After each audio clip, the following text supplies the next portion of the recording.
Hello, hello. I'm here. I'm live. Sorry if it was taking me a while with some things. Gonna bring it onto my chat screen. I was nomming on some food. I had heated up some food for a bit. Sorry.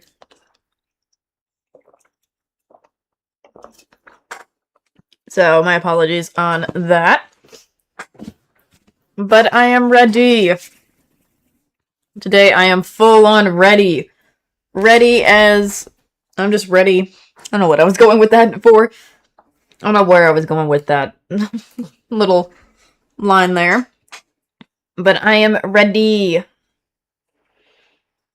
to try to get this done. Hopefully I don't have to take another stream to finish this. But there's a possibility there's a possibility we may or may not. We'll see. So, there is that. Going to happen. Yoink.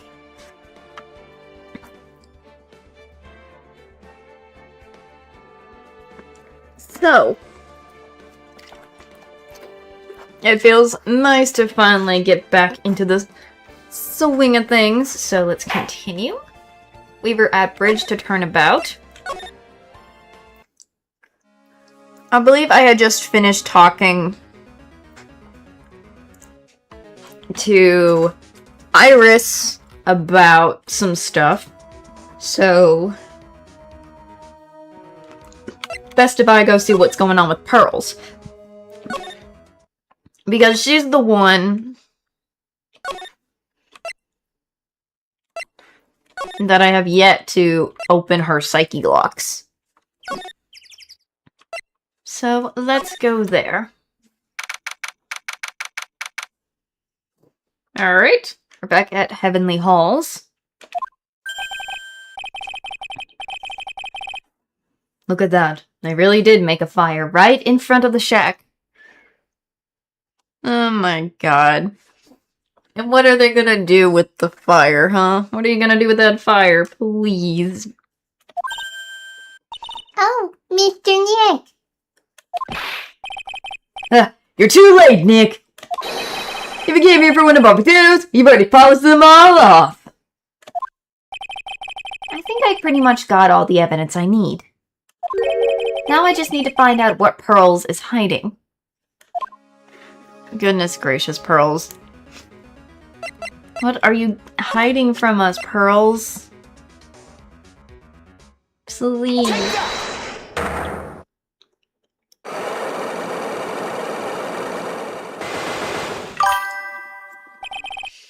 The night of the crime.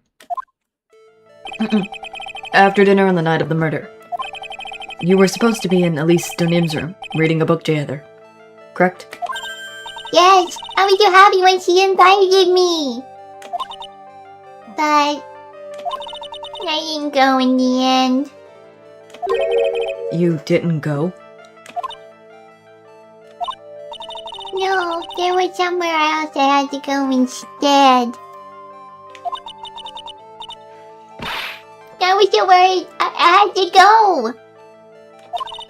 I didn't know what to do with myself. I was so nervous.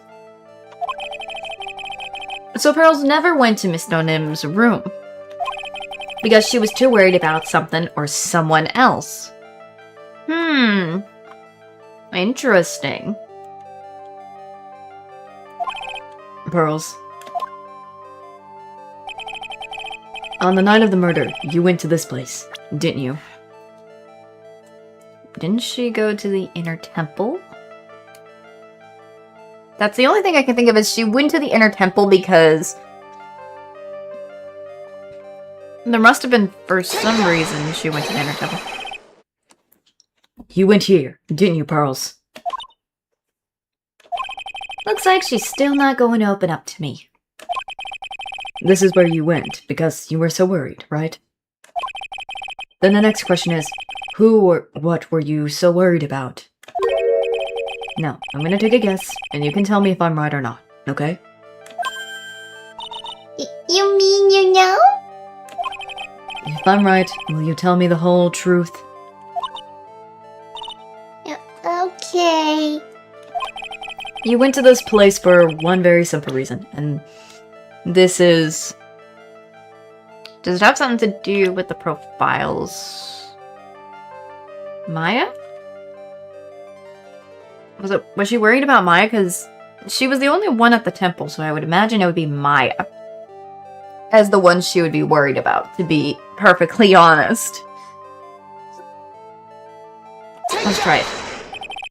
It's so obvious what you were so worried about, Pearls. It was Maya, wasn't it? You knew the training Maya was undertaking was dangerous. After all, it was the special course. I signed up for your special course. Oh my, quite brave of you considering how cold it is. Young people can be so reckless with their health. Don't blame me if you become one with the Sioux Channel.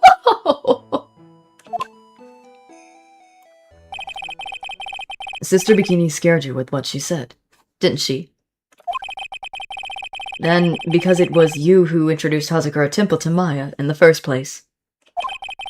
You felt responsible, didn't you? Thinking about what could happen to Mystic Maya made me more and more worried. I couldn't sit still at all. That's why I decided to go find out how she was doing at the inner temple. Well, that's one lock. Then we're clear now that she went to the inner temple that night, Pearls. What's not clear is what happened after that. About what time was it when you headed over to the inner temple? It was probably around 9:30 when I left the main house. I heard the real training was supposed to start at 10. I wanted to get there before it started. But there was so much snow, so I didn't get there until 10 o'clock.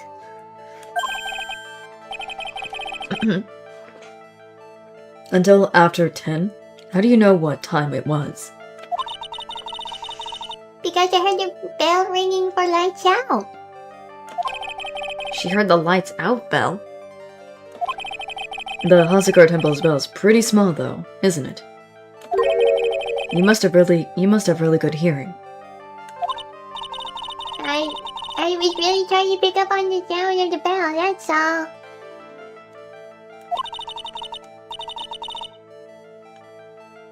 I didn't want to miss it. That would be terrible.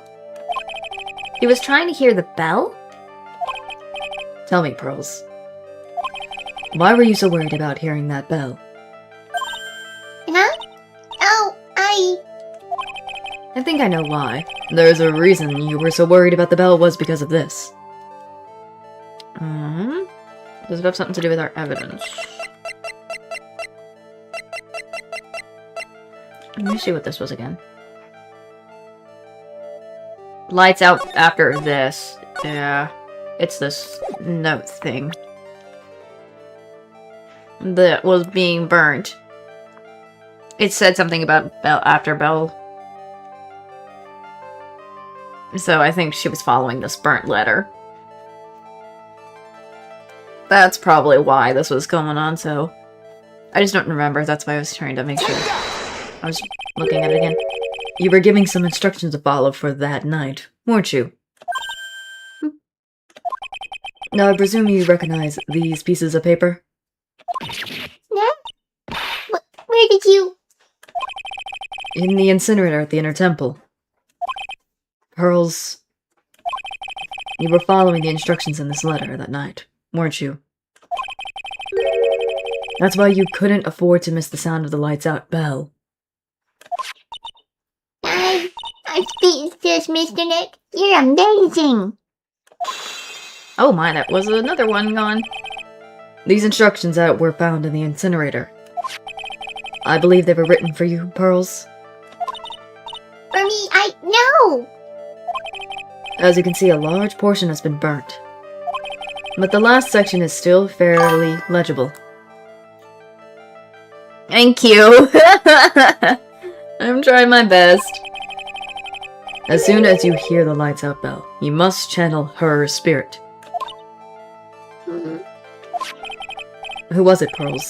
Whose spirit were you supposed to be channeling? Eh. Taking into account the author of the note and their purpose for writing it, whose spirit would Pearls have been trying to channel?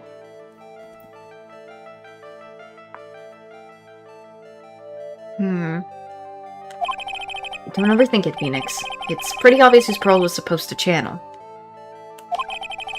The person you were trying to channel that night, Pearls, was... Was it? Oh my god. If it's who I think it is, Dahlia Hawthorne is the only sister that's dead.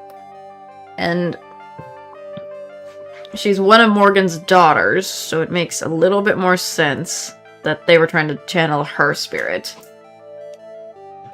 in all this case, so I'm going with Dahlia. It was Dahlia Hawthorne, wasn't it? That was the name that was written, that was in the letter. Yep. There it is. It's just as I suspected.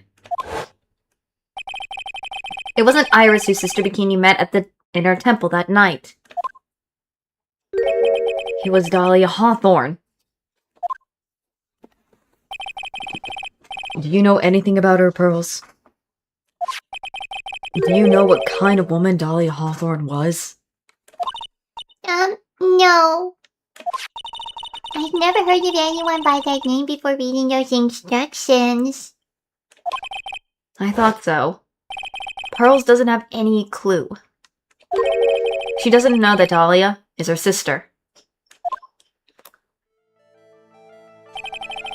About the instructions in the letter, I found, Pearls. Who wrote them? Whoever it was asking to channel the spirit of someone you never heard of. You must have quite a lot of respect for them. It's gotta be her mother. I mean, that's the only person, because she wants to be in charge of the Fae clan or her daughters. Makes more sense. After all, you followed their instructions without question. So, here's my next question. Who wrote this set of instructions for you to follow? It is Morgan. We know it was Morgan. Because Morgan has so much resent for her sister's family. That's the only thing I can think of. If anything. Pearls, I have to wonder about something. You didn't have any idea what these instructions meant, did you? Bing. Oh, not the badump. Oh gosh, her heart, I think. But you followed them to the letter, regardless. Why? Because it was your own mother who asked you, that's why. How did you... I figured it out. The person who wrote you this letter was your own mother, Morgan Fay. No, not the tears. No, don't cry, Pearls. Alright, Pearls, it's time you start telling me the truth. Mr. Nick, I... Why is she holding back from me? I don't like this. Don't underestimate me just because I'm a child. Huh? If you're trying to say I follow these instructions, I'd like to see some proof. What? This is the first time Pearls has done that. Because I don't think you don't have any. I'm messing up there. She said anything rather than admit to carrying out those instructions. I guess I'll have to produce some more evidence then. One more thing should do it. Well, Alright, Pearls. We both know someone carried out these instructions on the night of the murder. But you're right, there's no evidence that proves it was you. I knew it. However, I do know that whoever did it was a child. Huh? How'd you know that? It couldn't have been an adult. No adult would make a simple mistake like that. A simple mistake? What do you mean by that? I'm sure you thought you were carefully follow the instructions you've been given. But you misunderstood some of the words, and this is the evidence that proves it. Does it have anything to do with that banner that was covered? That's my only thing I can think of is this banner being covered.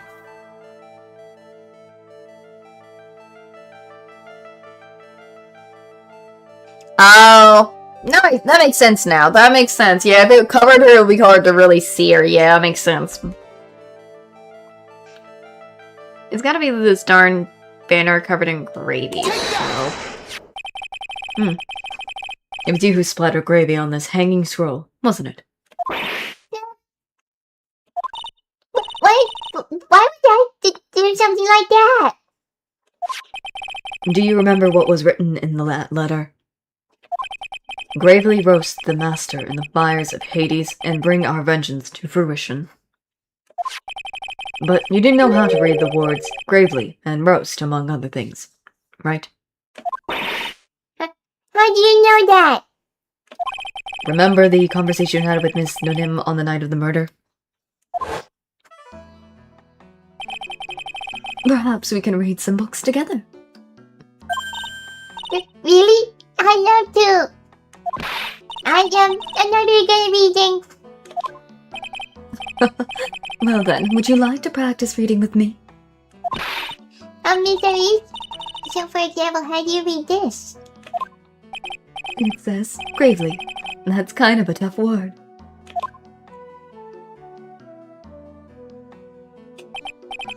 Sure, Miss Dunham taught you how to read gravely and roast.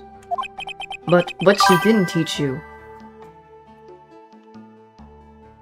I know, it's so funny. Is what they meant. Gravy sounded like gravy to me, and the only roast I could think of was the food. And that's why you did it. That's why you covered the picture of the master in gravy from that night's pot roast. To be honest, I didn't think it was a bit strange. I guess I really did get the wrong idea. Just a tiny bit. I really am useless. You're not useless, Pearls! I couldn't even burn the letter properly as my mother had asked me. Such a simple thing and I couldn't even do it right. Don't follow your mother's workings, because that's not good, Pearls. Yay. Psyche unlocked. Woo! Night of the crime.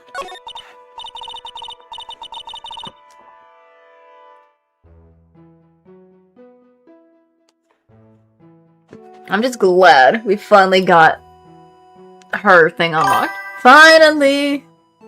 She kind of does deserve therapy. Goodness. After dinner that night, I did go to the inner temple with a pot full of leftover gravy. The gravy? I saw the picture on the hanging scroll near the sacred cavern. I was sure it was the massive crime like it said in the letter. Nice. And then? Well, it was already way past 10 when I got there because of all the snow. I went to the inner temple guest area. Sorry if you hear random noise in the background. I'm just trying to fix something. The guest area? Yes, I thought I could wait there until the training was over. Why didn't you just go to the training hall? Because Mystic Mayu's main training had already started, and I couldn't interrupt it. If I could stay where I was and pray for her to get through it. But then Pearls, did you fall asleep? I'm sorry, I didn't mean to. I just couldn't help it. I mean, she's still a child, so it's understandable if she does need to get some sleep, so... Hey, don't worry about it, Pearl! Who cares if you fell asleep? I fell asleep waiting for Iris too. It happens. Larry, do we care about you? No. Anyway, Then you found yourself trapped at the inner temple. Yes, when I woke up it was morning. I tried not to cry, but Dusty Bird wasn't there anymore and there was no one in the training hall. I thought everyone had left me because I overslept.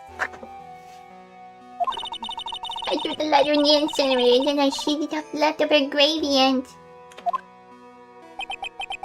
let off some steam by chucking the gravy on the scroll while you cried. Oh, poor Pearl. Excuse me, I was trying to say that. I just want to give her a hug. Must have been pretty scary for you, Pearl. I still need to figure out what the freak is Larry still hiding anything from us. I know it's like. Did you still leave me behind when I fell asleep at school too? Don't adequate something so trivial with her experience, Larry. Okay, lost powers. it was rewriting my mother's letter. It said as soon as you get lights out, Belle, you must channel her spirit. I was on my way over to the temple when I heard the bell ring. So, you channeled Dahlia Hawthorne's spirit? No. I tried, but I couldn't do it. You couldn't do it? I never found that in channeling someone. This is the first time it happened. I tried and I tried and I tried. Yesterday, this morning, the whole time. But I just couldn't do it. Don't let it get you down, Pearls. It'll all work out. If you want, I'll come flying through the skies for you. Whoosh, just like that. Larry, please. You're a helpful friend at some points, but your craziness still doesn't work and help. Though she never managed to channel the spirit. Is that why you think your spiritual powers are gone? Yes, I don't know what to do. Isn't there any other explanation for why you couldn't channel the spirit? I suppose there's one other possibility. It's not very likely, though. Could you please tell me what it is, anyway? That's what I'm saying, Larry, respectfully. Shush. You are not helping in the situation, Larry. You are not helping. Oh my god. It could happen if someone else is already channeling the same spirit. Someone else? What do you mean? But there's only one of each spirit, right? Yep, it's like dating a girl, Nick. You can't see a hot chick if she's already taken. Larry, is this really necessary? This is not the same. God. Then that would mean on the night of the murder, someone else channeled her spirit before Pearls could. Oh, thank God, then. Someone else channeled the spirit of Dahlia Hawthorne. I'm a failure. I couldn't even grant my mother's final wish. Her final wish? Yes, it's better. This is my last wish, she said.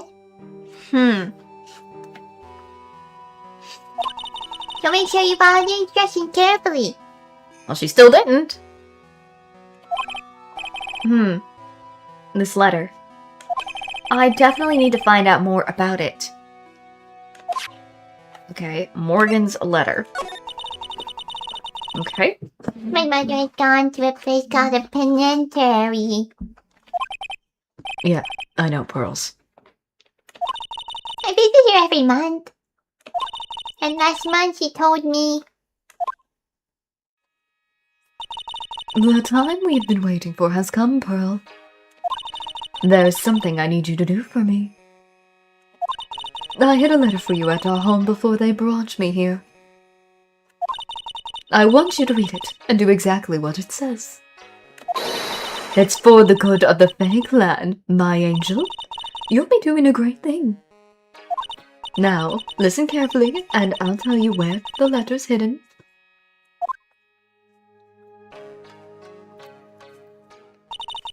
My mother is always nice to me. I love her very much.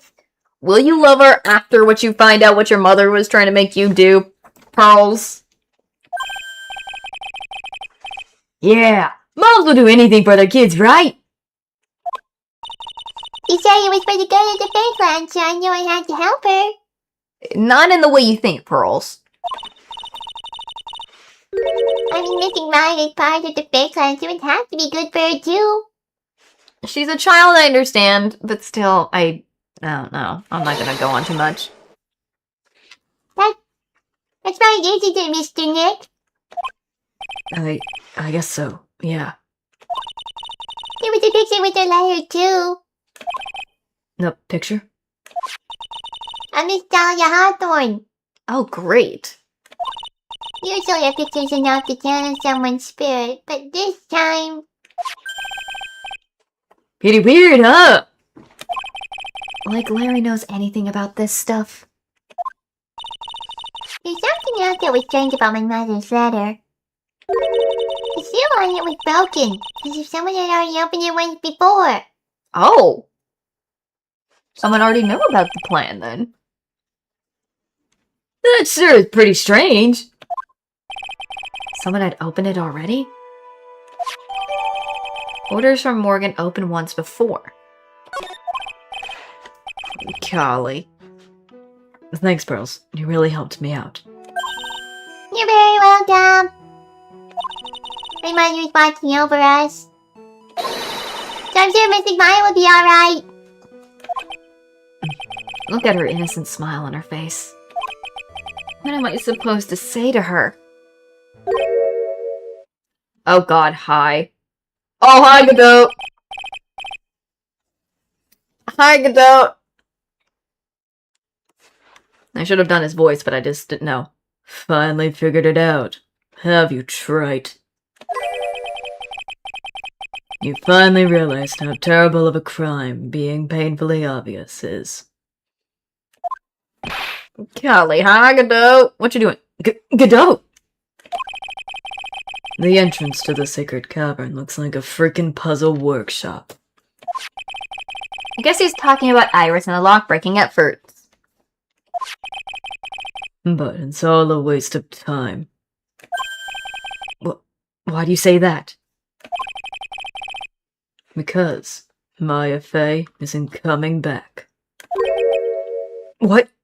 You don't know what you're talking about. How can you say something like that? It was your job to protect her, trite.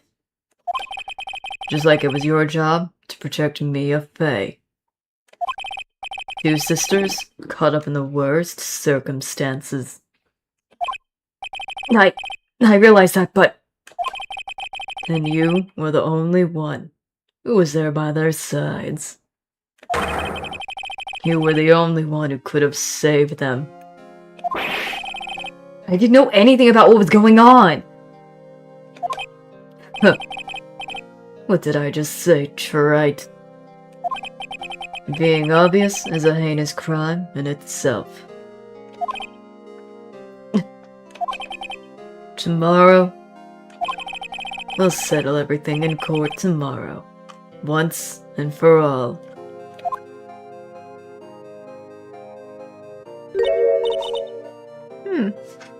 Mr. Nick? Is what that man just said true? It'll be alright, Pearls. I'm sure Mai's alive. You'll see for yourself tomorrow. Oh, whoops, I thought it was her. Yeah, that's right. I know I can trust you, Mr. Nick.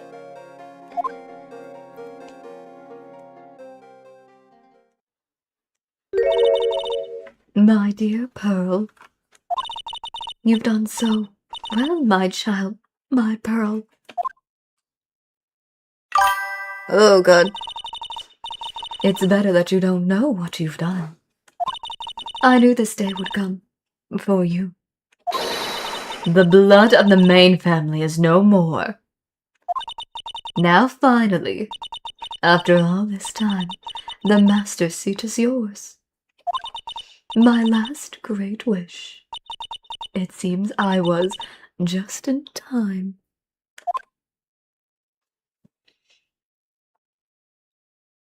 Bro, that's what I'm saying. Godot does not understand that it's not our fault. Things have happened. Like, Godot, you are literally holding some sort of grudge on us that isn't our fault, man. Before I continue, I'm gonna take a little bit of some num. I know she looks like a demon when she has those white eyes.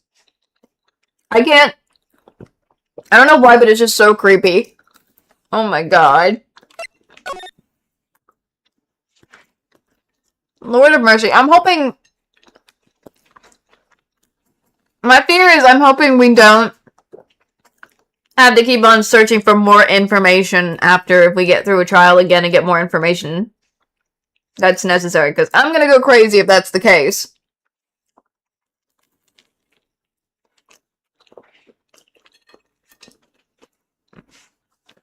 Also, we still didn't hear about the drawing of Larry. Like, we still don't know what Larry's drawing is about.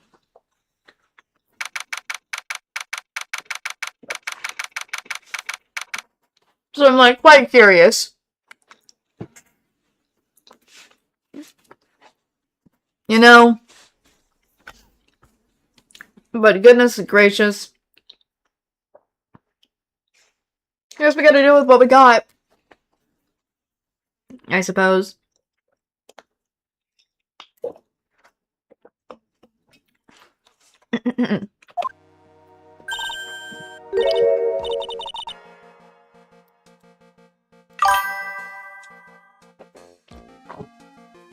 I hope so. I hope so. I once made a guess, and I don't know if my guess is right last time. Good morning. Oh, are you by yourself? Morning, Pearls. Mr. Nick, please tell me what's going to happen to Mystic Maya. I'm sorry. We don't know yet. The investigation is still going on, so I wasn't allowed into the inner temple. Oh, I see. So is this diver still trying to remove those tricky locks in the draining hole?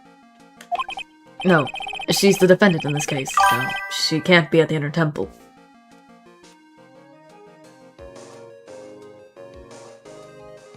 Oh, if it's only trials, then oh god. That makes more sense then. That makes sense then, I suppose. She's required to be here in court. Excuse me. Then how come she's not here in the defendant's lobby? I have to admit, it's kind of strange. If you're looking for Iris, she's in the prosecutor's lobby. Hi, Edgeworth! Edgeworth. What's Iris doing over there? She's going over today's testimony with the prosecutor as we speak. Today's testimony. You heard me. Iris is going to be testifying as a witness for the prosecution. Wait, what? The prosecutor is squeezing her for a confession. No, so I heard. Is it the Bon Karma? What are you up to? I know what you're thinking, but Francisca isn't going to be the prosecutor today. What? Then who is? Who else would it be but Godot? Godot? Francisca is engaging in some important work at the Sacred Cavern. The Sacred Cavern? You don't mean that she's... Exactly. She has been out there all night trying to remove those trick locks. Oh my god! Francisca's trying to remove the locks? What? With the head nun's assistance, naturally. Okay, at least she's getting help, but dang. We estimated that the last of the locks should be taken care of in about 3 hours. Now I hope everything continues to go smoothly, and we receive some good news soon. Yeah. Thanks, Edgeworth. Prosecutor Godot intended to nail this case shut today. Be prepared to fight like there's no tomorrow. You don't have to tell me that. Touché. I can already see it in your eyes. You're not the same fever-ridden, frantic maniac you were yesterday. It's strange. On the way here, I decided that today would be the end of all of this. Almost immediately after I made that decision, I felt myself getting stronger. Interesting. Maybe you passed your gold onto someone else, literally. And with that, now leave the rest in your capable hands, partner. He called us partner. Let's go. Let's go! Thanks.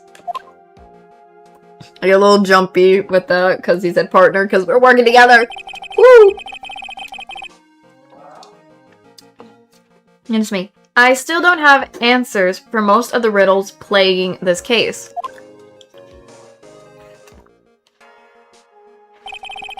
The circumstances around the murder of Miss Elise Donem. No, I mean Misty Fey. The impossible flight Larry claims to have seen. And what that woman is really after. Morgan Fay. I always wonder to know what it says on her freaking kimono. I will solve them all and bring this whole tragedy to an end.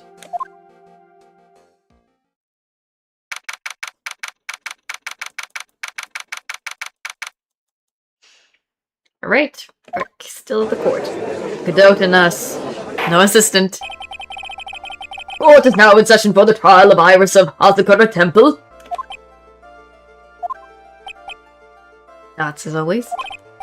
Your Honor, what are you... Who, me? Well, my little brother came to visit me in my chambers earlier this morning. All of a sudden, in the blink of an eye, he developed a scorching fever and fainted. Therefore, I'll be standing in for him.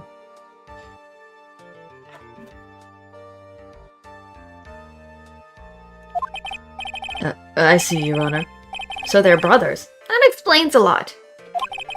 My poor brother. He looked a bit pale. Not to mention sad that he couldn't be here.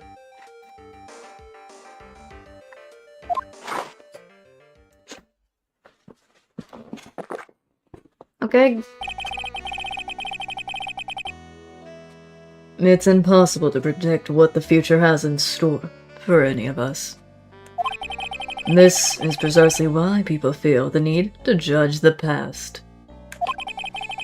And we, of the court, have been charged with the solemn duty of passing such judgment.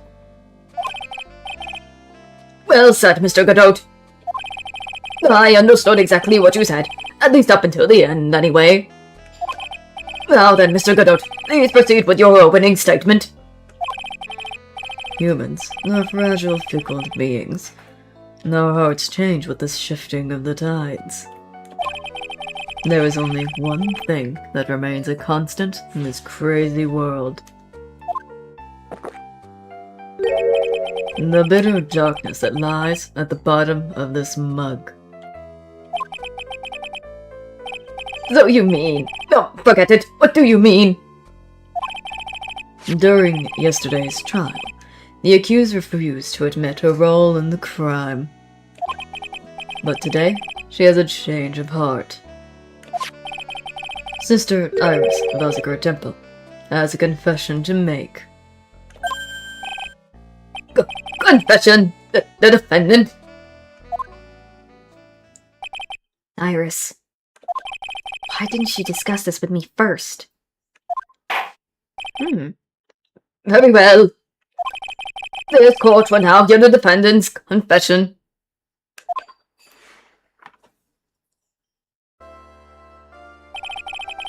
Upon meeting a beautiful lady, always ask for her name and profession.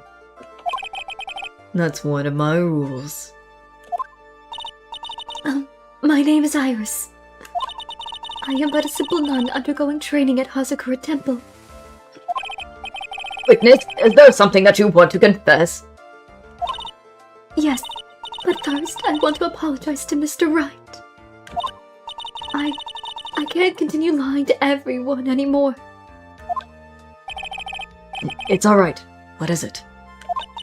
Mr. Wright, I have to admit that I did play a part in this terrible incident. Are you actually confessing?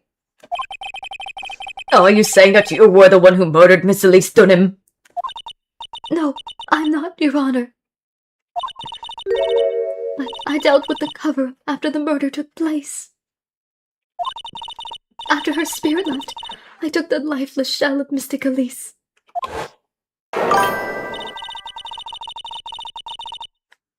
And carried it to the Hazakura Temple courtyard where I desecrated it. Oh, really cool. I didn't get to read whatever that was. My bad. Order! Order in the court! Order! Witness, are you saying you were an accomplice to the murder? Yes, that's correct.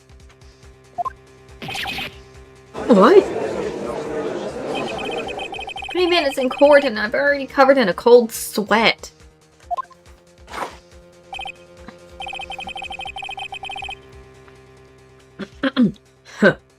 Everyone on the planet is an accomplice to something. It just happened to be that, in this case, it's to murder. Isn't that right, Mr. Trite? Grr. Anecdote. So this is the confession they were confirming about. Oh my god! Do you think that is gonna be so funny and amazing, but also will she appreciate it? Oh my god. Golly, it pains me to say this, but it looks like Iris's testimony was all a lie? No, don't believe it. Don't, keep that, don't get rid of it. Iris's testimony crumpled up and shoved into a pocket. Goodness. Now then, little lady, if you don't mind, I've got a question for you. Whose crime were you trying to cover up by your actions? Iris was covering for someone. Now I'm definitely up the creek without a paddle or a life jacket. I've been at Hazakura Temple ever since I was a little girl. Hazakura Temple is run by one of the branch families of the Kurine tradition. One of our missions is to protect the main family. Oh, I'm sorry, but main family? Yes, and that's why I would dirty myself, if need be, to protect her. The daughter of the master of the Kurine channeling technique. Mystic Maya Fey. Huh?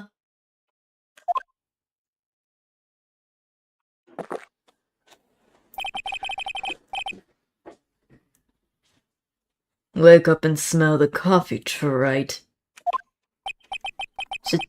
She's naming Maya! What the frick are you naming Maya for, girl? Order! Order in the court! So not only did you witness the murder, you know the name of the murderer? I'm terribly sorry, but it's true. I saw her commit the crime with my very own eyes. And then I cleaned up the area to try to protect her. Objection! That's ridiculous. Maya could never The defense will refrain from commenting until the appropriate time. Now, witness, let's hear your testimony. What exactly happened on the night of the crime? Yes, Your Honor. I thought I was prepared for the unexpected. But I never imagined the case would end up going in this direction. Ooh, Lord, this is gonna be interesting. The real murderer. I don't know if I believe this, but we'll see what you say. Goodness. I went to the inner temple that night and saw it all happen in the garden. I saw Mystic Elise strike Mystic Maya with her staff. While Mystic Maya was still stumbling, Mystic Elise moved in to deliver a fatal strike. Mystic Maya tried desperately to defend herself and stole the weapon. It was won in self-defense. You can't blame her for that. Or for it. Okay. So it was in self-defense. Yes, Mystic Elise was the one who attacked first. Hmm. That's why I tried my best to protect Mystic Maya. You moved the victim's body to the temple so that Maya wouldn't be suspected. Isn't that right? Not bad. You got the instincts of a true criminal. Something's not quite right. I'm sure it was established yesterday that Iris never went to the inner temple that night. And that's the person, and the person who did go was that woman. Iris even admitted it.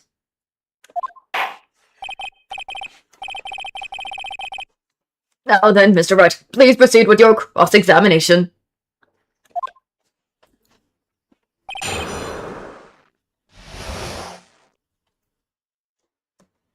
Real murderer.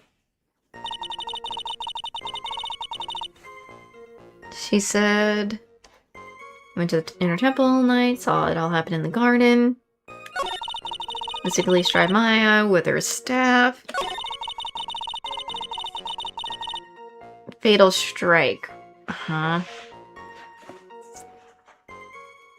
I think I might have to question Iris on this. Let's see. Let me see. She moved to deliver a fatal strike. Yes, I'm sure of it. She threw down her staff and reached into her robe for a weapon. Wait a minute. What was this weapon? It was some kind of dagger. A dagger, huh? What about the sword we found that was her staff already? And Miss Elise Dunim tried to stab her with this weapon? To kill Miss Faye? Yes, exactly. Huh. You look like I did after I mistakenly took a swig of Worcestershire sauce. Do you have a problem with the testimony we're hearing from your client, lawyer boy? Do I have a problem with Iris's testimony? Instead of calling us trite, we're finally being called lawyer boy, I guess. There is one thing I should say. Your Honor, I have a small problem with the witness's testimony. You do? But this witness is your own client. Yes, well, nevertheless. That's fine. Witness, let's add your last statement to the testimony. Yes, sir. Hey, just a moment, it's my job to say that. Listen, Gramps, I won't say it again. Final judgment will be rendered by me.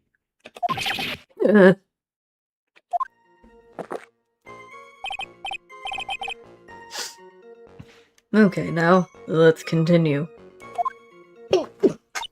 Excuse me for sneezing. I was waiting for that for some reason. Golly. What about the sword we found?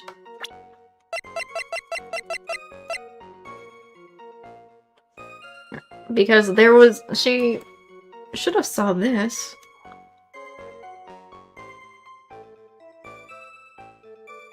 Let me try this. Sister Iris, there is something strange about your version of events.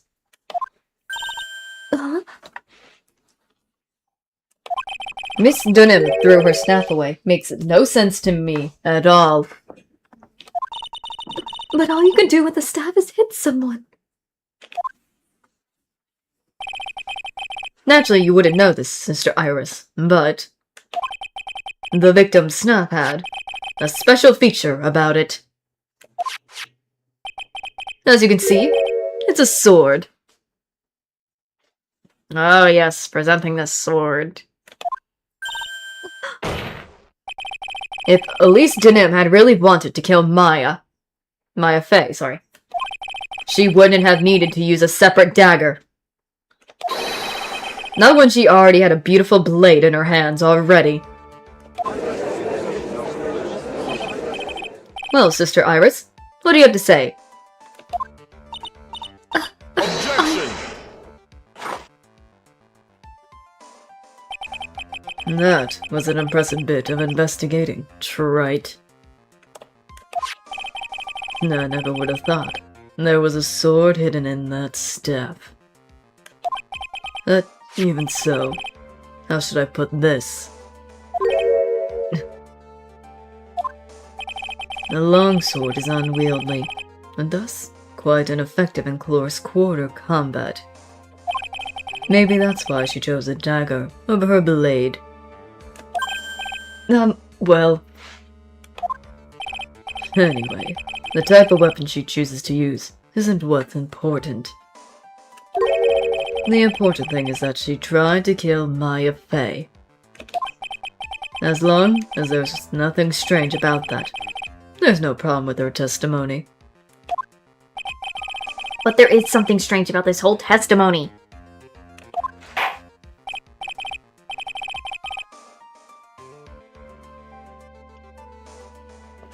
Well, Mr. Wright, the prosecution has a point. Very well, Your Honor. The defense will now present evidence to back its argument. Mr. Wright. I have here another piece of evidence that shows that this testimony can't be trusted. Because Miss Elise Dunham would never attempt to take the life of Maya Fey.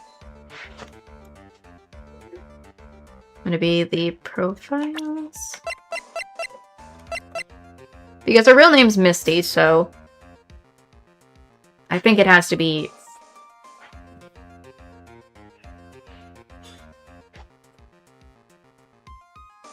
Maybe let's try herself, maybe. Try it, maybe. Elise Dunham would never have attacked Maya Fey. How can you be so sure? Because the victim's real name was not Elise Dunham. Her real name was Misty Fey. Faye? Fey? No, not Misty Faye. Who is this Misty Fey? Is she related to? Misty Fey is the master of the Quran channeling technique. She is also the mother of Maya Fey. Are you serious? Is it really true, Mr. Wright? Was Elise Dunham actually the great mystic Misty? There's no doubt about it. It looks like Iris had no idea. I can hardly believe it. The idea that she would try to kill her own daughter on she hadn't seen in 17 years. Perhaps the prosecution can offer some explanation for why she would do such a thing. Mask! That mask look ooey. Order! Order in the court! Upon first hearing the witness's testimony, it seems natural enough. However,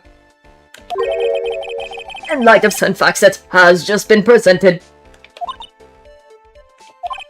one that the victim supposedly threw away a sword during a fight, and two that the two people battling to death were mother and daughter.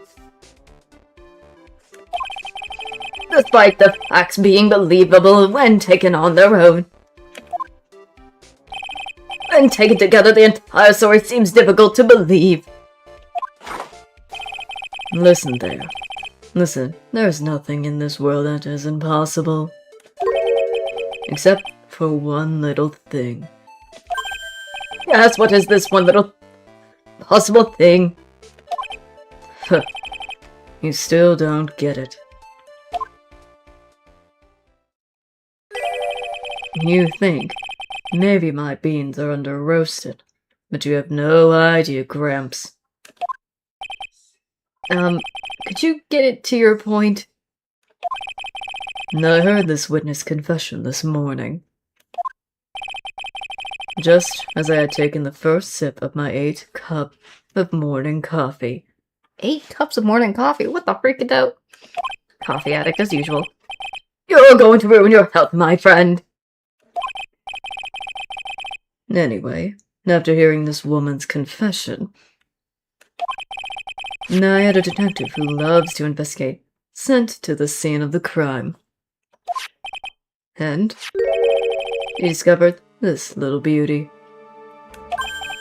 Is that the dagger the witness testified to seeing? Obviously, Your Honor. But do you not notice something else? Now that you mention it, if you look closely, there appears to be blood on it.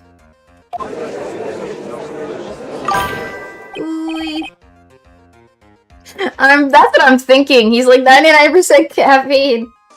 Where'd you find that? I didn't see that when I investigated the crime scene. Did you investigate the pine trees at the crime scene?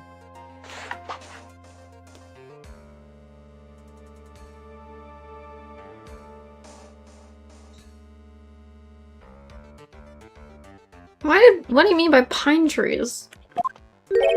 Huh? The pine trees? This dagger was stuck in the backside of the pine tree.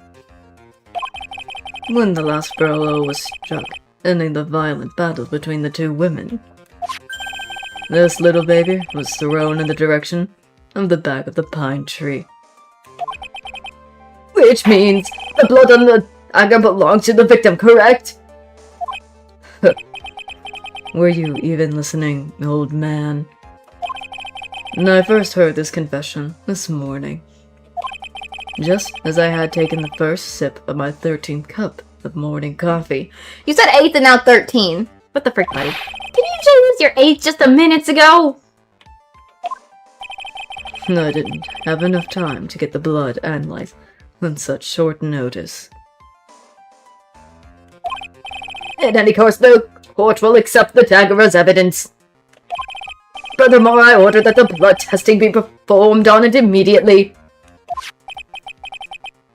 This is my sweetheart. Make sure you treat her right.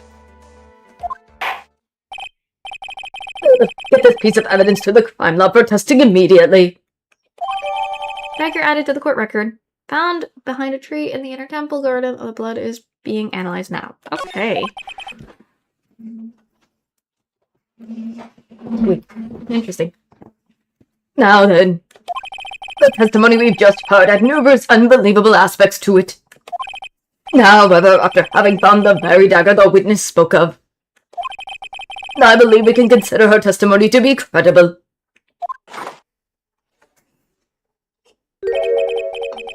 Cute girls never lie. Never. Doubt that. As a woman, I might lie sometimes for dumb things, but I think girls can lie too.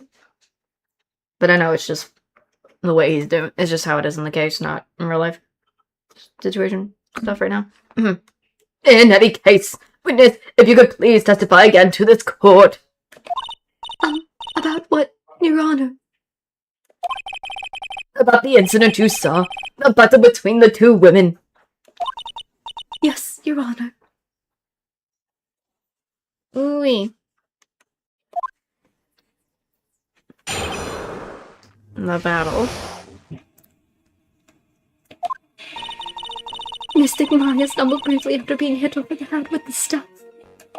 But then she dodged Mystic Elise's next attack and stole her weapon. Suddenly, Mystic Elise was the one on the defense, with her back to the stone lantern. Oh, blood. Red color. That's when Mystic Maya stabbed Mystic Elise. Mystic Elise managed to fling the knife away, but then she collapsed. That was a very heartbreaking story.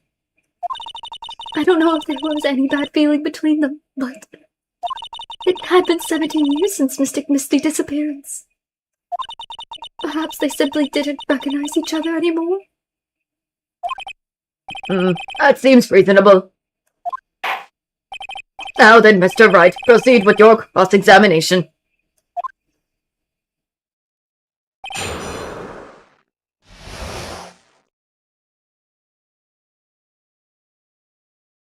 Okay, we got Mystic Maya stumbled briefly after being hit over the head with a staff. Dodged Mystic Elise's next attack, stole her weapon. Suddenly, Mystic Elise was the one on the defense, with her back to the stone lantern. Maya stabbed Mystic Elise?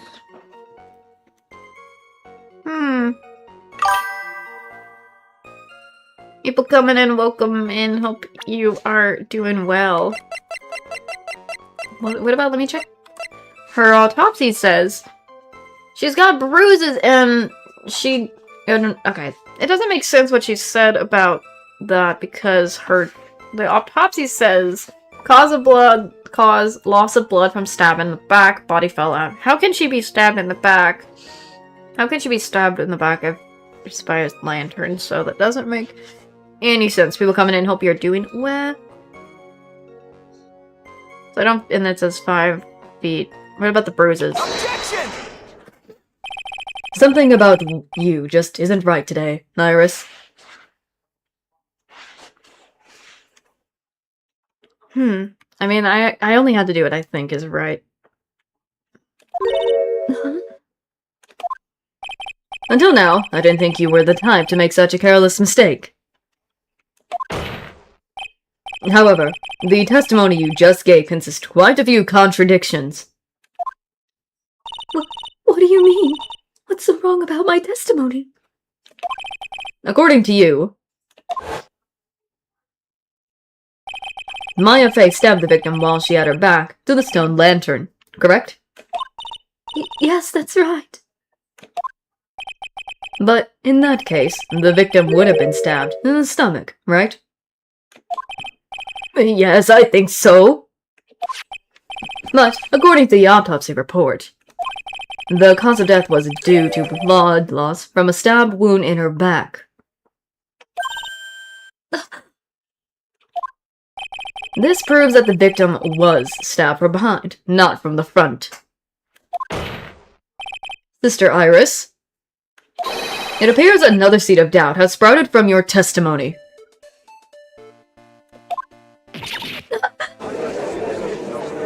Is this the Iris we know from earlier at all? I don't know. What? What is the meaning of this, Mr. Wright? It's simple. People are like books. We've got a front and a back. You get my drift. Ever judge a book by its cover? That I guess is kind of what he's saying. Is that all you have to say? I can also say that darkness loves to play with the human mind. Oh my god. Objection! Could you please knock it off with the cheesy proverbs and the logical metaphors already? Point is, too much of this testimony just doesn't make sense. Throwing away a useful staff, the people fighting being mother and daughter. And now, she falsely claims the victim was stabbed in the stomach. There's certainly are some inconsistencies. Well, Iris, how about it? Well, it's just...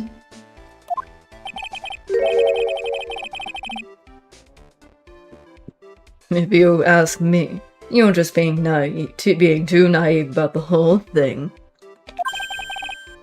Goodness, what do you mean?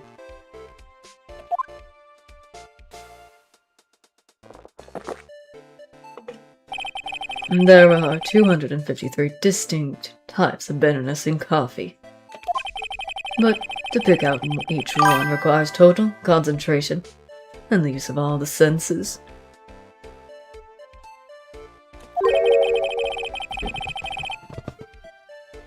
Were you really concentrating on what this witness actually said? Godot, explain yourself! The witness was quite ambiguous about her own ambiguity when she said that the garden was dark and she couldn't see clearly. The human needs one thing to see clearly, and that is light. Light!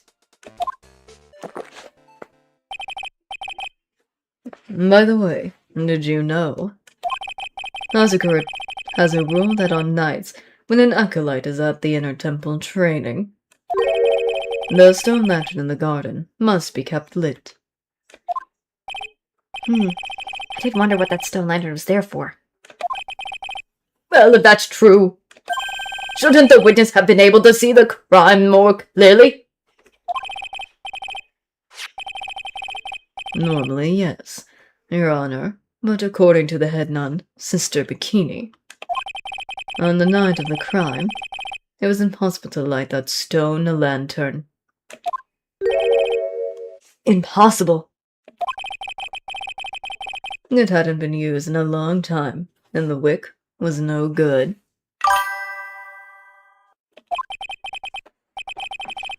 In other words, it had to have been nearly pitch black in the garden that night.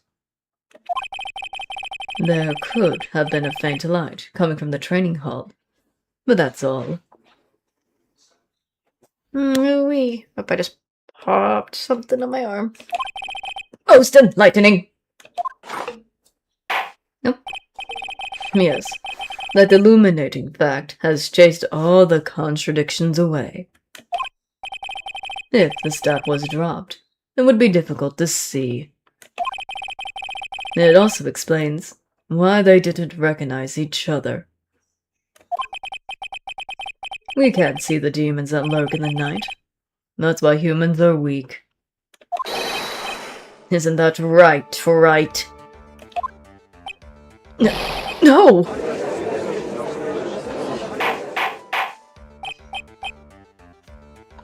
Order! Here, Your Honor. Let me present the stone lantern into evidence. Maybe it will rekindle the flame of truth in your mind. Stone lantern added to the court records. Lantern from the inner temple garden was not lit the night of the crime. Okay. Good to know.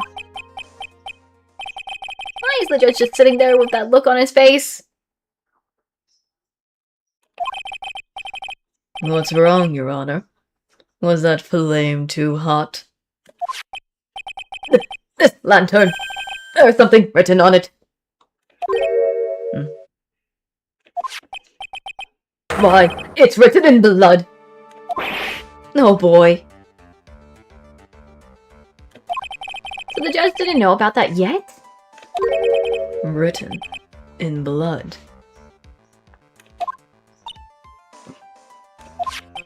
It says Maya upside down. What the? Oh, yes. That's right. Why did Godot didn't even know that. The way Godot reacted to that, he didn't even see that. Excuse me, Godot. I thought you saw that. But then again, I remember in the previous case, he couldn't see red, so that must be the case. He couldn't see red. After being cornered and then stabbed by Mystic Maya, Mystic Elise didn't fall down right away. She must have written that on the stone lantern behind her. With the blood that was draining out of her body.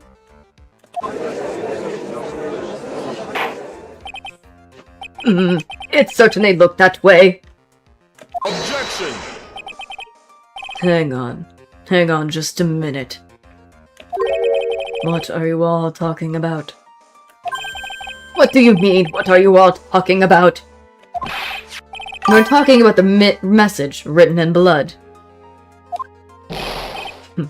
Nonsense. This lantern is clean as a whistle.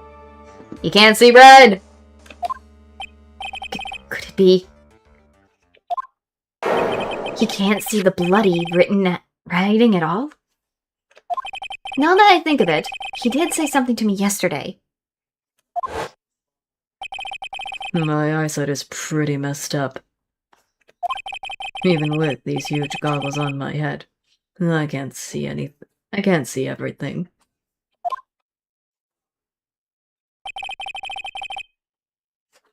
So that's what he meant by that. In any case, this is obviously an important clue. We now knew that the crime scene was dark, and that the victim scrawled this message on the stone lantern.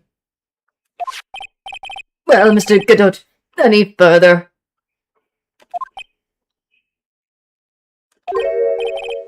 Mr. Godot.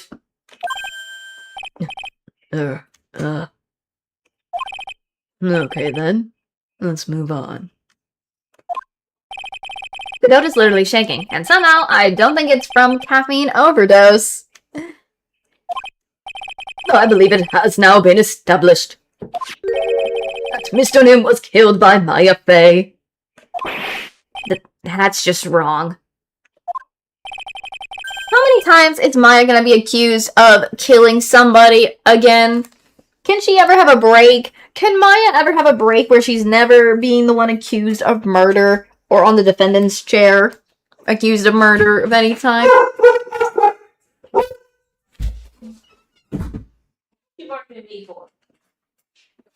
I can't understand why this has happened. Oh my god.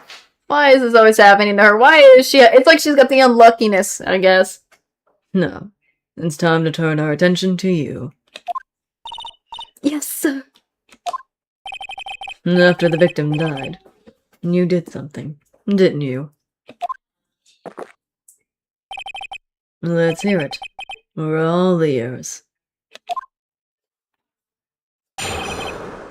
Sister Iris's cover-up. After Mystic Elise died, I called out to Mystic Maya. I think this is more like the third time, in my opinion, because the first time it's happened, it was her sister's death. The second time we're doing this is because it was when Morgan tried to do with the doctor, and now this is the third time with her mom. This is crazy. It's so crazy. Goodness. I thought it was my duty to protect the future master of the Korean tradition. So I removed the body from the inner temple by myself. I dragged it behind me all the way across Dusky Bridge. That doesn't make sense. The snowmobile was used. You should remember she used it. Okay, never mind. I thought she didn't. Then I used the snowmobile to carry it back to Hazakura Temple and...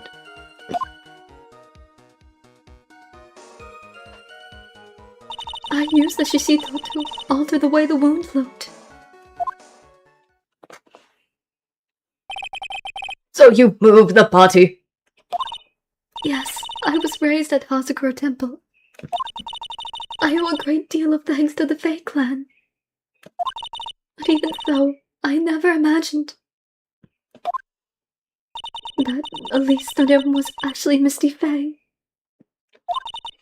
I've committed a terrible sin. A terrible trick of fate. I believe you're looking for a twist of fate, Your Honor. I intended to return to the inner temple after taking care of the body.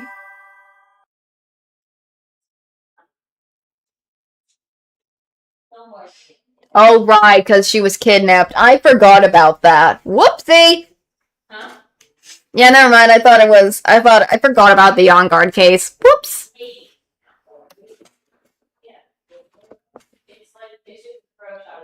So. But You were spotted by the head nun, correct? yes, and that's why I couldn't go back.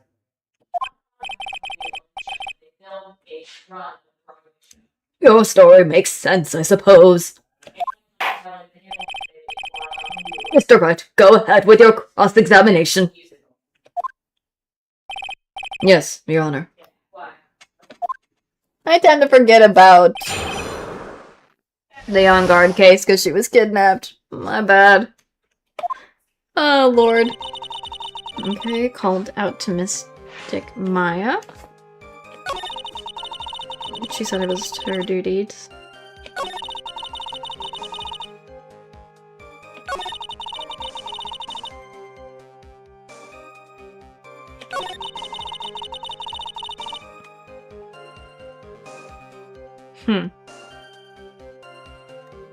I mean, I had a feeling something had... This, I know about the snowmobile, so it has... We need to... Let me try something with this. The snowmobile. I knew that would show up sooner or later. Yes, I had the key. I used the snowmobile to travel from Hazakor Temple to Dusky Bridge. This is the part that was in question the other day. Should I ask for more details? Wouldn't it be about the tracks? Because the tracks...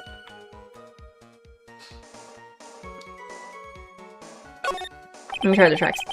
If you really did move a body by a snowmobile, there should be tracks left in the snow, right? Well, yes, naturally you would expect tracks. This picture was presented at yesterday's trial. Now, are these the tracks from that ride? Yes, I think they are. But I can only see one set of tracks here. I don't see what's so strange about that. Snow was falling when I left Hazakor Temple. I see snow was still falling, huh? And then when the murder took place, it had already stopped. That's why there are such fresh-looking tracks. How about it, Mr. Wright? What do you think about this testimony? I mean, it's gotta be important of some... this has to be important because the tracks... have to have something. When the murder took place, the snow had already stopped? That doesn't make sense if you stack it up against the other evidence. Your Honor, I'd like the statement Iris just made added to the testimony. But does it have something to do with the case? All will be made clear if you allow her statement to be added to the record. And this should be fun. Hugh, let's get this snow business cleared up, shall we? Yes, sir.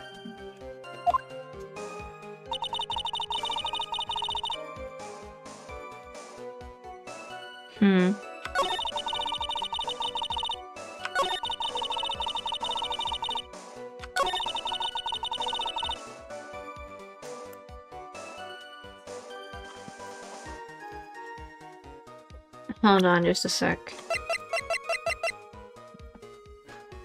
We still have the weather data, so wouldn't the weather data have something to do? Because we saw that the snow...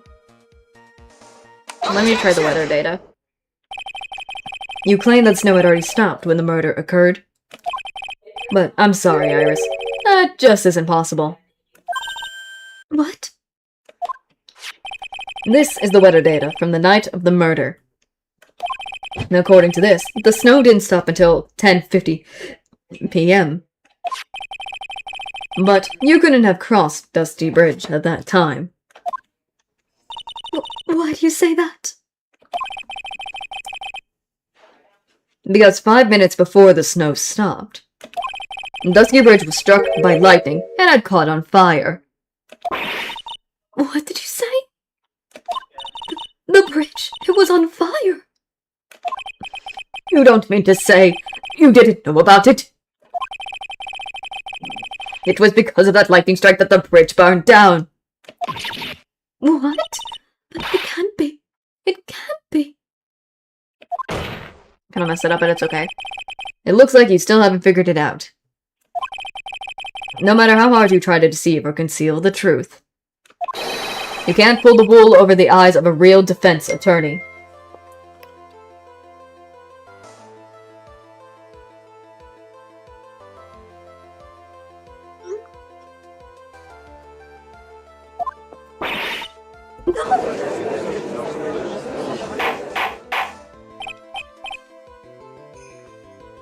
Goodness me, sorry, I heard my phone. I was doing a quick something real quick with it.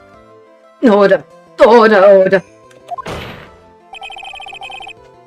The bridge was already on fire when the incident took place. That's right. The inner temple was already totally cut off from the outside world. Oh yeah, because I remember freaking Phoenix tried to run across it.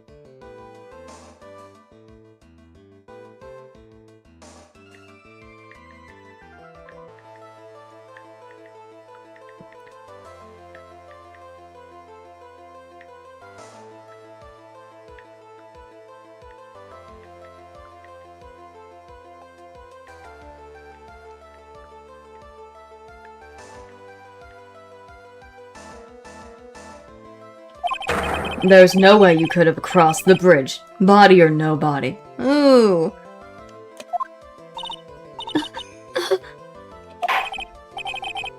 Witness, even my patience has limits.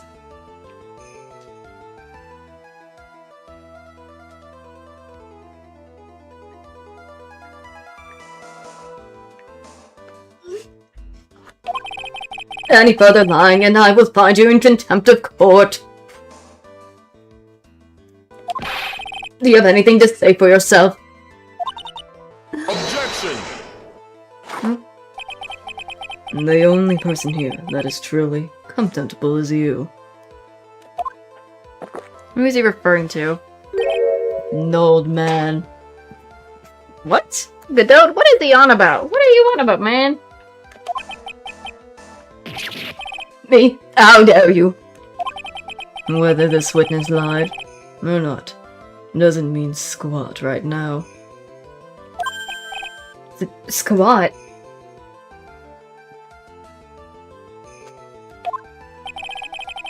The important thing now is to find out the truth. Isn't that right?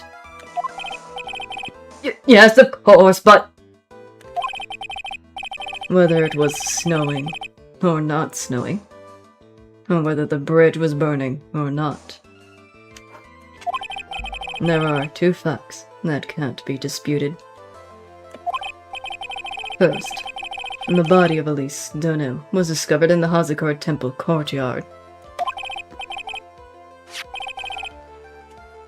And second, the head nun, Sister Bikini. Witness Iris desecrating Elise Donim's body. He makes a good point on both accounts. That's right. I'm not lying. What are you claiming this time? I wasn't myself at all that night. So my memory is still somewhat hazy. Objection! You have stood at the witness stand and testified this entire time. And you're telling us now that your memories of that night is hazy? Objection! It is only human to err. If you're so perfect, right, maybe you can explain this for the court. What is it? When the murder happened, the bridge had already burnt down. But somehow the body traveled across the bridge and was found in the temple courtyard. Perhaps you have some kind of perfect explanation for this little magic trick. Well, not exactly, no. I know there must be some other way she got across that burnt-out bridge. But unless I can somehow demonstrate it, we'll never know the truth. It looks like the defense is not prepared to offer a suitable explanation. You see what I mean? In other words, you're in no position to suggest that this lady's testimony isn't the truth.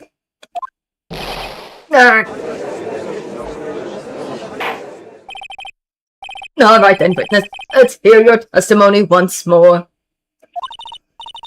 What, Your Honor? You've admitted that you moved the victim's body. Nevertheless, your prior testimony contained a rather large inconsistency. Please add an explanation for that to your testimony. Yes, Your Honor. Will this be her final testimony? Says nothing.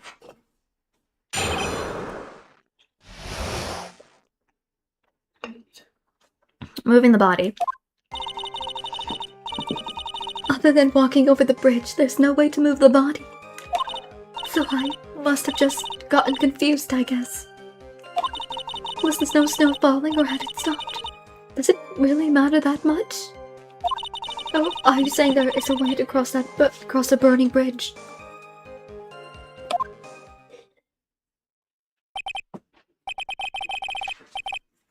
So it was just a misunderstanding, I see. This is a photo of Dusky Bridge, after it burned down from the lightning blast. It was taken on the morning after the incident.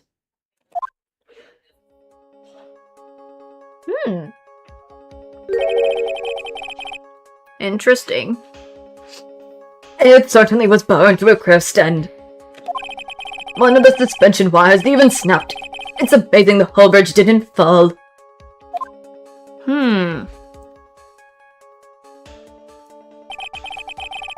Clearly, it would be impossible to carry a corpse across a bridge in this condition. Okay, got that. Unless I do something to discredit this testimony, it's going to be deemed as the truth. Maya will be accused of murder. Right. And I'm going to only say it one more time. It's only human error. And only humans can spot the errors of our ways. The more sense he makes, the less sense he makes. All right, Mr. Wright, please begin your final cross-examination.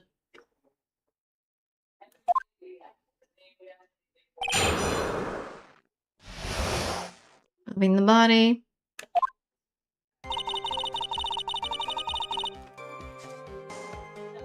I would suspect there might have been another way to move the body.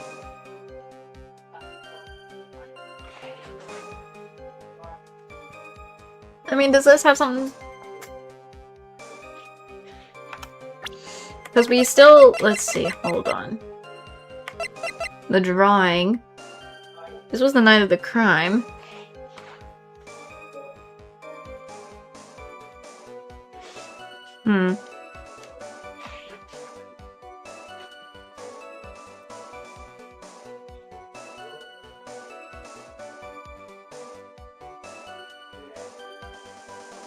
Maybe, does this have anything to do with the sketch? Maybe Larry's sketch.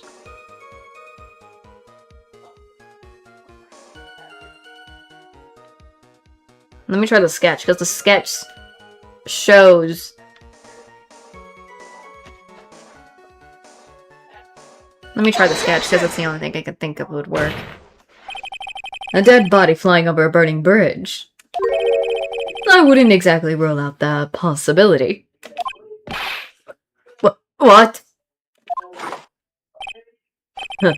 You're saying it's possible. Don't make me laugh.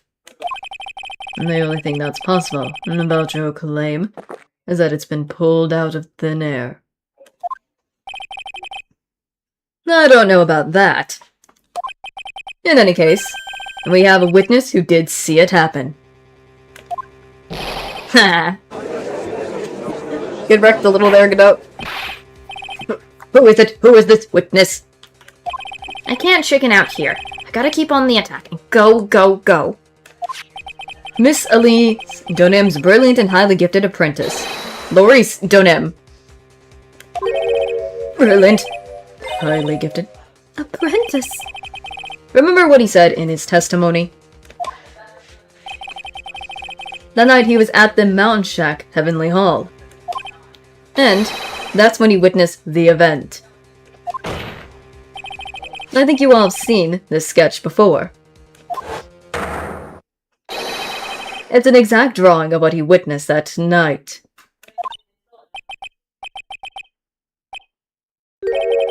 Are you serious? Today's not April Fool's Day, is it? Mr. Bright, are you seriously claiming the victim flew through the air? And you're just using this pathetic scribble to support your argument. Uh-oh. Judge looks like he's about to blow a gasket. Well, right. There's nowhere for you to hide now. Other than looking like it was drawn by a 6-year-old, does this sketch prove anything? Yes, I'm pretty sure it does, and I'm going to prove it. Listen, I know your tricks. You're trying to turn this whole thing upside down.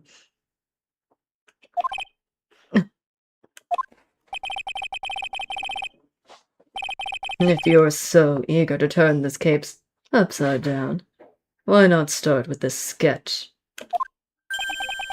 Upside down? Why did Godot say that? Alright then, let's hear the defense's theory. What exactly is the sketch trying to show? I don't think old Whiskerface is going to forgive any more mistakes.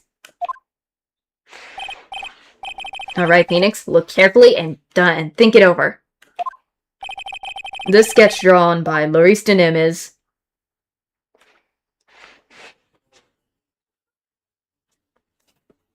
complete contradiction. I mean, it has...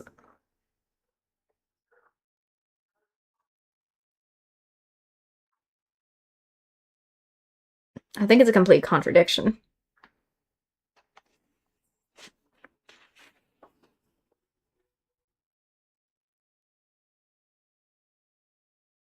So I'm gonna say it's gonna be the complete contradiction.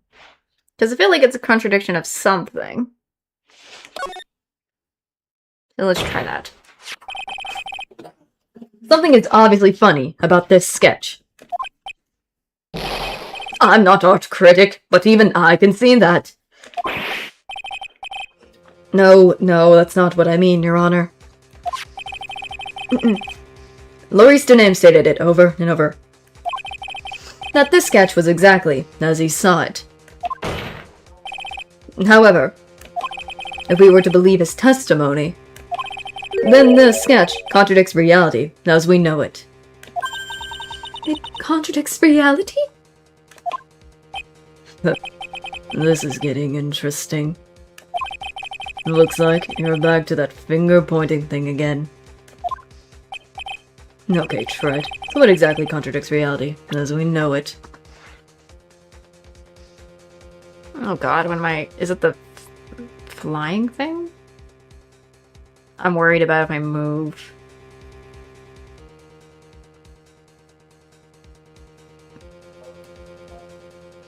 Oh right, if it was, it's because the bridge is broken. Wouldn't it be the wire? Right? Take that! Would it be the wire?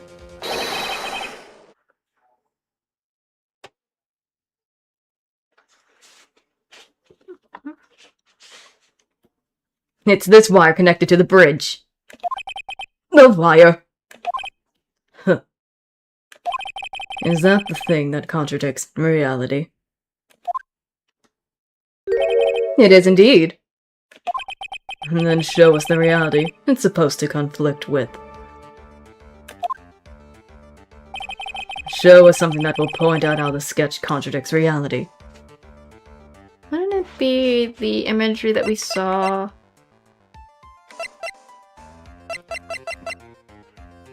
From the newest photo. Right here, but the take in the morning of the crime. Because when you look at it, because one of the wires is broken. So it has to be this photo. So that's my only guess. Oh, come on in. Hope you're doing well. That's a photo of Dusty Bridge, correct?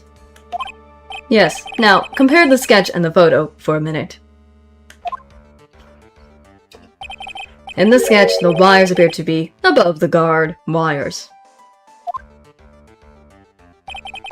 But on the actual bridge, Dusky Bridge, Jumping Jethosap. I don't know what that's supposed to mean. Oh my god, I'm Nazi. The wires are below the guard wire.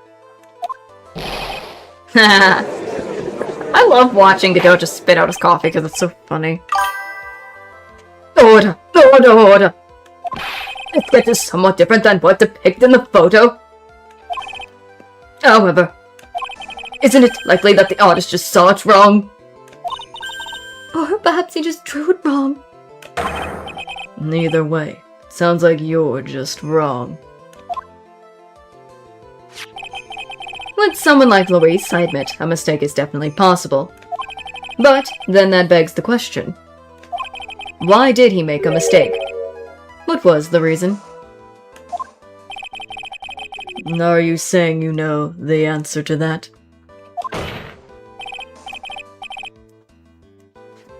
Listen, think back already. Remember what Maurice was doing when he witnessed this event.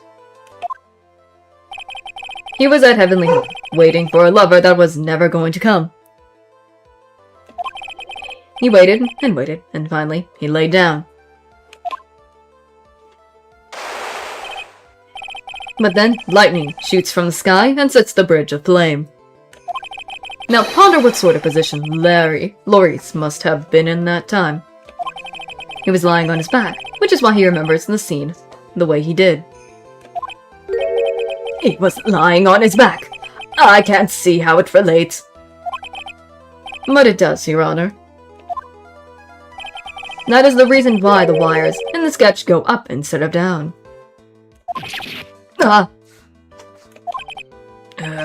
No way. Maurice didn't witness the events while he was lying on his back, face up. In other words, the scene that he saw was actually upside down.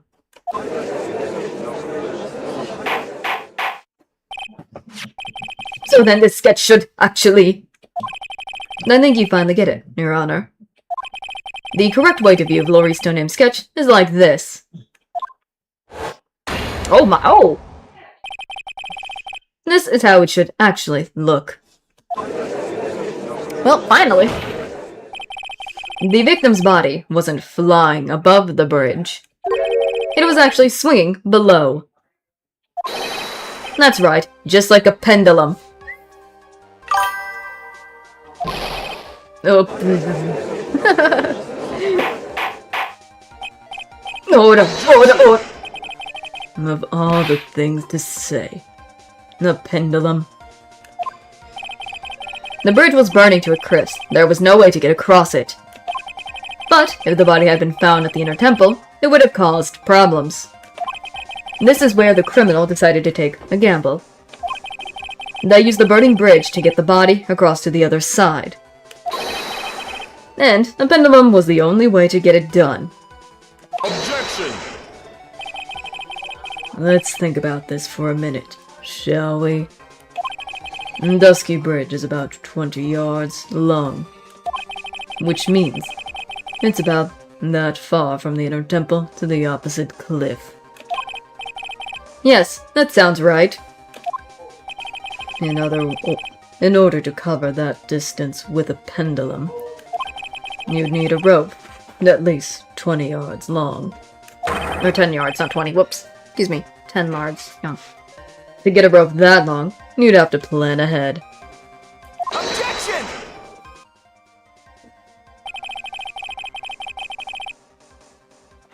The lightning strike that night can only have been an accident.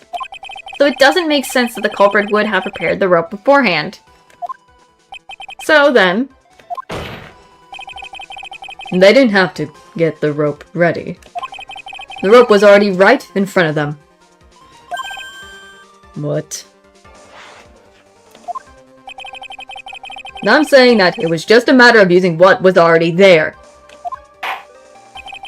In that case, Mr. Wright, please give us an explanation to support your theory. What makes you think the criminal had the rope on hand to create the pendulum? Wouldn't it be the broken wire that snapped from... Whoopsie. Wouldn't it be the broken wire from this photo? Because if I'm right, there was the broken wire from this. So let's do that. And the meaning of this is... If you want to know where the rope came from, it's hanging right there in front of your glorious beard. Ah!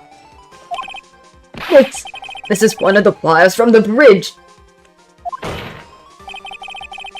When the lightning struck the bridge and set it on fire, one of the suspension wires came loose from its anchor. The criminal didn't have any time to waste. So, they tied the wire around Elise Donim's body.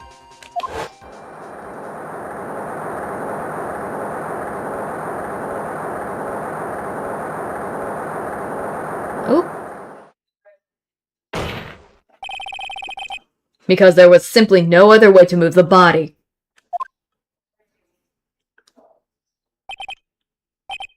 Huh. Not him. Oh god, not. Oh my god. Not him just chugging that now. Mr. Godot! Why is he just chugging? It seems that Mr. Godot is more focused on his coffee than answering my question. It seems that the odds of a rope being available were very high. So I suppose that it is not an impossibility after all. Objection! Oh. Possible or impossible? That's not the question we need to ask. There's only one question. Did that really happen? I'm saying he's addicted to coffee. Right. I wonder if you can prove what happened to us. Do you have actual evidence that the body was swung over like a pendulum? What about the bruises, my boy? Did you forget they had bruises on her? There were bruises that the body fell, so it must have been from when she was a pendulum. Come on, Godot.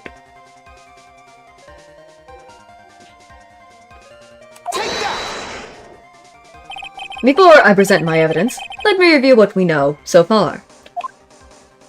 According to this photo, one of the wires snapped. Looking at the map, we can see it's the one that was in front of the inner temple. So then that was the spot where the criminal... Yes, precisely. Now let us consider the body's movement by looking at the overhead map again. If the body was pushed from this point here, it would drop on the opposite bank at approximately this point. Did you say drop? Well, they must have failed to catch the body on the other bank. What? What makes you think something like that happened? Because I have evidence to suggest her body dropped some distance. What kind of evidence? Take a look at this autopsy report. It says here that her body fell about 10 feet after her death. 10 feet, huh? That's most likely the height difference between the two sides. The body's overswung due to forward momentum, but then came loose and fell about 10 feet. And then, as a result of the landing impact, this crystal sphere was knocked loose. That's... Yes, this bloodstained amethyst crystal is the one that came off of Miss Elise Donim's staff. And even more important is the place where this crystal sphere was found. Indeed, I believe it's already marked on the map, this overhead map. The crystal was found. Precisely, Your Honor. In the very spot where the pendulum would have arrived if given the right amount of speed.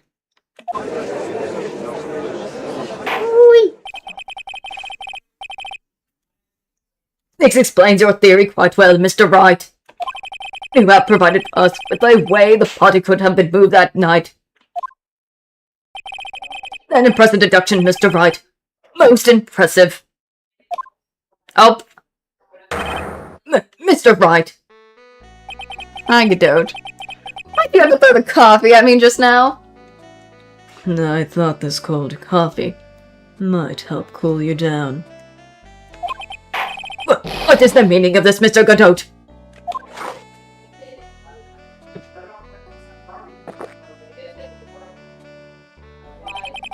That was a dark and bitter guess that you made, right? Every time we get something right or something close, he has to throw coffee at us. Oh my god. What coffee to be thrown at us? We've done nothing to you, sir. You're just taking anger out on us for no reason. But you forgot about one thing. Oh, and what would that be? The aroma. Huh? No coffee's most reliable accomplice is its deep and profound aroma. The rest of the court doesn't speak coffee sense. Can you elaborate a bit more? Oh heck yeah, at least that's better than being whipped by Francisca.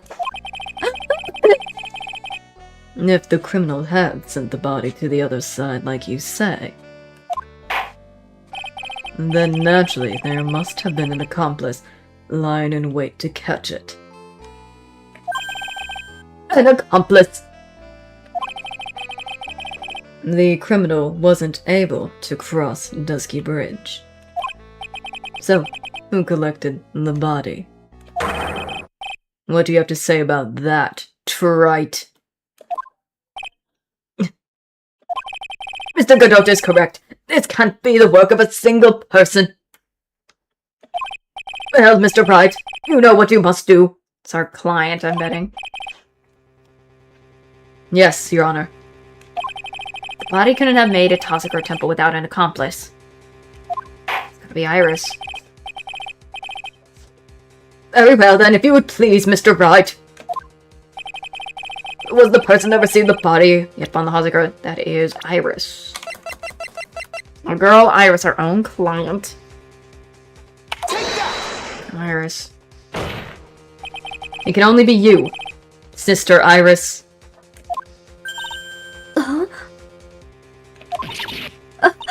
But I don't see why you're so surprised. The only way to transport the body from Dusky Bridge is by snowmobile.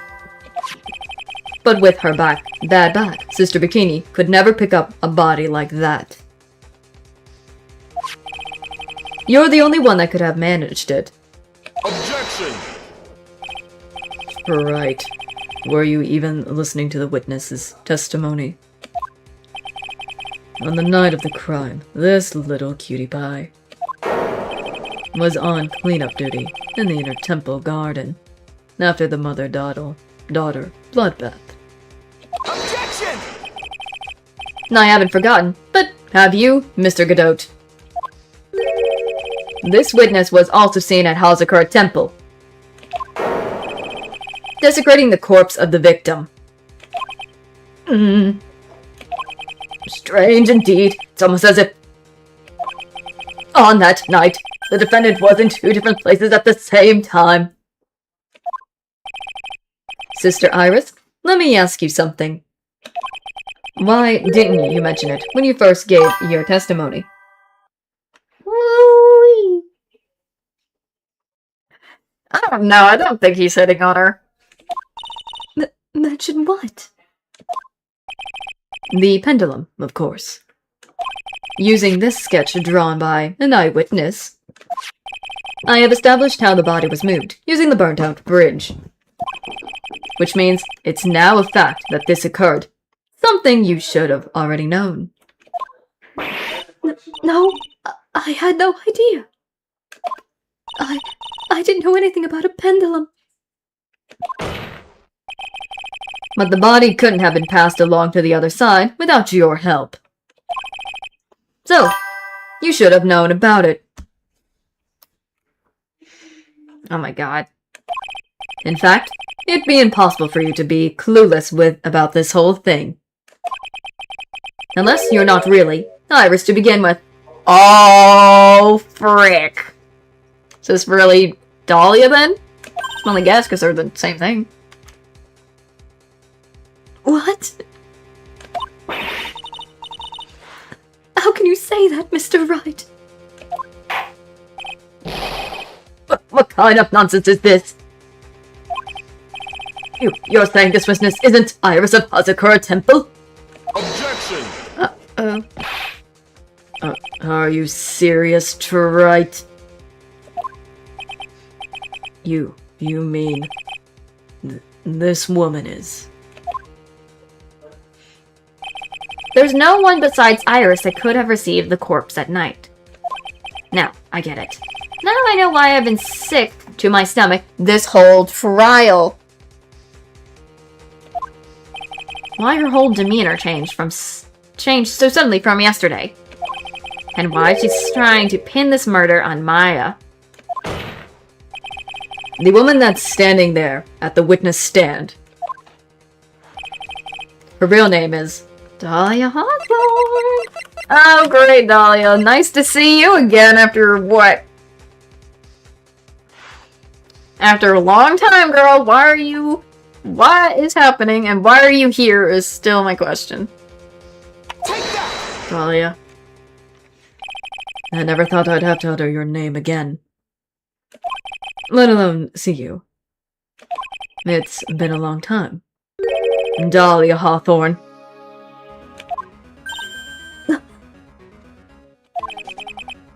Hawthorne!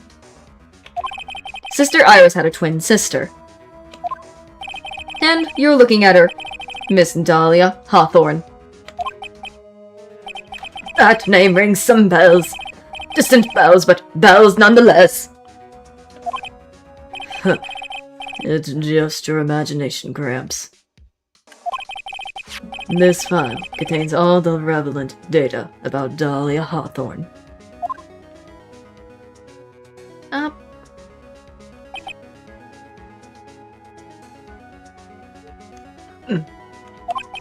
Oh yes, I remember now. That case, 5 years ago. My name is Dahlia Hawthorne. I just want to say, it's an honor for me to be in here in your noble presence. The honor is all mine. Oh, the honor is all mine. Oh, great. But according to this, Dahlia Hawthorne is already dead. It says her execution was carried out last month.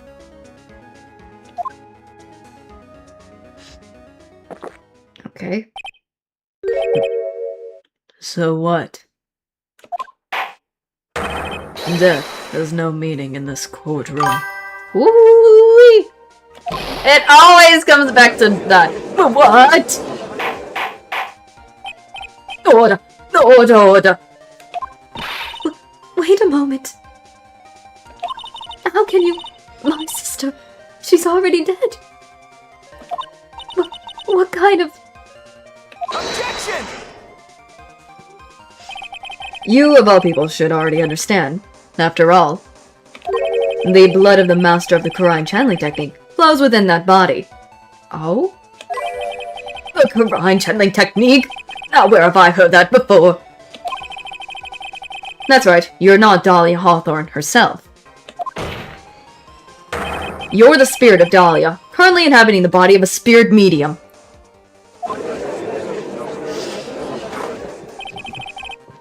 What an exciting story. Exciting, but quite impossible. You're asking us to buy that Dahlia Hawthorne just happened to be channeled by someone. On the very night of the murder, to a temple where her twin sister, Iris, was.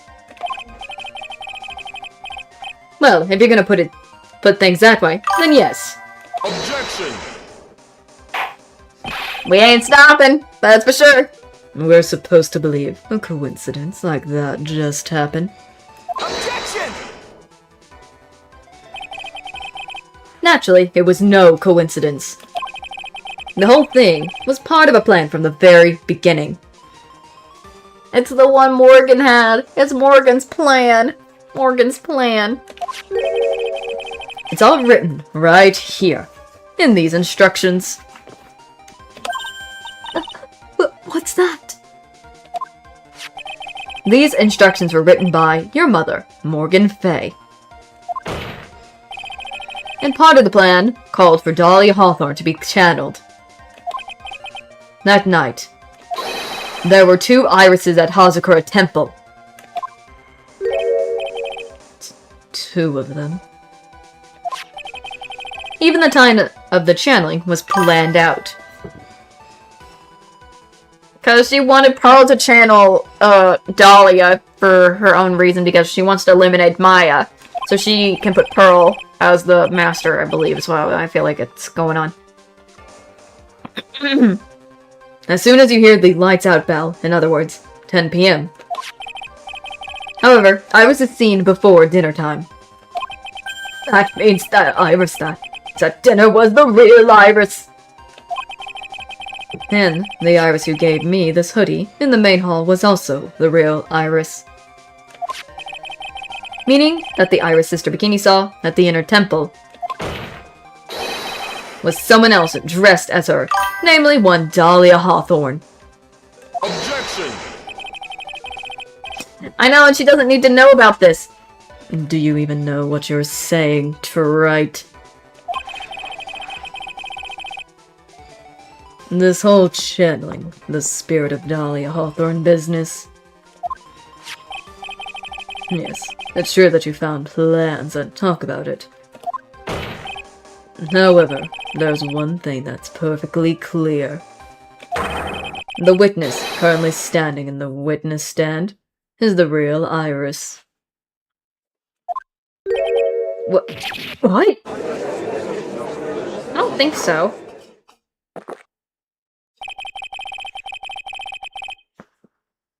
Calm down, and remember what you know about the night of the crime. After meeting Sister Bikini, the Dahlia Hawthorne that had been channeled would have been stranded at the inner temple due to the lightning strike.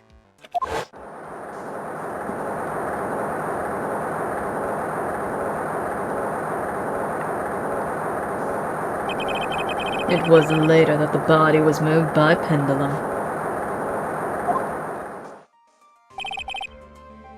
That's right. Naturally, that would mean the Iris that received the body was the real Iris. Are you with me so far? Yes. After being notified of what happened, the police came to Asakura Temple's main hall. There, they found Iris in a room and arrested her. And ever since, she's been under police supervision at the detention center.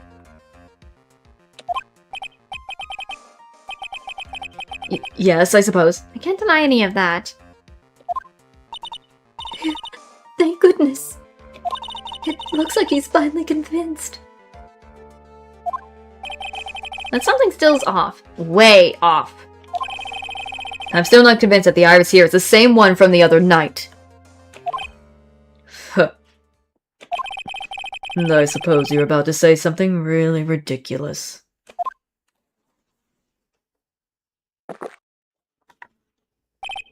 Like the real Iris and the spirit of Dahlia is somehow switched places.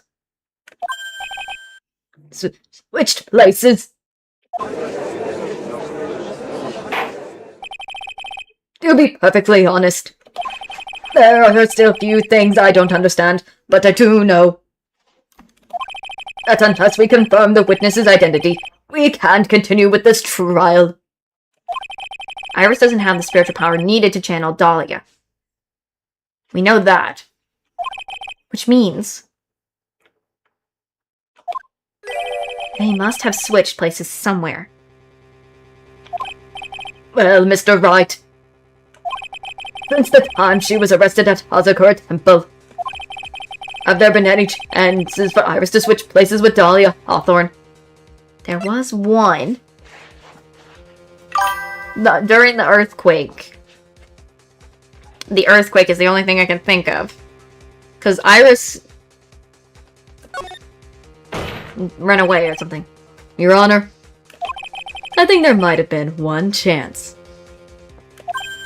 Oh, explain yourself. Yesterday, for a few minutes, Iris' whereabouts were unknown. Unknown?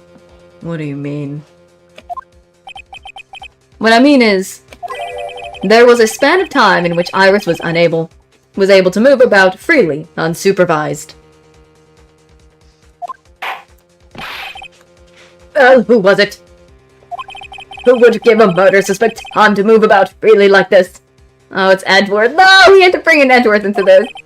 I'm sorry, I know you didn't mean to. It wasn't your fault. To say his name.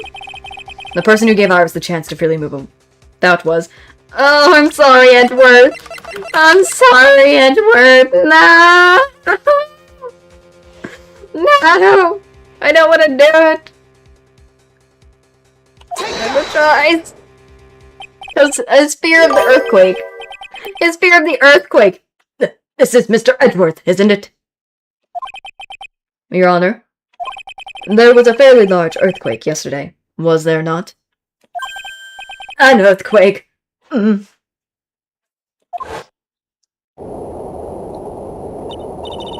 earthquake! Oh my goodness! The inner temple! This kind of tremor might... Oh, I hope he's not watching this from... I hope he's not watching. No, could I have... She fled. She escaped.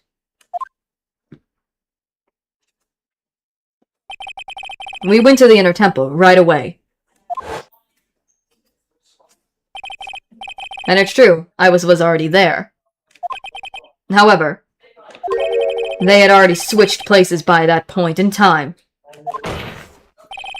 When I arrived at the training hall, I was met by none other than Dahlia Hawthorne. Sorry, Edward. That's quite enough already, Mr. Wright. Now see here. No judge in his right mind would consider the idea of spirit channeling and... Be quiet. Oh God. Hello. It's been a long time, Mr. Judge. That voice. Guess I'll have to ask again. Whoop, there she is!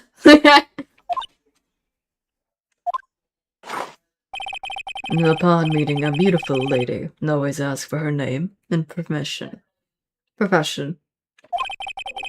That's one of my rules.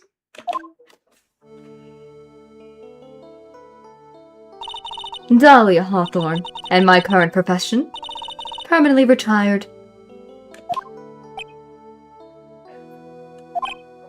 Huh.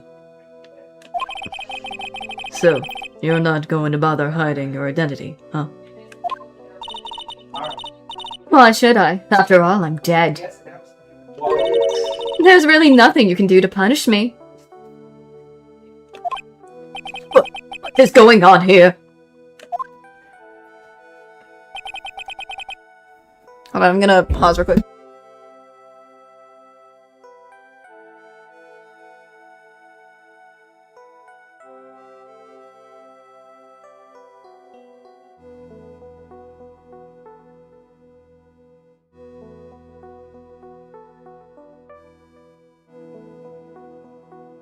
Sorry.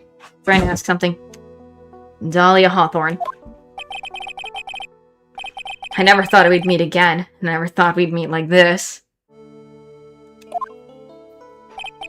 But this time, I'll end it. For her, and for myself. Ooh-wee. Ooh-wee. I'm trying my best to give Dahlia Hawthorne a very much a evil voice as best as possible, but I'm not doing so well. I apologize. I apologize for that.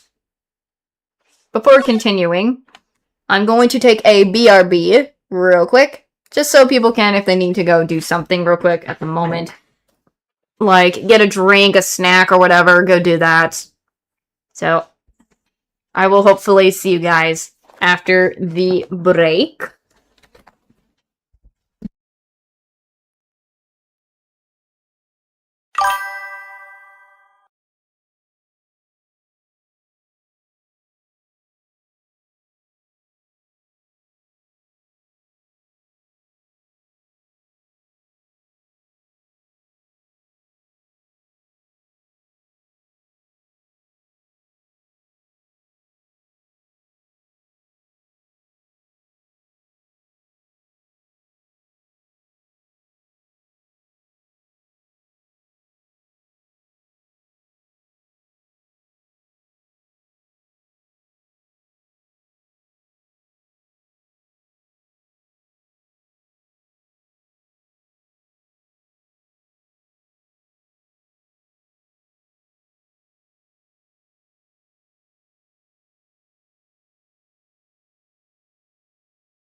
Alright, I'm back. Sorry if it took a little long. Excuse me.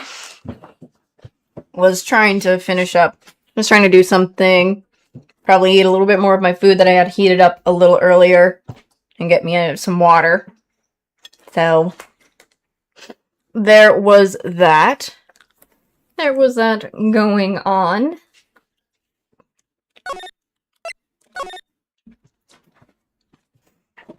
Because I am full on ready, hopefully.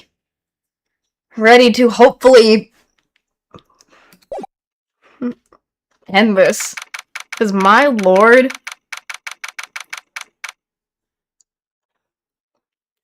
it's been... This has just been crazy. Thank you. All of this stuff has been crazy. But lordy, it all goes back to Dahlia stuff. Now then, let's continue where we left off, shall we? Well, witness. Yes. How can I help you, Mr. Judge? Well, it seems that if we are to learn the truth, we'll need to hear your testimony. Oh, Pop-Up came in. I have no problem with that.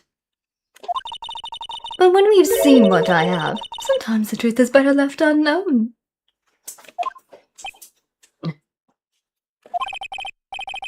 In any case, let's hear your testimony. Tell us about the plan that was carried out that night.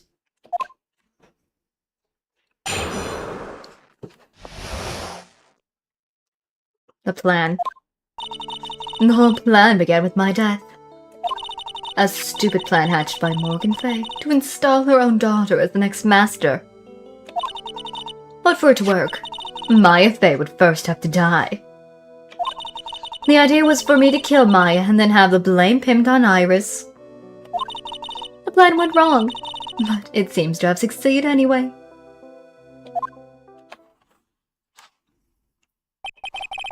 So, that means you really are... Wait a minute.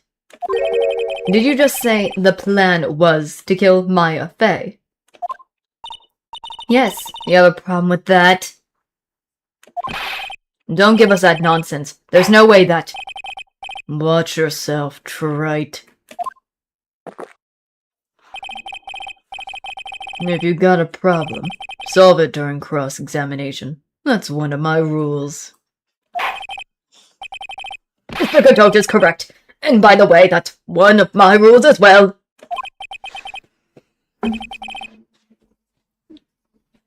To kill Maya, could it be true?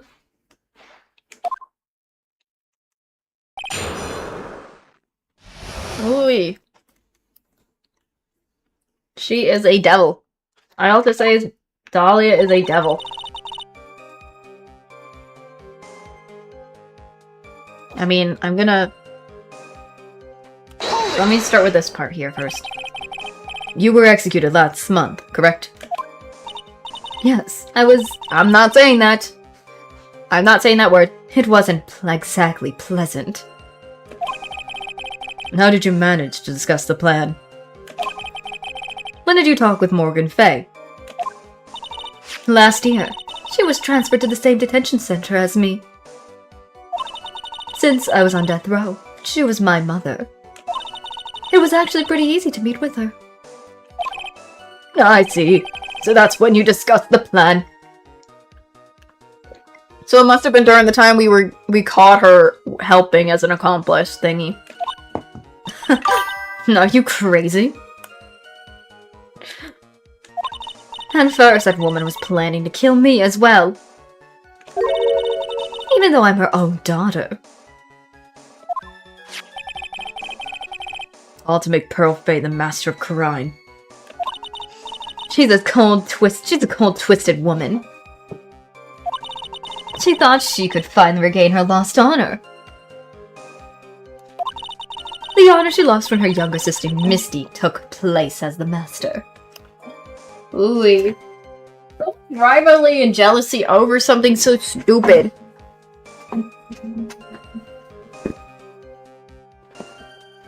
Oh, I didn't even realize that. That was neat. That is neat to know. Huh. Ever since that day, she's been working on this plan. The plan, huh?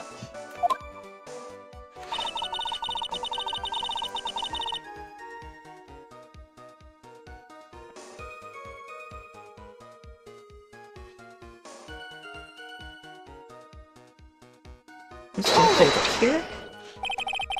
You're talking about Perfect, is that correct? Yes, though at first she had high hopes for the two of us. You and your twin sister, Nyrus? That's correct. Fortunately, neither of us had much spiritual power. That's why we were abandoned by her, along with our father.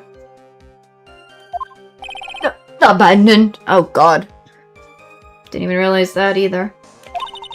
The only person I ever really cared about in life was myself. Selfish! My sister was a nuisance, so I convinced my father to leave her at the old temple. You mean Iris? Yes, my father married a woman who also had a daughter. The less children you have, the more money there is to go around, right? And on top of that, my father had absolutely no interest in children in general. Ooh-wee. How horrible. The real horrible one was that woman. That bitter, vengeful woman. It was her stubbornness that gave birth to that child, Pearl Faye. She was born with an abundance of spiritual power, unfortunately for her. Morgan Faye heaped all of her broken hopes and dreams into that poor child's back. All because of her pathetic dreams of having her bloodline become the main family.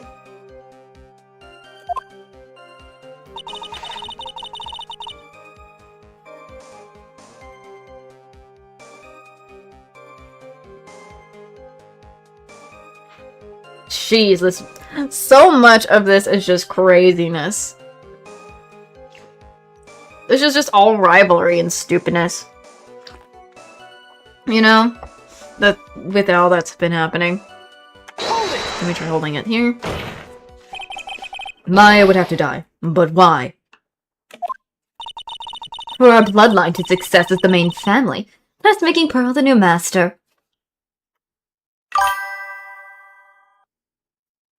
Alright, get some sleep. I forgot to change the time originally on the schedule, so I should have fixed it on the top one, but it's the same as Friday's one, so it shouldn't really matter. That remaining descendant of the current master had to be taken care of. Objection! But Pearls would never agree to a plan like that. She's adores Maya. How sad. You still don't get it, do you? What Pearls wanted had nothing to do with it. Morgan didn't care one bit about Pearl. The only thing she cared about was the position of the master. That's all. But hopefully you do get some good sleep.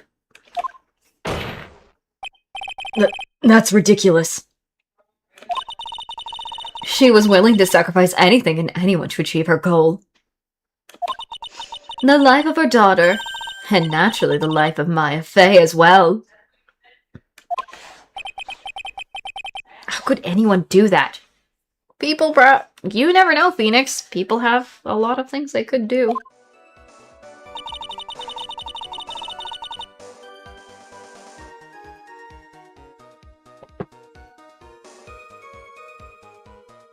Plain. Let me see what this is about. You were going to kill Maya. Pearl didn't need to know anything about it.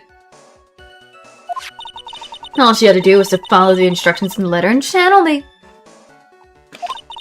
Then I would have simply used her body and finished the job. In any case, I'm already dead. There's nothing any one of you can do to me.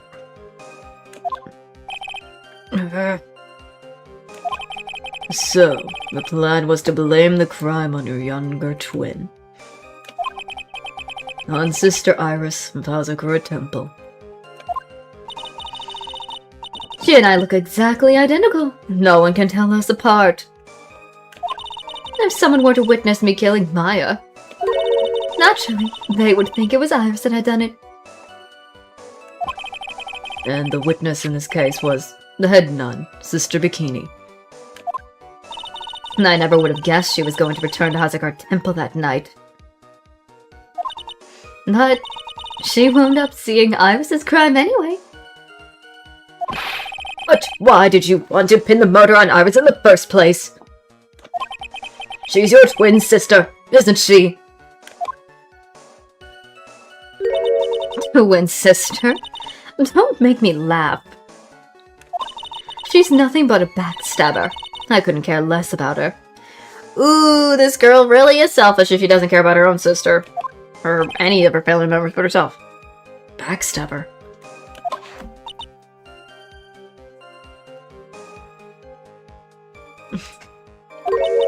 You just don't understand.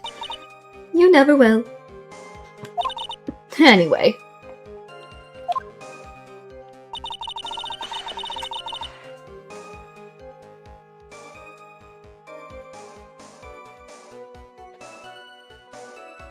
Hold it! You think the plan was a success? You heard me, just as that woman had hoped. Maya Fey is dead. Now the title of Master will pass on to Pearl Fey. Objection! That's absurd. Maya is just... She's just trapped. Trapped inside the sacred cavern.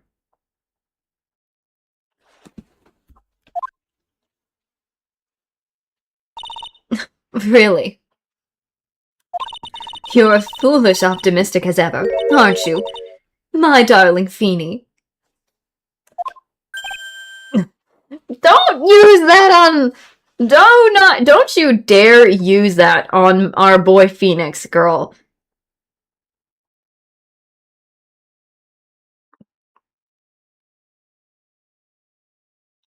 Bro, I hate how she's just trying to use that on... My god. The fact that she said Feeny, oh my god. I mean, was there any proof that she was in that temple, though? And what proof is she that she's dead? Where's her body if she really is dead? Is my question. My god. Do you want to know the truth? Ever since we've met, I've despised you. Your sniveling naivety and your pathetic faith in other people. I just want to know one thing.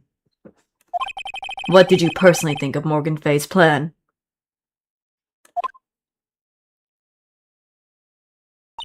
I told you already, didn't I? It was a stupid plan. It had no point, no value, other than fulfilling her own greedy desires. Yes, and it was certainly nothing to be proud of. If that's how you feel, why did you help her carry it out? Yeah, why would you do it? Why would you kill Maya?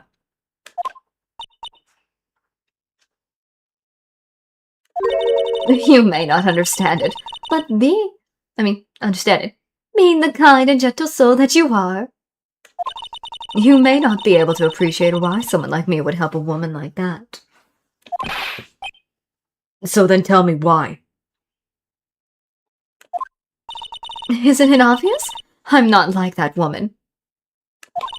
I only act in my own self-interest.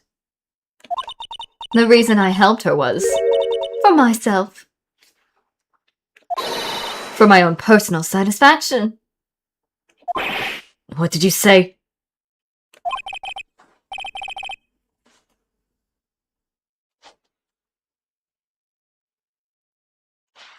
So this woman, Dahlia Hawthorne, she had her own reasons for wanting Maya dead. I think it has something to do with Mia.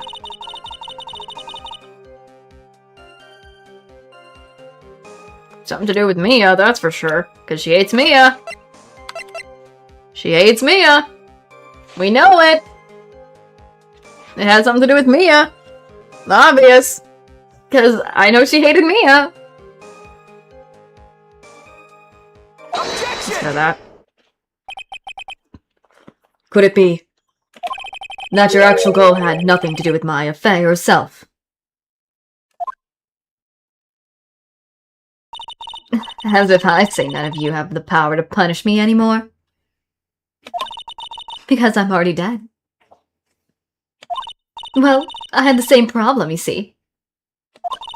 You can't punish the dead, and you can't take revenge against them either. You wanted to take revenge on someone?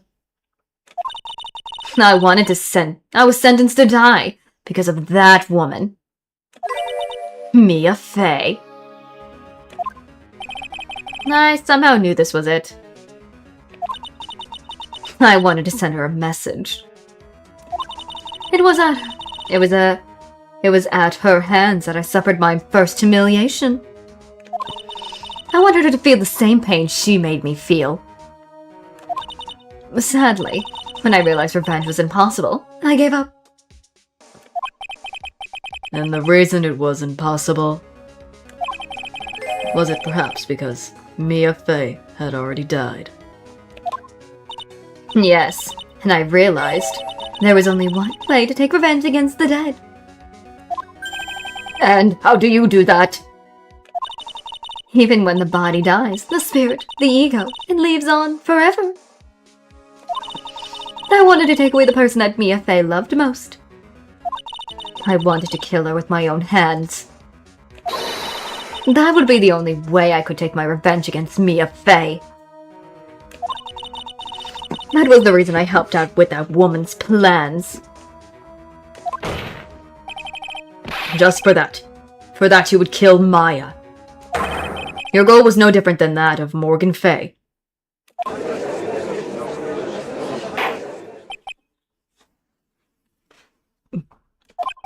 As they say, the apple doesn't fall from the tree. What a cruel plan. Cruel, cold, and heartless. I wish I could turn Dolly into a heartless and just defeat her. Don't waste your time preaching to the dead. I've already told you, there's not a thing you can do to me. That night, about 9:30 p.m., I materialized into this world. I quickly pinned my hair up and put on a demon-warding hood. Then I picked up the staff that was by my side and left Hazakura's temple. So, it was Elise Donim who channeled her after all. Ah!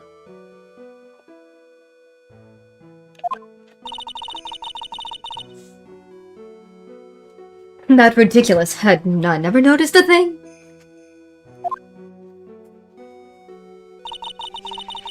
She left Maya Fey at the inner temple and wobbled back, clutching her poor old back.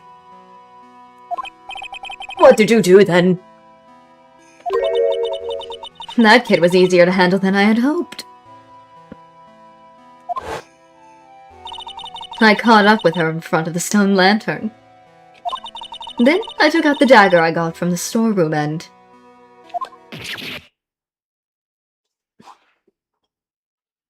Ooh, red. So then you're saying you stabbed Maya. It's strange, but I don't have a clear memory of what happened after that. What does that mean? No clear memory? I don't know.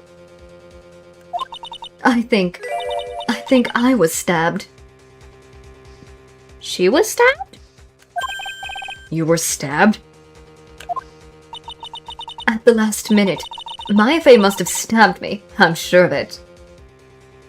Objection!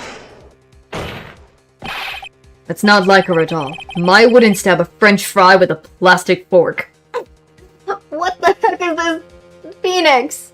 Plastic fork, French fry, oh my god. Anyway, I suddenly lost consciousness. But before I did, I scrawled her name on the lantern. Just as I was passing out, I wrote Maya behind my back. I had hoped it would cast suspicion on her. I can't believe she was thinking of that until the bitter end. That's where my memory temporarily stops.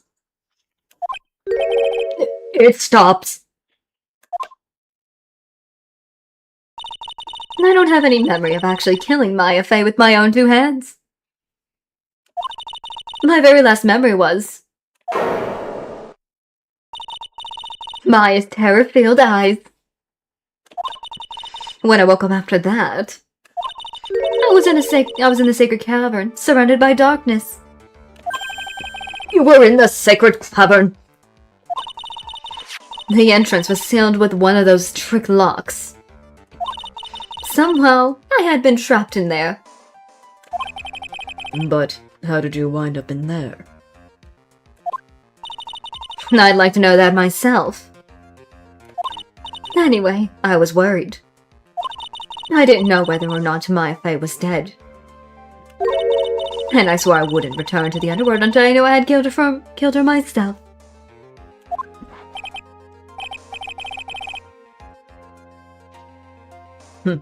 For a ghost, you're one tough cookie.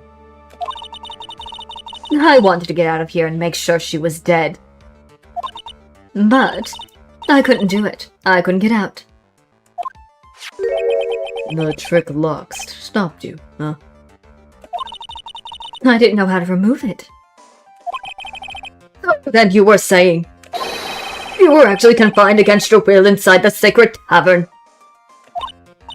Yes, I wanted to get rid of that annoying lock as soon as possible. But it wasn't easy. I kept getting interrupted while I was working on it. Interrupted?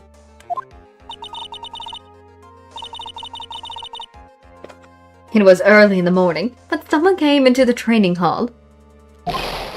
What? Who? Could it have been Maya?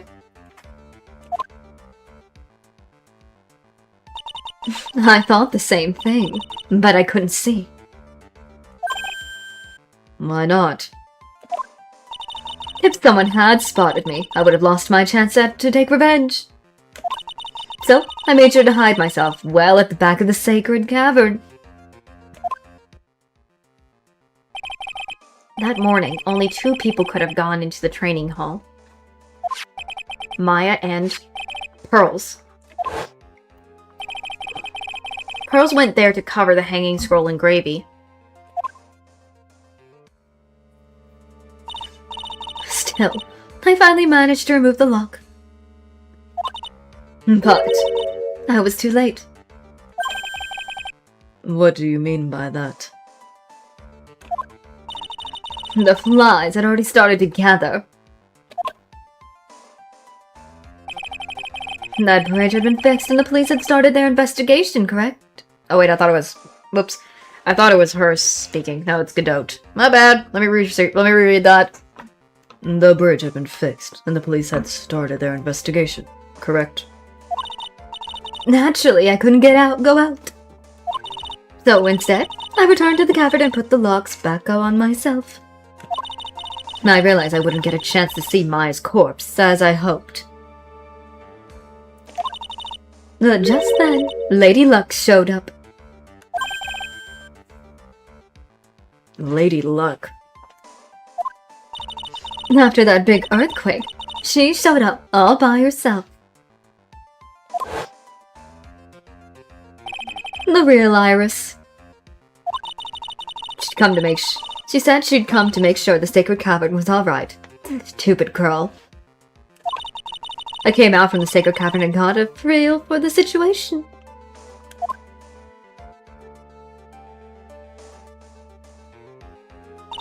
Then I locked her away in my place.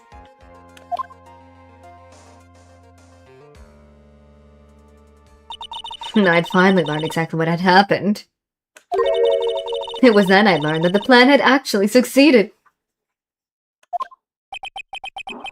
What do you mean your plan had succeeded? I had misunderstood one thing, you see. That night, the one that had summoned me. I had assumed that it was Pearl Faye. Well, of course you would have assumed that. It was written in the instructions. But I was wrong. The person that had actually channeled my spirit back was Misty Faye, the picture book author. What? Well, that's really the only possibility, isn't it? After I lost consciousness in the garden, it was her body that was left lying there.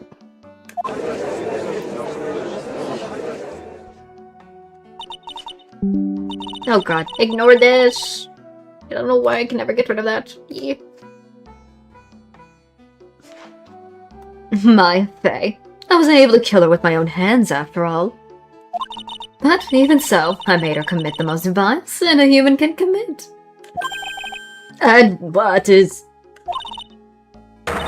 Matricide, the sin of killing her own mother. Ugh. No way!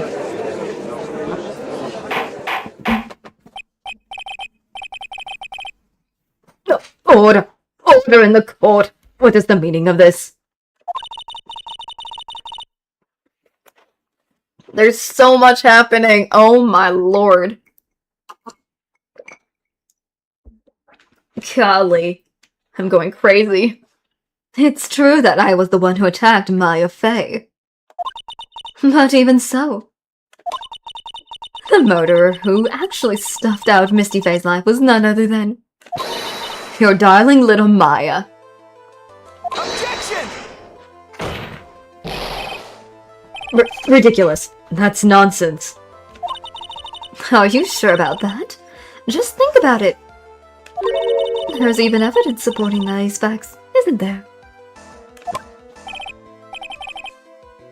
Oh my god. What do you mean? What is this so-called evidence? The fact that Maya Faye has disappeared is evidence enough, isn't it? Huh? The idea that she's still in the sacred cavern is just ridiculous. She wasn't able to escape from the inner temple. That much was obvious. In that case, there's only one place she could be. Where?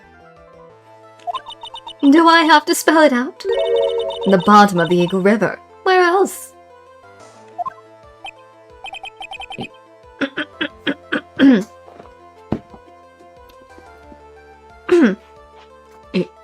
I'm trying to get my voice to do it. Eagle River. Maya Faye. Game over herself. Game over her long lost... Maya Faye killed her long lost mother. Can you imagine the guilt she must have felt when she realized that? I was about to say, because... That's why she threw herself into the Eagle River. Most bodies that wind up in there are lost forever.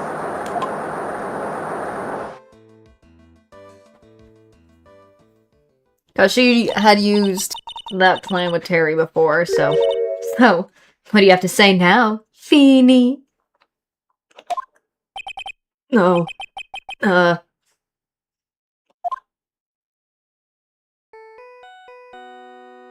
is there a phone going off? A phone's going off. Oops. Sorry, that's my phone. What kind of ringtone is that? Get out here. Okay, thanks.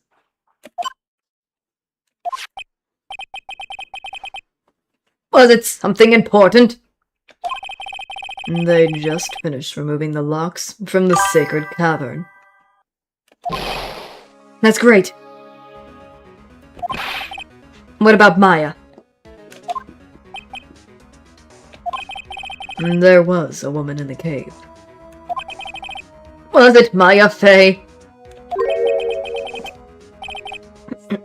It was the accused, Sister Iris. Huh? Don't look so surprised. I locked her in there yesterday. I had just finished telling you that. So, what about Maya? Where is she?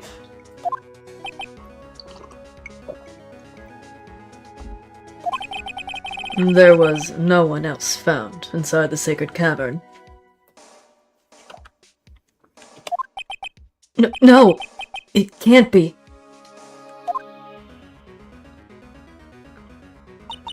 I told you, didn't I?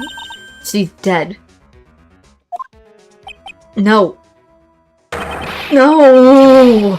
Please tell me that's not true.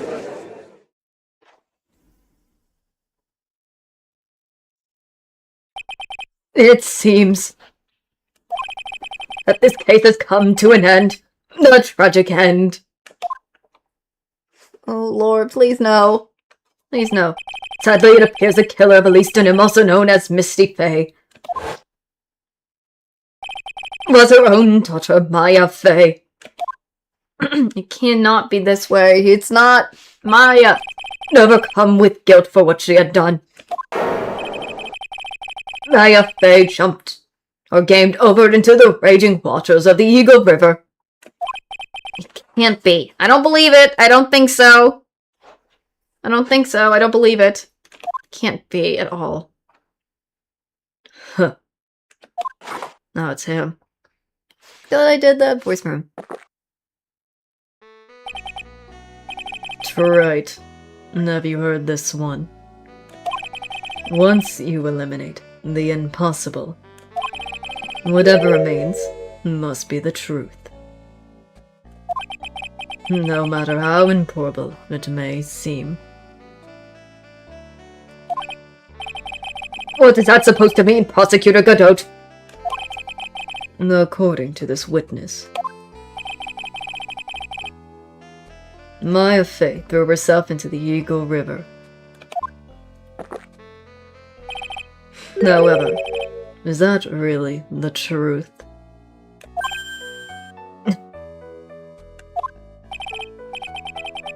Remember, this woman testified earlier that the bridge was already on fire when the murder was taking place in the garden. Which means, if Maya had thrown herself into the river, it must have been from the inner temple side near the bridge. That's right. That's where she jumped from.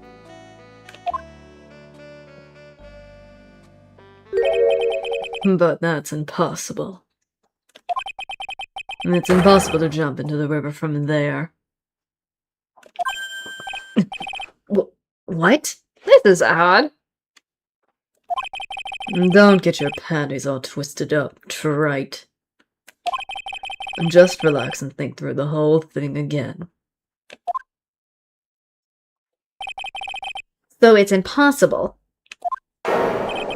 Maya couldn't have thrown herself into Eagle River.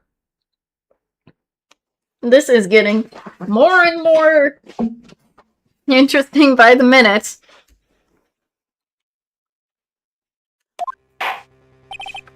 Well, Mr. Wright, Miss Hawthorne claims Miss Faye threw herself into the river from the inner temple side.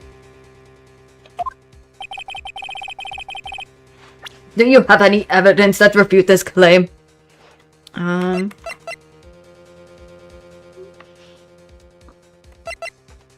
That's her bot. That's that. Let me look at this again. It might have something to do with the map. Maybe the map has something on here that might have it that is impossible to jump. So I'm going with the map for this. That's my only thought process. I think.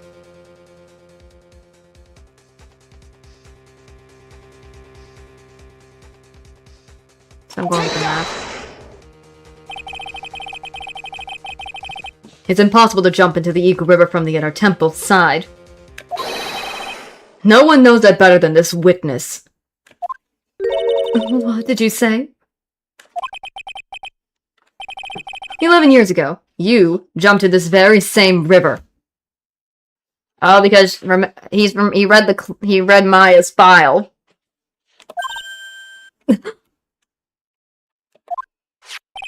Just take a look at this overhead map. As you can see, below the cliff on the inner temple side is a big rock shelf. Oh, you're right. She wouldn't have reached the river if she had jumped off from there. In other words, if she had jumped, we should be able to see her body in this photo.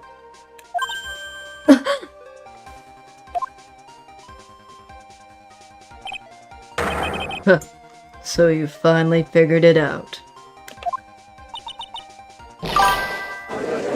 No!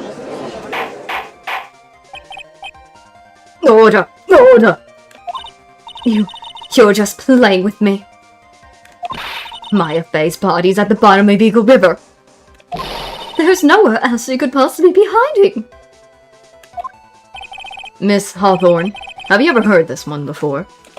Once you eliminate the impossible, whatever remains must be the truth. Condon's words! Yes, just a few minutes ago. Maya Faye wasn't inside the sacred cavern. We know now that she didn't throw herself into the Eagle River. Correct. That eliminates all the most likely possibilities. Now, although it seems improbable, there's still one other place she could be. What? What is this one possibility you are talking about? That's obviously a bluff. So where is her dead body, then? Finally, I think the pieces are falling into place. Normally, the living have no way to punish the dead. But I think there's a way to give Dahlia Hawthorne the ultimate punishment. Shall I tell you, Miss Hawthorne? Shall I tell you where Maya is? Very instant, Maya Faye. She's in the courtroom! She's in the very gosh darn courtroom! She had lived! She's probably channeling Dahlia! Right now, if anything. She's gotta be channeling Dahlia, because if that's the only case I can think of, that is what I can think of only.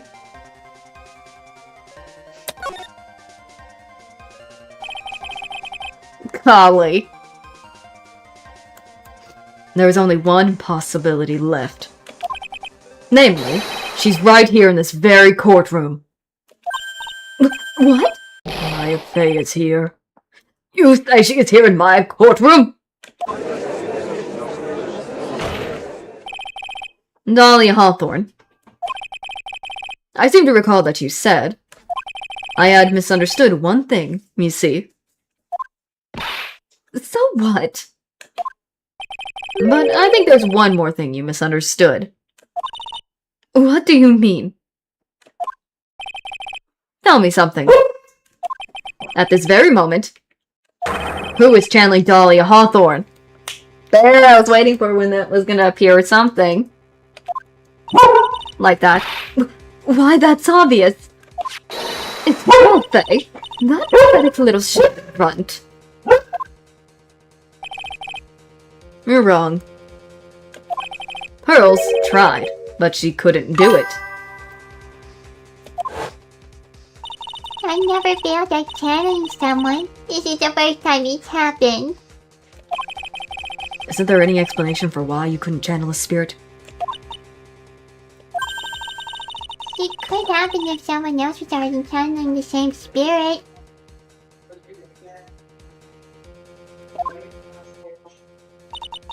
Someone called me before Pearl did? But who? Pearls even tried again on the day after the crime. But she couldn't do it. What could that mean? I think the truth is becoming clearer to you right about now. Am I correct? We have to... It wasn't Pearls that channeled you. There was someone who called you before she could. Is it Maya? We only have Maya in... Maya's the only one right now that's channeling her, I'm betting. Because Maya right now... Let's go.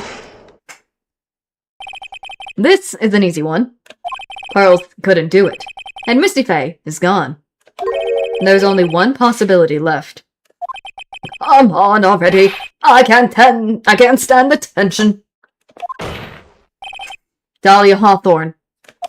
The person channeling you right now must be Maya Faye. What? But how could that be? Remember what this witness Dahlia Hawthorne said her goal was about her goal? She said that her goal was to kill Maya Faye. Yes, that's right. But Maya Faye channeled the spirit of someone that was trying to kill her. Well, Gramps, what would happen? Could it be? It looks like you finally understood, Your Honor. Well, I don't. What are you going on about? What I'm going on about is the reason Maya channeled you. And there's only one reason. To protect herself from you. To protect herself? From me? Yes. On the night of the crime, you were only interested in one thing. Killing Maya Faye. The path back to Hazakura Temple was closed off, and there was nowhere for her to run. So then the problem became... Where would be the safest place to hide?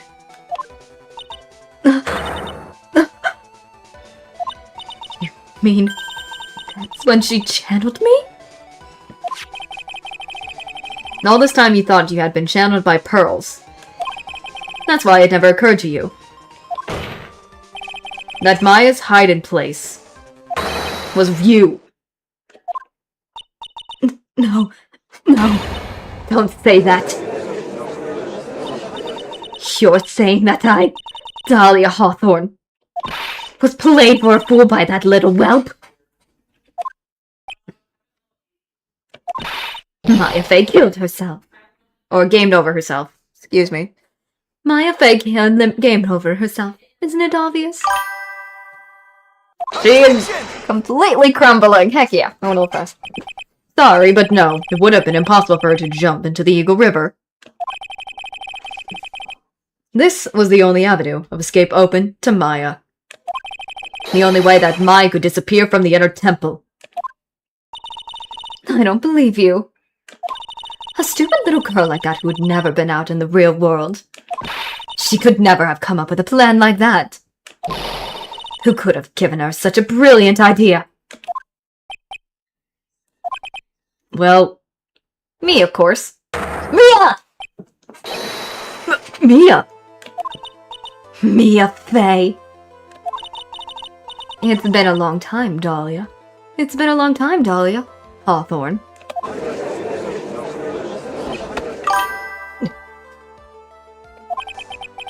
So it's true. It was you.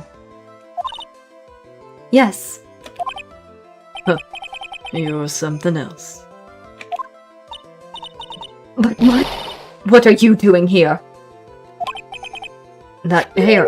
It's Pearl's, right? Tell me something, Dahlia. I want you to think back to that night one more time. You had just cornered Maya in the inner temple garden. And then, in that final moment of the fight, you lost consciousness.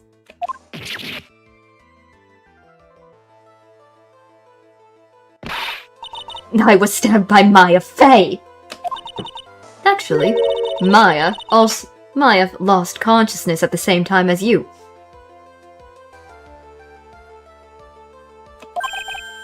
She did. She did.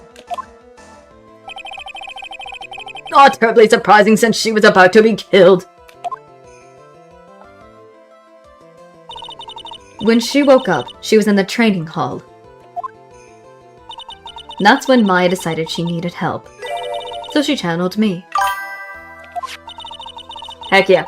She explained in a memo the situation she was in. She asked me what I thought she should do.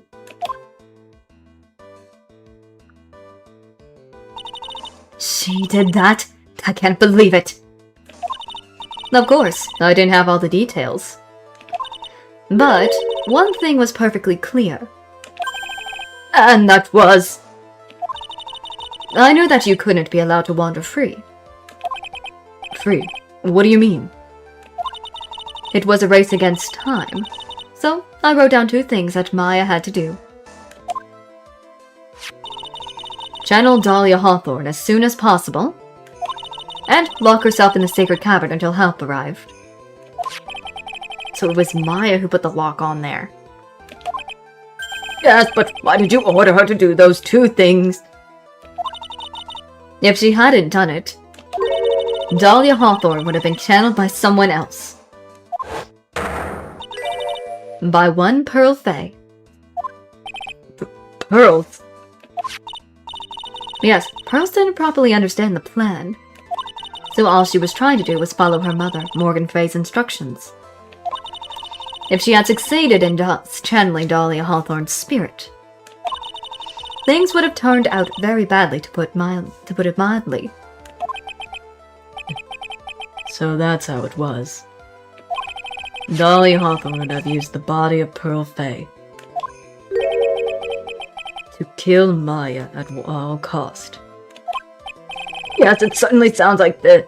It was the intent all along. How dare you! I won't forget this. Why not just admit it, Dahlia Hawthorne? Your little plan was nothing but a big failure. Yes, another failure to add to the pile of shame, wouldn't you say? What do you mean by another? Think about it, Dahlia. Remember all your past crimes. Not a single one of them was a success. They all ended in failure. Woo! What? How dare you? 11 years ago.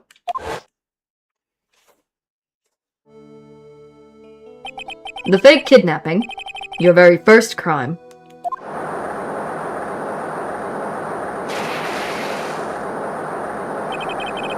You got your hands on $2 million diamond, but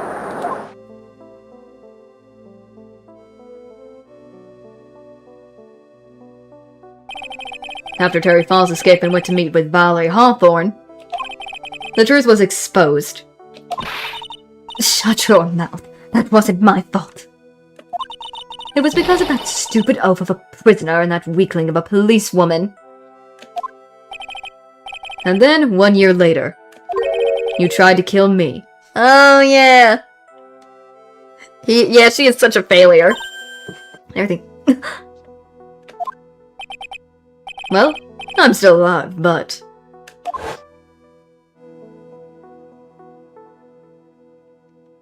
you wound up killing someone else.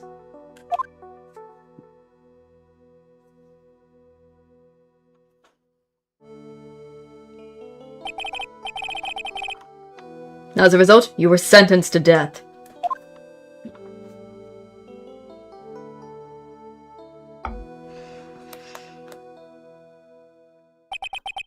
It's one stupid move after another for you, but it's no longer funny.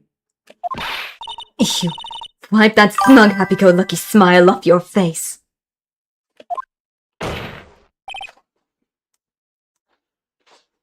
And now this. You messed up again. You let Maya Fey escape. Even though she was right there in front of you.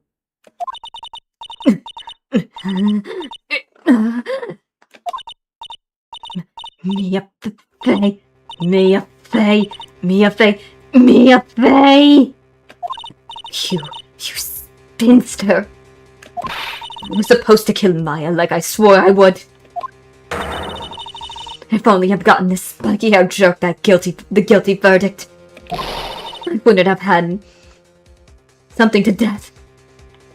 I'm not saying the word because I refuse. I feel like, yeah, she is. True. But I think you finally understand, Dahlia Hawthorne. You will never defeat me. What? What did you say? Whether you're alive, dead, or somewhere in between, you will never defeat me. As long as I'm around, you're destined to lose for all of eternity.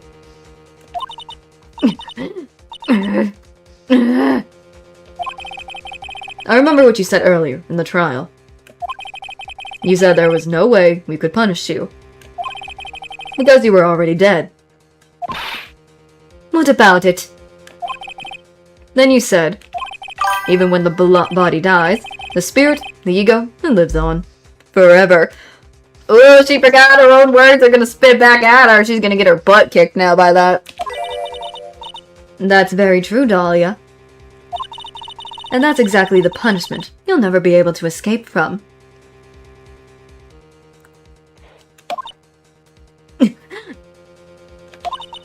For all of eternity, you'll have to remain as Dahlia Hawthorne.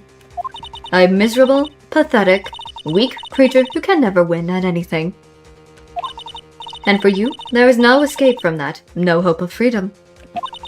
Since the day you were executed, the narrow bridge that once stretched out in front of you had burned to a crisp. You're wrong. It can't be. How could I lose to the likes of you? Ooh, breakdown. It no longer matters. I don't care whether you win or lose anymore. The only thing I want is for you to come out of Maya's body right now. Whoa, here it is. Whoa! There's just a whole bunch of screaming. I can't do all the screaming. What is... Oh! Oh, that scream, though. Ooh! I'm not ready. Not ready to go. Whoa! Why does it feel like Ghost Hunt with this? Ooh! What's with the blue flames?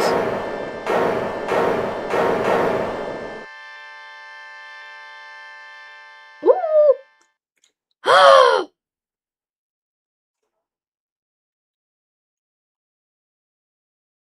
Maya! Nick? Sis? Maya! Yay!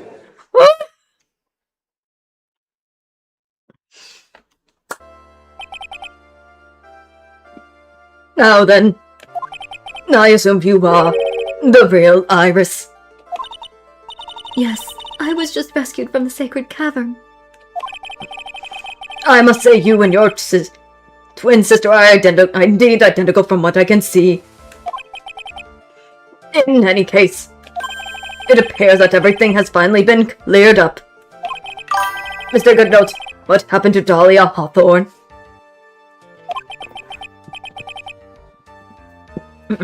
If you ask me, Your Honor, it looks like she went back to the heck she came from. It seems that Misty Faye wasn't the only victim of this crime. Maya Faye, as well as the young Pearl Faye, are also victims of this wicked and selfish plan. Yes, Your Honor. The tragedy of Medium Valley has finally come to an end, it seems. It would be best for everyone if no further attempts was made to channel that spirit again. Your Honor. Yes, what is it? About this whole spirit medium thing. It's almost weird how comfortable you seem to be with the concept now. Well, to be frank, my younger brother is quite judgmental. He often criticized me for not studying hard enough. That is why I made a effort to study up on the Quran channeling technique. It's the magazine. Hey, isn't that the New Year's issue of Occult?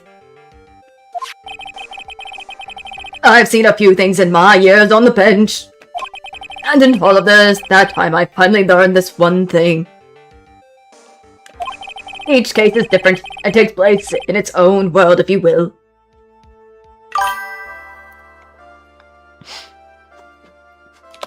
In order to fully understand the world, first we have to immerse ourselves in it completely. And that's where my brother and I used to differ. Never thought it that way. At any rate, it's time to pass judgment in the case of Iris of Hazakura Temple. Objection! Oh, great, what? What now? Darn the goat. What? What now? You're a little too fast with that gavel, Your Honor. What do you mean by that, Mr. Godot? This trial, it isn't over yet. That's what he means. What? Right. Remember what Miss Evil's spirit said in her testimony. Huh? Dahlia's testimony. Why can't it be over? How much longer? I caught up with her in front of the stone lantern. Then I took out the dagger I got from the storeroom and... Well, you know Maya's alive. It's strange, but... I don't have a clear memory of what happened after that. I think I was stabbed.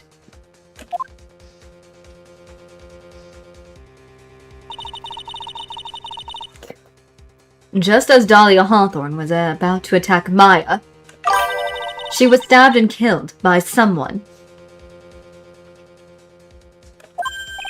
Yes, that's right. The person that was ultimately killed was the spirit medium that channeled Dahlia. We still gotta... Elise Donem. No. Misty Faye. But who killed her? We still don't know who did it. This isn't over?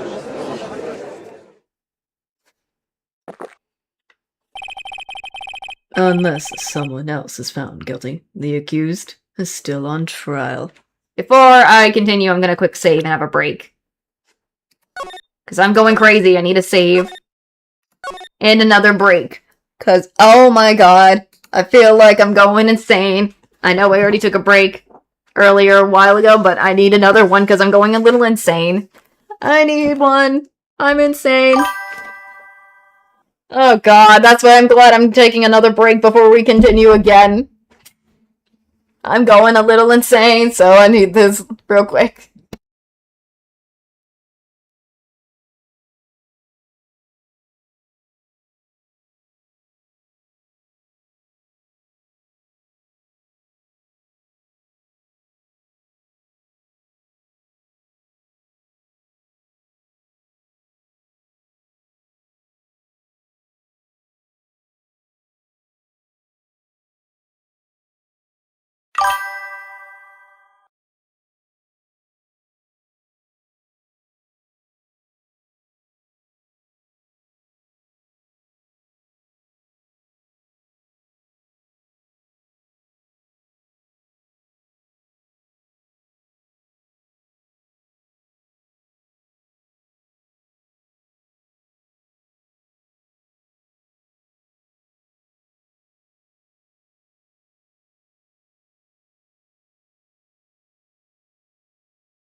I have returned. I am back. Hooey. Sheesh. Just needed that break. Because I just needed to get myself a nice clear head of everything. Because we still have a long way to go. I know it was a quick one, but I gotta get through this. I gotta push. I gotta get locked in. You guys know that? I was also I grabbed me another drink. Because I knew this was gonna be crazy. Because I was drinking some water earlier. I got me a soda now. And so I'm just drinking me a soda while I get through the rest of this, hopefully.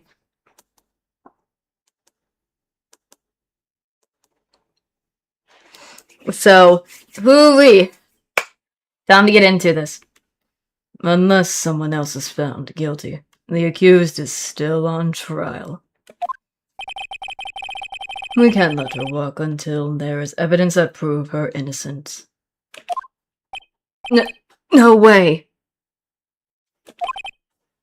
But this court isn't prepared for any further testimony. The prosecution is ready to call our final witness. Final witness? This one will clear up the whole mystery. The mystery of who killed Misty Faye. Indeed. Is it really alright, Mr. Prosecutor?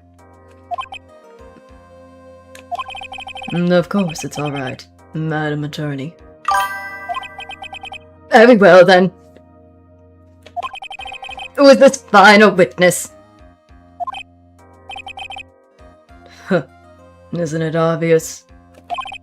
There's one person who saw the whole event, and will put the final dagger in this case. Someone who saw the murder take place.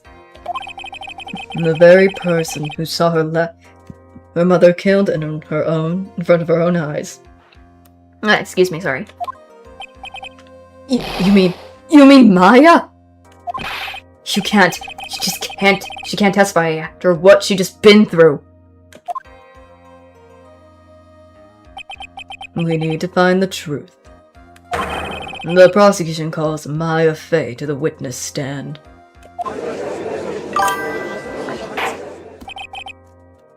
Heck yeah, she is, but oh my god. Very well. But first, we'll take a brief recess. We'll have to wait for Miss Faye to recover before summoning her. Thank you, Judge.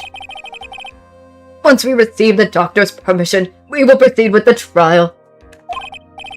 Hey, right. I've got something to say to you, so listen up. What is it? I don't think much of you as a lawyer. It's always the same with you. You somehow managed to squeak by without even a faint understanding of the case. Some beautiful woman always seems to come dashing in at the last minute to save you. You got some nerve. But that's not going to happen this time. This time, you're going to have to do this by yourself.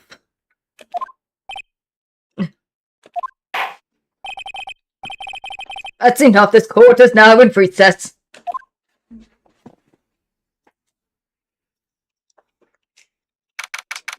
Oh, lordy.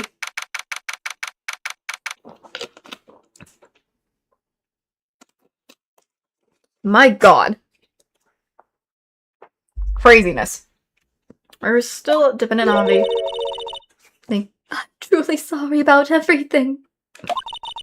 You were working so hard to defend me. But I was missing all day, and we didn't even have a chance to talk. She's right. When I met Iris at the training hall yesterday, they had already switched places, and Iris was inside the sacred cavern.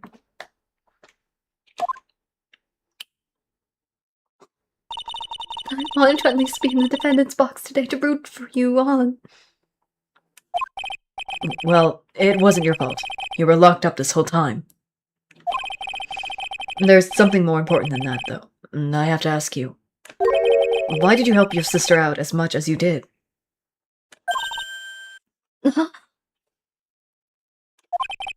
If you had tried to get help at the Sacred Cavern yesterday, you wouldn't have spent an entire day locked up in there. Please, Iris. My sister. I felt sorry for her.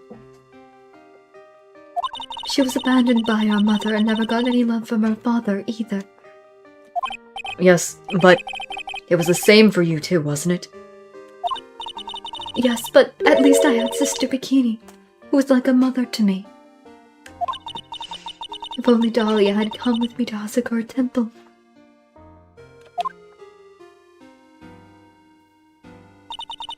I have always loved her. Dahlia was so smart, so strong. She never complained about a thing. That's why I promised her that I would help her.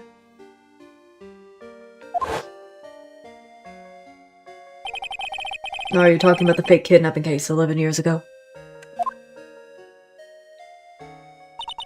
Yes, I wanted to be useful to her in some way.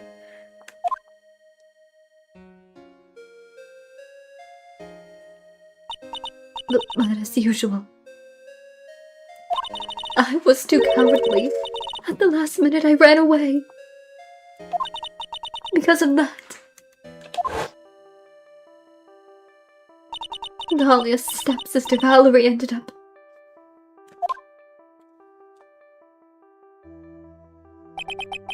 That was the case that wounded Mia so badly.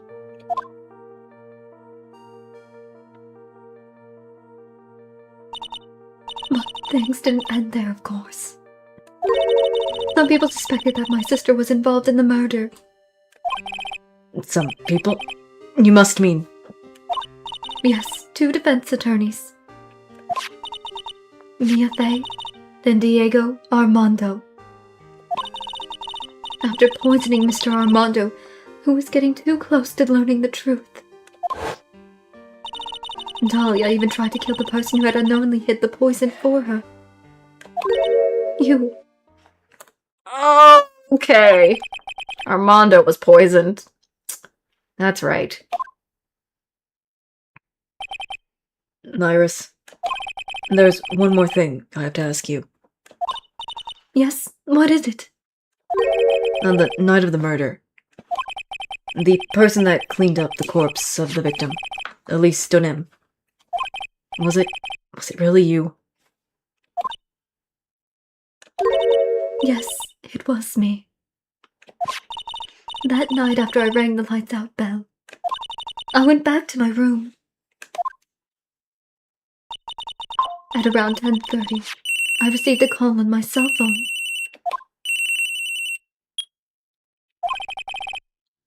There's a problem. Come to the Inner Temple right away. I got on the snowmobile and headed for the Inner Temple. But... Ooh. And the path to the Inner Temple was cut off, right? Exactly. You can't just leave the body here. So, you got to do this, exactly as I say. Got it?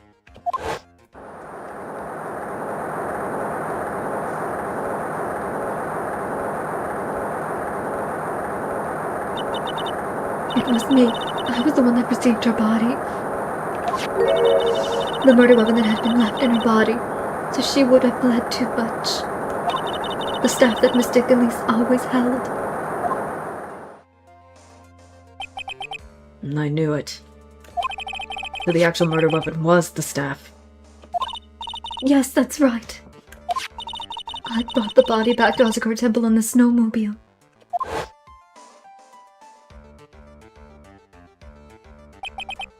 But why? Why did you alter the body? I didn't want anyone to know that the staff was the murder weapon. I didn't want to leave anything that would lead back to Misty. So I dressed her in a robe and stabbed her with the shito. I wiped the blood off the stab blade and left it next to her on the ground.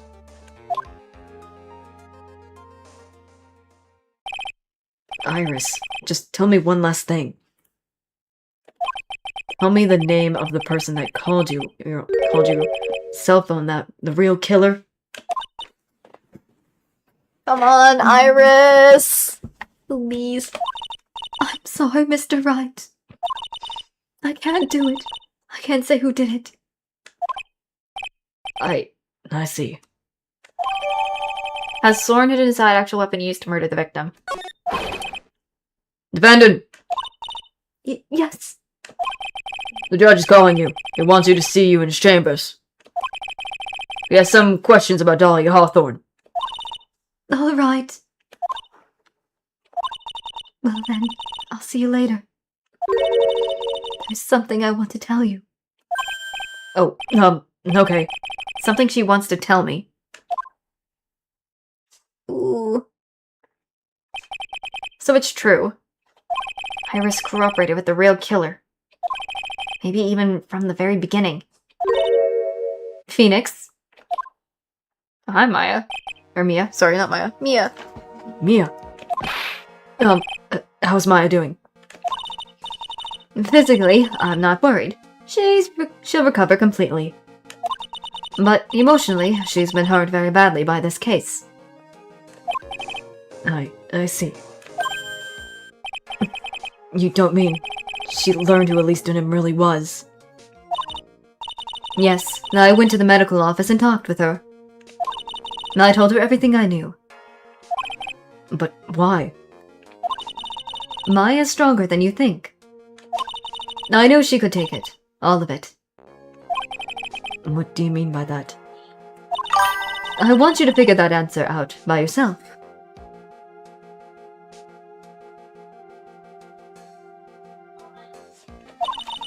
The trial is about to restart. The real killer. Do you know who it is yet? Iris wouldn't tell me who called her, but still. I think that, just maybe, I know who it was. That night, the victim was killed in the garden of the inner temple. And the criminal wasn't just there by accident. Which means that the killer knew of Dolly's plan from the very beginning. And one more thing. The victim was moved to Hazakor Temple side by pendulum. In other words, the criminal couldn't cross the bridge. That means they were stuck on the inner temple side for almost an entire day. Wait. Oh, okay. Exactly, so the culprit was someone that wasn't in Hazakor Temple the following day. That's as much help as I can give you.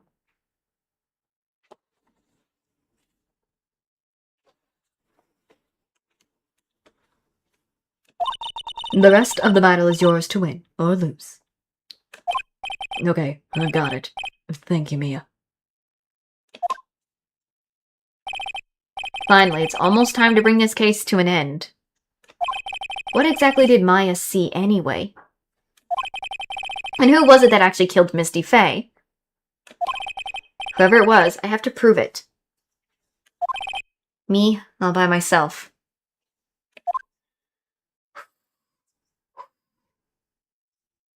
More to be continued. It's time for some grand finale! Come on, let's bring a winner to this! Time to see if we can finally win this and whatnot. Courtroom number 7.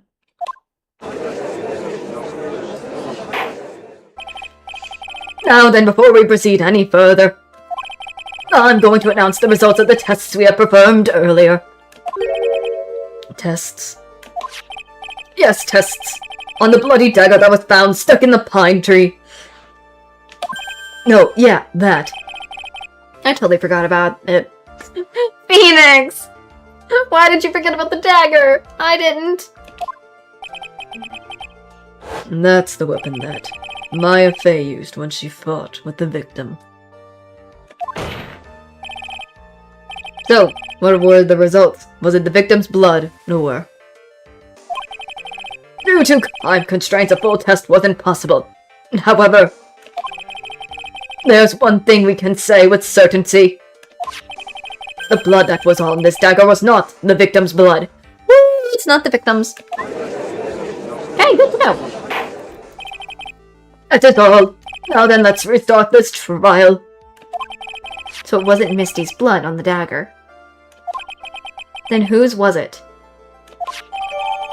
Found stuck in a pine tree in the inner temple garden, the blood doesn't match the victim's.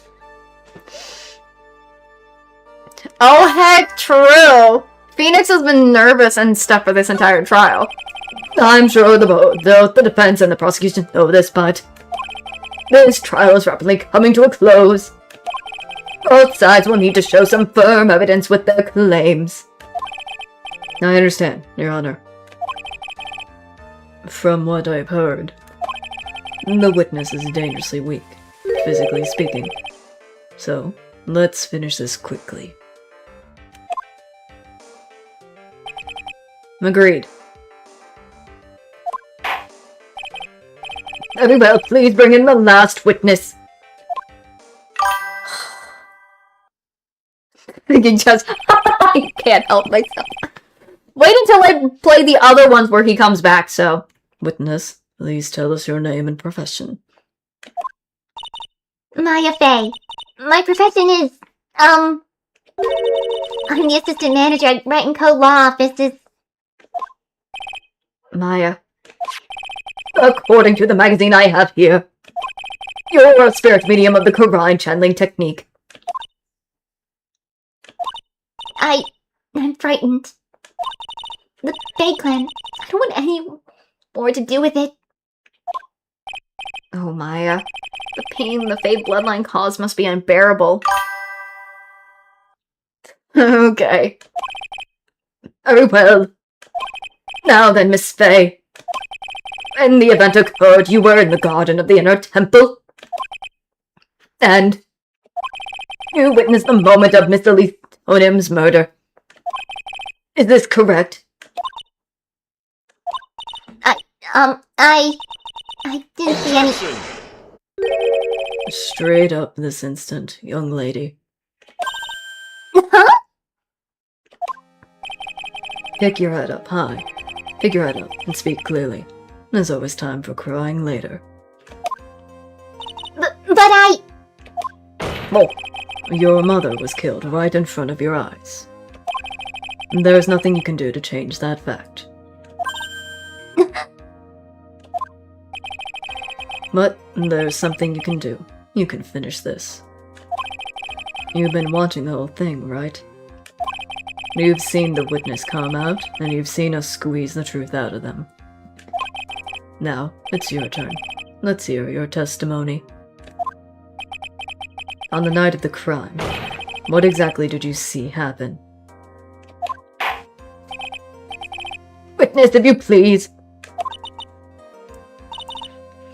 Yes, Your Honor.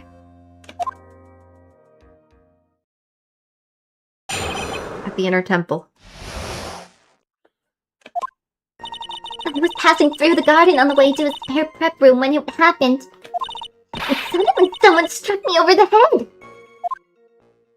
I stumbled and ended up against the stone lantern. I think I screamed, "Help me!" And something warm slashed over me. That's when I lost consciousness. I'm hoping my Maya is still fine. I don't know, because it's been a while since I voiced hers in so far right now throughout the game because she's been messing the entire time. So you were struck on the head. I suppose it must have been the staff. Maya, the person who hit you. It was Dolly Hawthorne, wasn't it? I'm sorry, Nick. I couldn't see. I don't know who it was.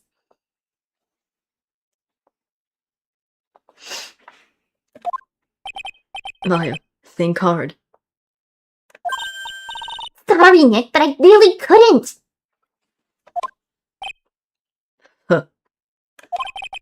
Can't say it was an especially good night for young ladies to be walking around alone. It seems that it will be hard to determine the criminal through testimony alone. Very well then, Mr. Wright, please begin your cross-examination. Maya, hang in there. She doesn't look well at all.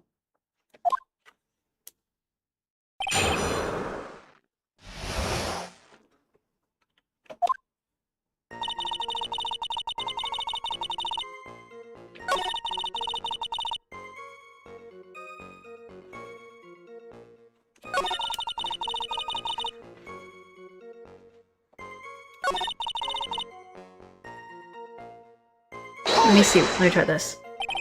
You think you screamed, but you're not sure? Listen, I was a complete wreck. It was dark and I couldn't see my attacker. Was it a man or a woman? A girl? A child? I had no idea. I was scared out of my wits. Believe me, my dear, I'm certain I would have soiled my robes. Okay, did I need to hear about that, Judge? Please, that was unnecessary! I thought this person might attack me, so I... Anyway, I'm pretty sure I screamed. I thought it was my last hope. Wow. It sounds like poor little Maya really was out of her mind. But I wonder what she meant by last hope. What do I do? Do I press her for more details? I do want to know what my last hope was. I'm gonna try it. Wait a minute, Maya. What's this my last hope stuff? What? What do you mean by your last hope? No. What you said. You said my last hope. Huh? What? I said what? Look, you were facing an attacker that you couldn't see and you screamed, right? You screamed, "Help me." Yeah. But you testified that you screamed that because you thought it was your last hope. Oh, well, you know, that's like what you do that's when you call it when that happens. Maya's not doing so well up there. Oh, yeah, oh, that's right. I remember now. I was facing my attacker. But that's not who I was screaming at. What did you just say? Yeah, that's right. It was the person behind my back, behind my attacker that I was yelling at. That's who I was screaming for help. For help. Excuse me, I'm messing up. What is it now? I messed up. I didn't mean to let that slip out. Huh? Witness, are you absolutely sure what you're saying? Behind the attacker, there was another person? I meant to keep that part a secret. What have I done? Maya, what in the... You cannot keep secrets. Huh. It takes a ton of pressure to make a diamond. That's what I always say. A ton of pressure? You're in a court of law here. You can't make things up, nor try to hide things in this chamber. Witness, the information you just presented is vital to the case. I want you to add it to your testimony.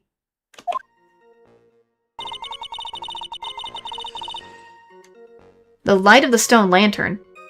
But the lantern couldn't have been lit because she said it was a man, but there's no light from the lantern. Maya? Objection! So, there was a man standing behind your attacker. Yeah? That man. He's the killer. He stabbed her from behind. He's the one who killed Elise Dunim, otherwise known as Misty Faye, your mother. The killer? Maya, you know who killed your mother, don't you? What is the meaning of this, Mr. Wright? To be frank, Your Honor, I think she's in shock and quite confused. That's why she hasn't noticed a huge problem with her testimony. Huh? What do you mean? What problem? Maya, on the night of the crime, the stone lantern was out of commission. Huh? What? It's true. There was no light anywhere in the garden that night. No! Sorry, Maya. Order in the coat. Mr. Godot, explain this.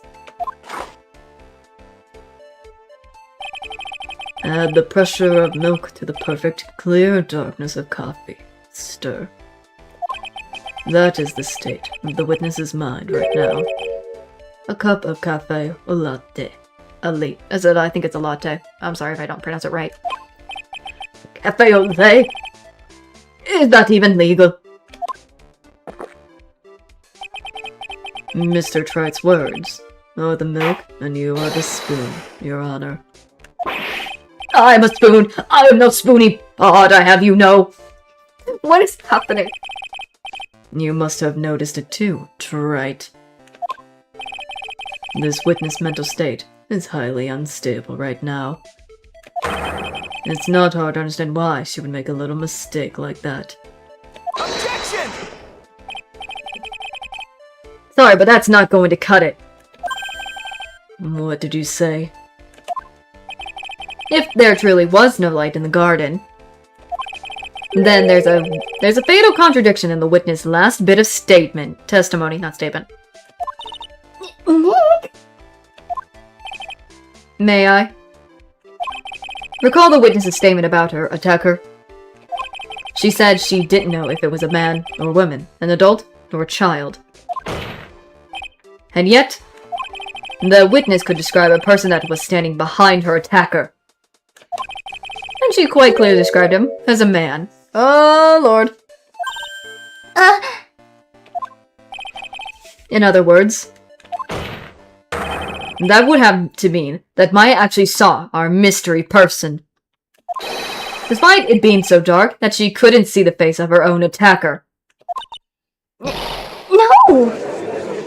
Come on, Maya. Don't be like this. Order! Order! What in the world does this all mean, Mr. Wright? Are you saying Miss Faye saw the real killer under pitch black conditions? Objection! Right. Do you have any idea what you're proposing? How could she have seen in the dark?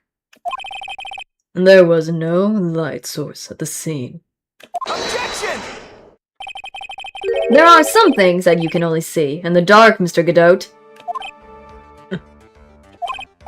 Maya, you did see who the killer was in the dark.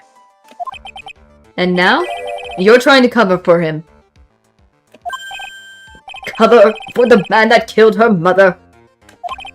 There's only one conclusion I can draw from this. You know who this man is. Sorry, Maya. Why? Please, Nick. I don't know anything. Please, I'm begging you.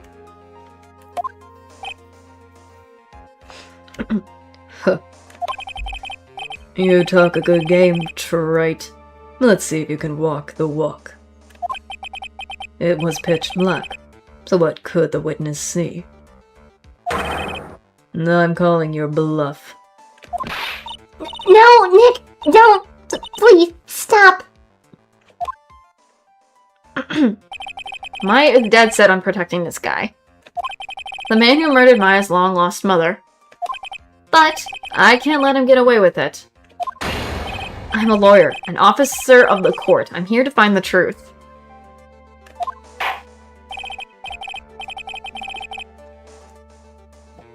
Alright, Mr. Wright. Time to show us what you've got. Who was this person that you say Miss Faith saw in the darkness? My only suspicion is, it's gotta be Godot, because here's my thought process on why it's Godot. He never arrived on the first trial when Miles, Edgeworth, and Francisco was doing the debate. We've already met Laurice, aka Larry. So, my question is, how does he know? If anything, my question is why he was there in the first place. If that's the case, because we didn't know where he freaking was. If he had something to do with being trapped somewhere, that makes a lot more sense as to freaking why he wasn't at the trial. Even though he says he had go to the hospital, but I'm kind of suspicious of Godot a little bit there. I don't want to do this, but come on, Godot. So, and also, I think his mask might have been what she saw, too, because... oh my god. And besides, if he knows us somehow, and he knows if he knows Mia, then that's gotta be something to do with him. Going with it. Going with it! Because it was pitch black, Miss Faye was able to recognize the killer easily. Now, I'm sure the court would like to see for itself how this is possible, yes? What? But how do you propose to show us something like that? It's easy. We just need to recreate the conditions of that night. Conditions! Your Honor, the defense officially requests that all the lights in this courtroom be turned off.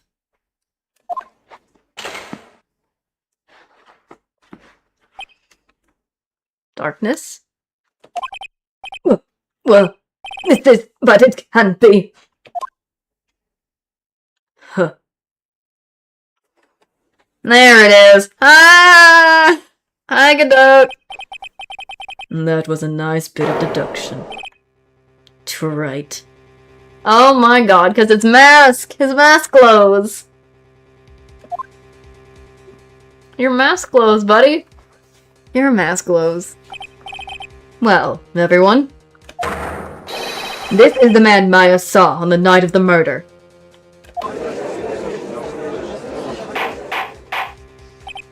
Order! Order! Prosecutor Godot, what is the meaning of this? Dots. Surely you must be shocked to hear yourself accused of such a thing. Why aren't you denying it? Huh. Your Honor, you're asking the wrong person. What do you mean by that? If you got a question, ask the witness. That's one of my rules. Well, Maya, how about it? What you saw that night? Was it 3 glowing red lights?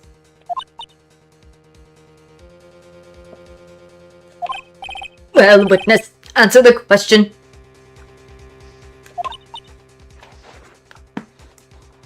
Come on.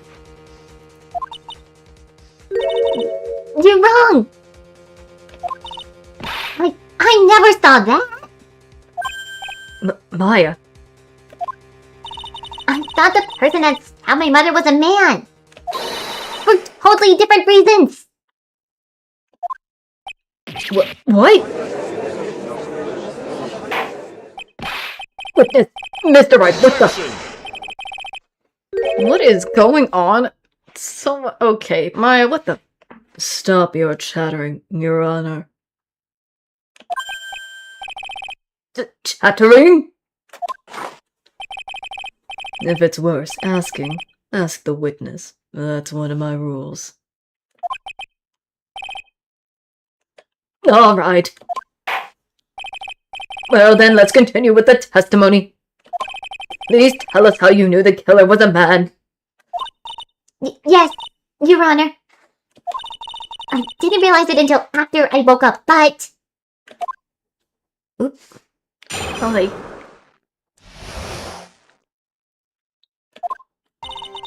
When I came to, I was just lying there on the training hall floor. But by that time I got back to the garden, the place had totally changed. The torches were lit, and the body was gone. And all of the snow around the stone lantern had been carefully cleaned up too. Oh, true. Since the person did all that work alone, I just assumed it was a man. So it was after the crime took place that the witness came to think the killer was a man. Yes, that's right. I'm sorry, Your Honor. No need to apologize. As Mr. Godot said, you are utterly exhausted. It's only natural that you would be a little confused. She's still trying to cover him, I think. In a way, but... Also, if you consider the situation you described, it doesn't seem too much of a stretch to assume the culprit was a man.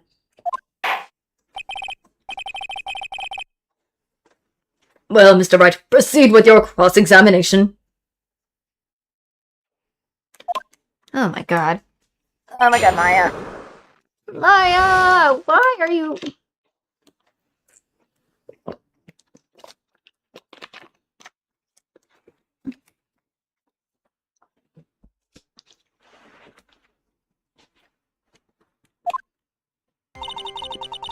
Just lying on the training hall floor. Coming back, the garden, the place had totally changed. Torches were lit and the body was gone. Hold on. Let me see this. The torches were lit? Yes, that's how I noticed the whole scene had changed. I'm going to say it was the killer who lit the torch. I mean, who else could it be? The killer probably lit them since it'd be impossible to do any cover-up work in the dark. However, if that's true, there's only one thing that still bothers me. Why did the killer go to the effort to move the body? That's true. It's hard to see how that would be any advantage to the killer. The only one who would gain anything from that would be... the only person that was at the Inner Temple, Maya. Very well, let me hear some more about the condition of the crime scene.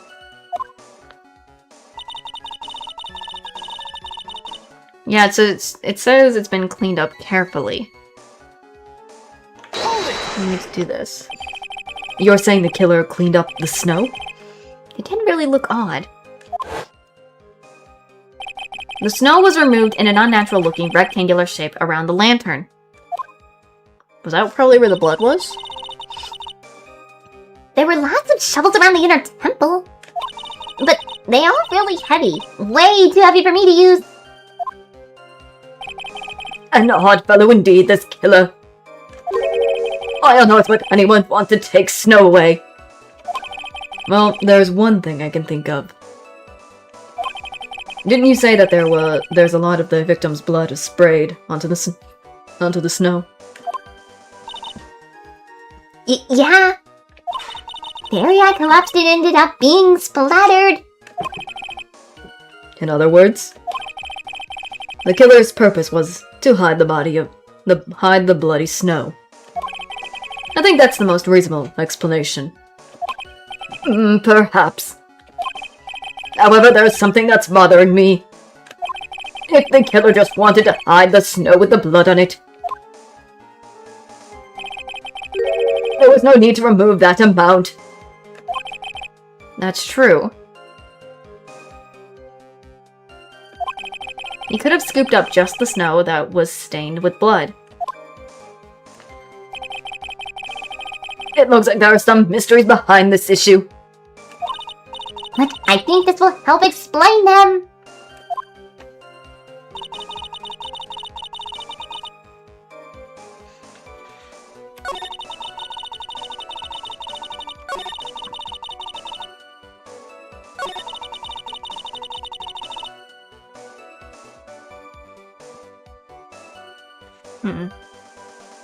Trying to relook at some of Maya's stuff. Let me try holding it here. Naturally, the killer must have done it, right? Yes, I think so. But why would the killer tamper with the crime scene like that? There must have been something that the killer desperately wanted to hide.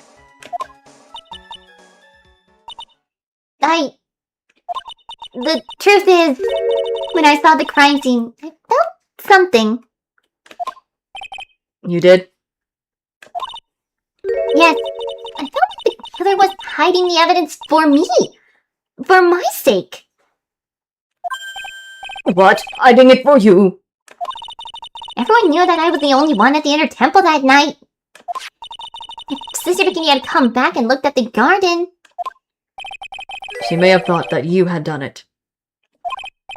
Oh, she definitely would have thought so.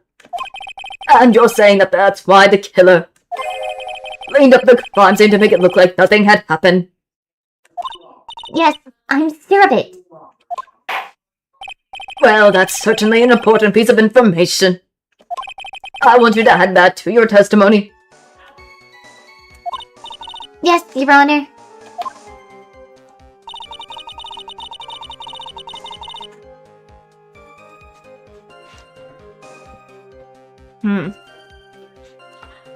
Probably there's some evidence that...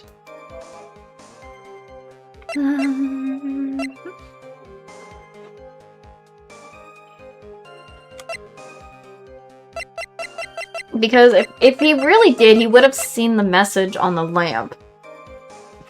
Because the lamp still had blood on it, he would have also got rid of it because it says Maya on it still.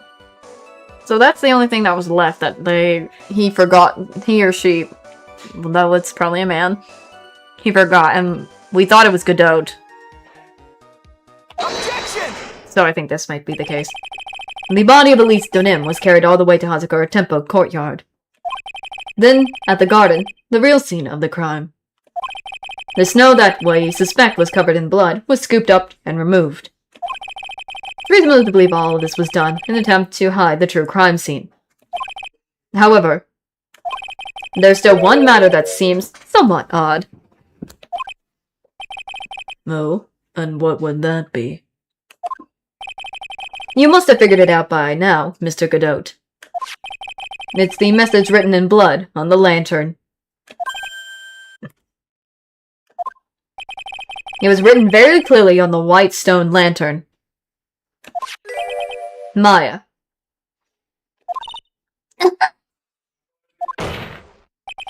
If the killer was still motivated to protect Maya from suspicion, then why didn't they wipe the writing off the lantern? You're right. That's true, why didn't they do that? Order! But, Mr. Wright, isn't it the fact that the killer was trying to cover up the crime scene? Indeed, but it doesn't make much sense to move the body and remove the bloody snow. Then not wipe off the most incriminating thing of all, the bloody writing. Objection!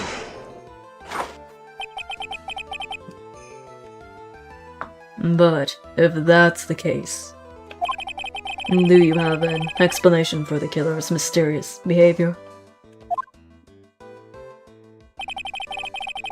Why would this killer move the body and remove all that snow? But then leave the bloody writing on the lantern.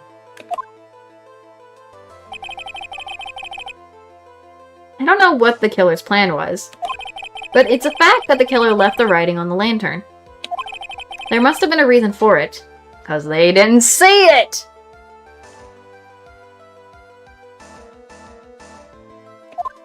Godot didn't see it! Well then, Mr. Wright, let's hear your opinion. Why did the killer leave the message written in blood on the lantern? Bro. He didn't notice it, bruh! Godot, because Godot can't see red. And if the way he reacted when he noticed it. Because he's the only one that didn't notice. He didn't notice it, bruh. Come on. Didn't notice it. Prosecutor Godot, earlier in this trial, you gave me some good advice. Once you eliminate the impossible, Whatever remains must be the truth. Maybe you're not as dumb as I thought. The real killer wanted to disguise the fact that a crime had occurred there. If that's the case, they wouldn't have left the bloody writing on the stone lantern on purpose. Therefore, it must mean that they didn't notice it. But that doesn't make any sense. The torches were all lit and everything. There's no way any normal person would miss something as glaring as that.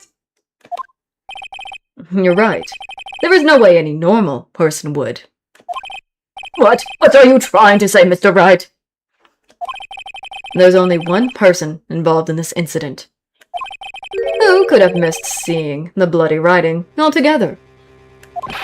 And who would that be? It's Mr. Godot. It's our boy Godot. Bro, can't see red. There's no judge that remember how he reacted when there was ketchup too. I'm going Godot. I'm doing it again. Mr. Godot. This is what you said yesterday. My eyesight is pretty messed up. Even with these huge goggles on my head, I still can't see everything. You can't see everything! Is that correct, Mr. Godot? This lantern was submitted as evidence today.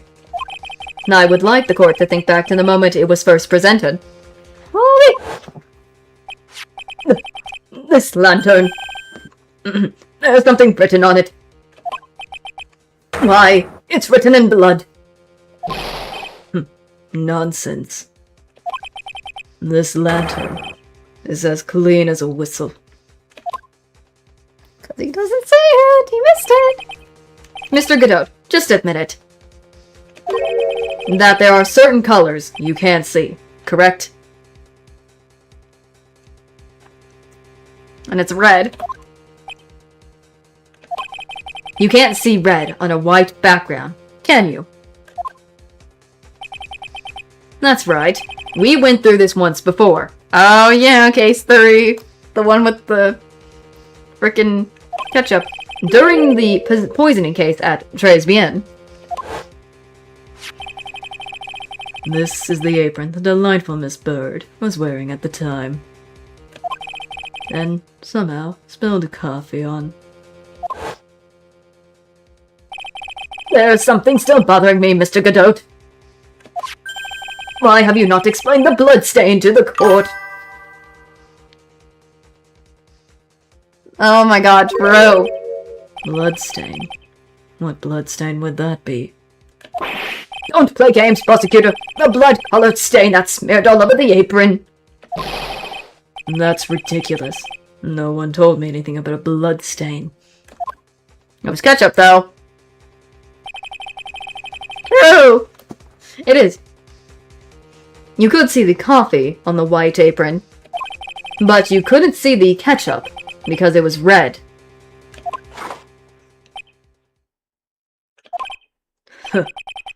It's strange. In a black and white photo, those letters would have appeared black to me. And I wonder, why am I the only one that can't see them? So then, Mr. Godot, are you admitting it? Are you admitting that you can't see the red writing on the lantern?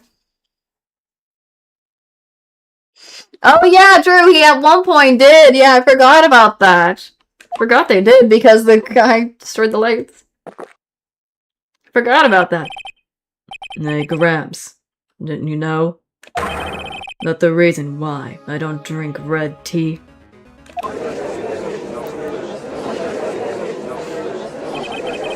I wasn't sure about it until now, but I just can't believe it. Prosecutor Godot is the murderer? But there's no going back now. I finally figured out the truth.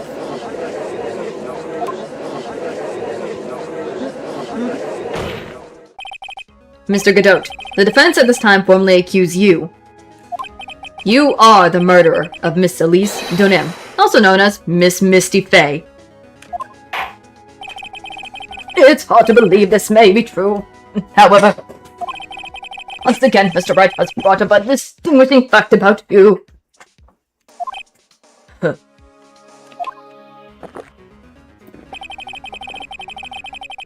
Just make sure you don't fill out the indecent in red ink, Gramps. Or indictment. Oh, it's indictment. Whoopsie. Come on. How does a little graffiti make me into the killer?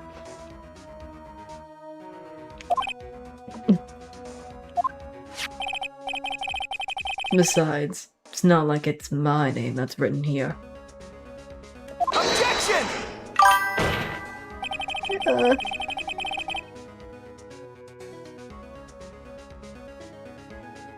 True. Probably. I'm certain that the killer wasn't able to see the color red. This is rich. Go on, Trite. The answer is right there, at the crime scene. In the snow. The snow? How so? Well, for example, why did the killer move all that snow? Your Honor, you said it yourself. If he wanted to hide the bloody snow, why not take just that area? Yes, why didn't he just take that area? Could it be? Yes, the killer couldn't see the red blood that had seeped into the snow. And so, he had to remove all the snow. He couldn't be sure of where the blood had landed, so he removed the whole area. I also feel like he didn't see the little thingy from the thingy that was left, also because it's red. It is also red. Oh yeah, true. His top. I thought it was more of maroon. It's not red. Isn't it more maroon? Isn't it more likely that the killer couldn't see the blood because it was dark? Not a chance. The torches were all lit. He would have been able to see just fine. It seems that once again this trial has taken an unexpected turn, to say the least. Golly. Well, can you explain this, Mr. Godot? Oh great, who said hold it now? Hi Maya, what is it? Wait just a minute. Maya? What is it, witness? Mr. Godot isn't the killer. After all, he didn't even come to the inner temple until 2 days after the murder took place. He didn't show up until after that old bridge got fixed up. Objection! Maya. You can't testify to something like that. Why? What do you mean? I may not look it, but... After the murder happened, you didn't even exist. She didn't. I'm afraid I don't follow. No, you senile, no man. We established this just a while ago. After the murder, this witness was unconscious for a long time. Because she was channeling Dahlia Hawthorne. Oh, that's right. Please, Your Honor, let me add to my testimony. Nick, please listen to me. Maya. Do you plan to cover for Godot no matter what the cost? If that's the case, then I've got no choice. Please don't do this for us, mind. Your Honor, let's hear her testimony. If it means we're going to hear the whole truth, I say we should not silence her. Nicely done, Trite. Very well, let's hear the witness testimony. Please tell us what happened in the inner temple after the murder. Yes, sir. After I woke up, I began channeling and my spirit left me, as it were. But little Pearly was there in the inner temple, too.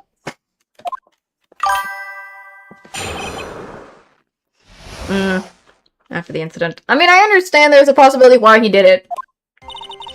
Pearly was also stuck on the inner temple side that night. The next morning, she looked around but couldn't find anyone. The next day, when the bridge was finally fixed, she was in the spare prep room.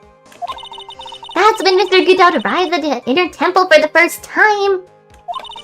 He found Pearly first and cheered her right up. Who is this Pearly? That's my little cousin, Pearl Fay. So when did you hear about this? Oh, just a while ago, when I was in the medical office. I'm terribly sorry. But what you heard from someone else is simply not admissible as testimony. What? Come on! Pearly would never tell a lie. She's way more honest person than I'll ever be. Really smart, Maya. You always know the best thing to say when you're under oath. The prosecution has no objection. We believe the witness. Mr. Godot! Let's just move on to the cross-examination. If the defense has no objection. This is highly unusual, but... Well, Mr. Wright. Let's get this cross-examination started.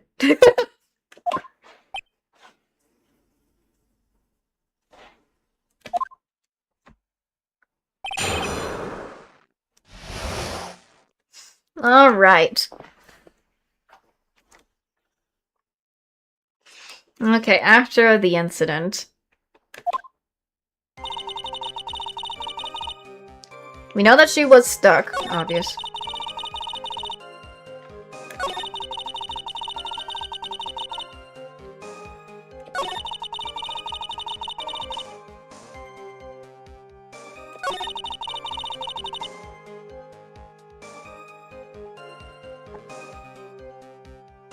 Okay, I'm kind of confused.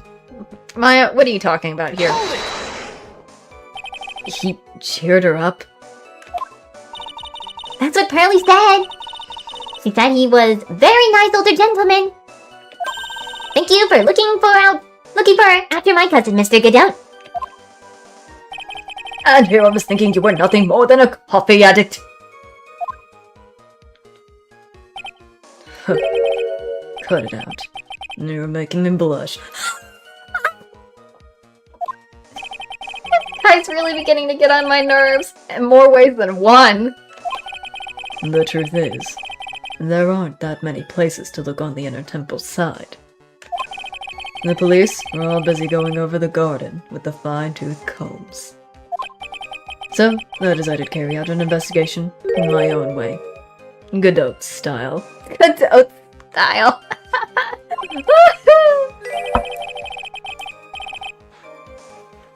I'm the same way. I'd like to hand down verdicts in my own way. Judge style. Maybe I should ask some questions. Phoenix style. Why are we all doing...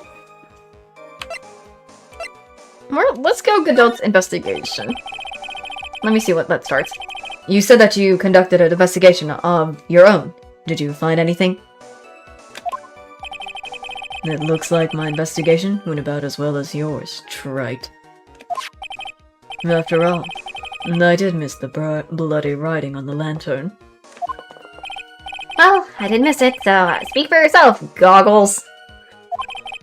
The only odd thing I discovered was the beauty in the training hall. Beauty? Misty Faye, naturally. Clad in her stunning Japanese garb, surrounded by the hue and aroma of Western tastes. Western taste? Could you find a stranger way to describe gravy? So from there you've headed for the prep room. Wait a sec. What did Godot said just now? I think I found his probable weak spot. There's only one thing of any importance here. Where was Godot when the murder was taking place? He must have already been at the Inner Temple when it happened.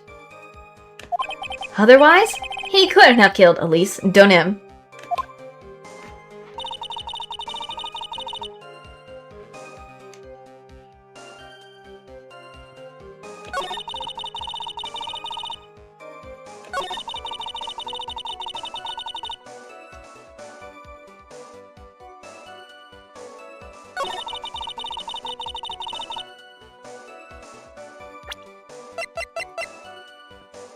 What about the scroll?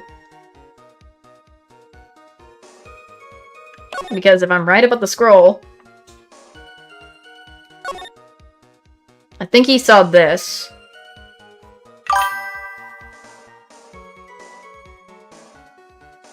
Oh, I wish I could have seen that.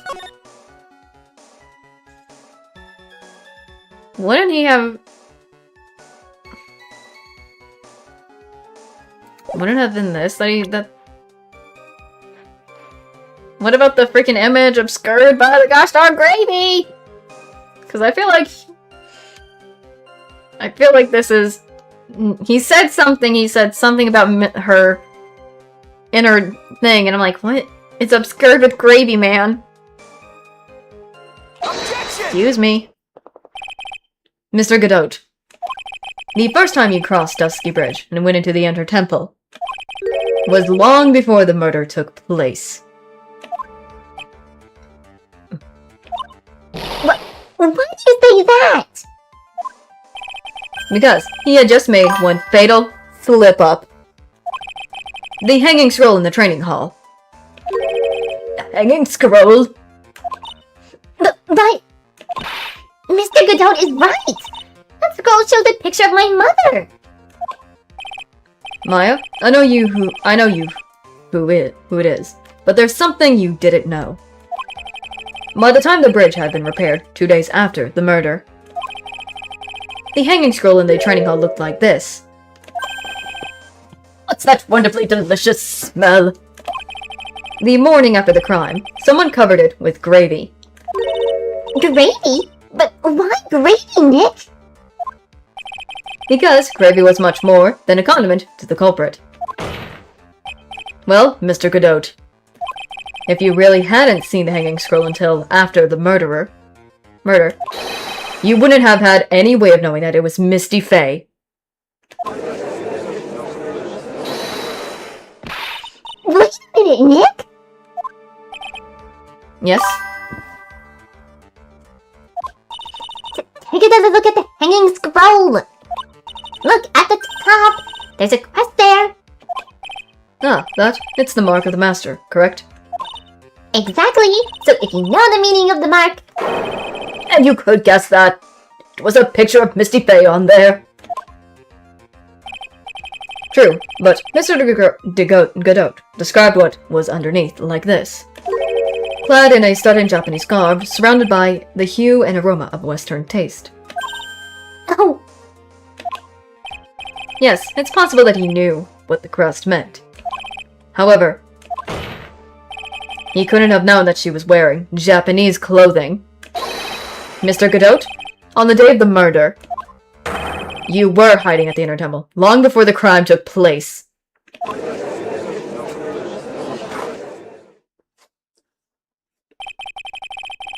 Can I ask you just one thing? One little thing to write. Keep messing up. What is it? This whole theory of yours all rests on a certain assumption. That I knew beforehand that a crime was going to be committed. That's right! Otherwise, there's no reason for him to sneak into the crime scene. Of course, Mr. Godot knew about the plan. Huh? What did you say? What did you say? Is it really possible that another person knew the plan? Yes. Where is those plans? Once before! They were open once before! It says it right in our face! I don't understand. Well, he keeps calling him Trite all the time. So, do this. This crime was actually planned over a year ago. Morgan Fay authorized the plans for her daughter's future. And these instructions were hidden somewhere in Fay Manor for a year. However, by the time little Pearl found these instructions, they had already been unsealed. Unsealed. Yes, the killer had read these instructions long before Pearls never found them. That's how he knew the crime was to take place at the Inner Temple. And you still insist that this crafty killer is me? You bet I do. But you just said that the instructions were hidden. That's right! Mr. Godot couldn't have known where the instructions were hidden. If he really wanted to know, he had one great chance to find out. Yes, and when was that? During a visit. Visit? Morgan Fay told her daughter, Pearl, about where the instructions were hidden. During one of her visits to the detention center. That would be the only time for someone to have learned where they were hidden. Eavesdropping on a visit at the detention center! Yes, it could be arranged if you were someone with easy access in and out of there. Like, for example, a prosecutor such as Mr. Godot.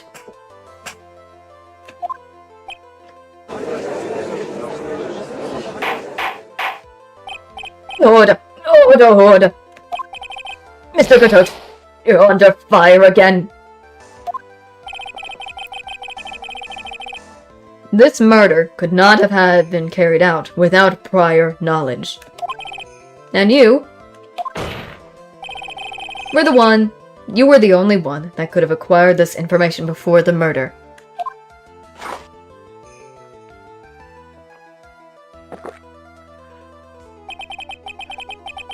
Humans are afraid of the dark. And yet, at the same time, we're fascinated and bewitched by it. Maybe that's why humans drink the darkness that is coffee. Sorry for always asking, but what does that mean? It means there's a reason for everything. According to your theory, the killer in this case eavesdropped on a conversation during a jail visit where he learned of a hidden plan for a crime. After discovering the plan, he hid in the Inner Temple and waited for the crime to occur. Then, he ultimately took a person's life. And he did all of that just to protect this witness. That's right.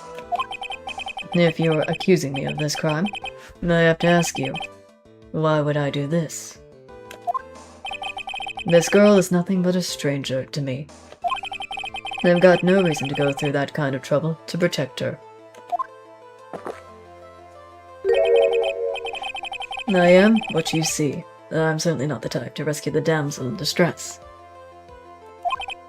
The killer's behavior is certainly extreme for lack of better words. Even considering that the killer wanted to protect this witness's life. His behavior is still a little unnatural. Objection! However, you had a good reason, didn't you, Mr. Godot? An unshakable reason that forced you to protect this witness at all cost.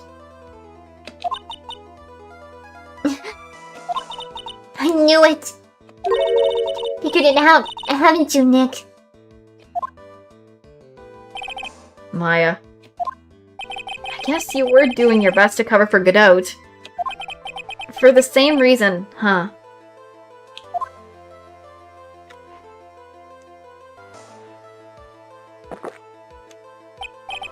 Okay, Trite. I'm all ears. Let's hear it. It's very simple. Maya Fey is a lot more than just a stranger to you. What is this? There's one person who lies at every center of this whole story. One person that ties you and Maya Fey together. Wouldn't it be Mia? Why do I have to do Mia? Mia! It's Mia. First it was Dahlia, now it's him. Why? Oh my god. Oh, it's Mia. Take that!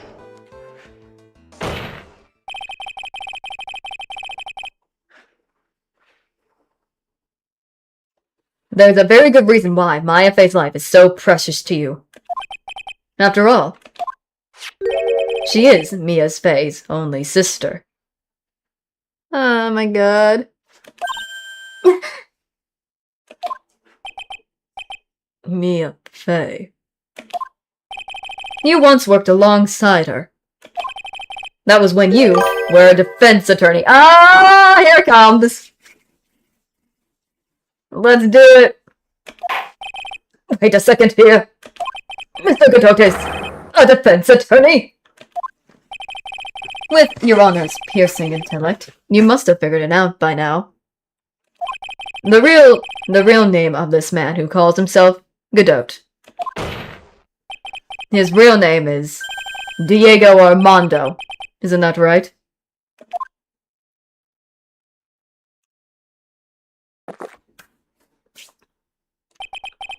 The last time someone... the last time someone called me by that name was over 6 years ago. Oh! True. Diego Armando. That name rings a bell. It should, Your Honor. Of all this is related to a single case. A case in which a convict named Terry Falls game-overed himself. Mia Fey's first time in court, the tragic outcome left a deep wound in her heart. She knew that behind it all was a heartless, scheming demoness in disguise. But in the end, Mia couldn't tear off that disguise. However, there was one man who reached out to help her. Diego Armando, a senior defense attorney at the office where Mia worked. It's my fault. All my fault that Mr. Falls game over himself. I'm just gonna use Godot's normal voice to get him. So, Mia? You can't cry yet. I gave him a different voice when it was just Armando before, but just to keep it secret, but time to just go with what I have. The only time a lawyer can't cry is when it's all over. I mean, yeah, true, she's still the main villain.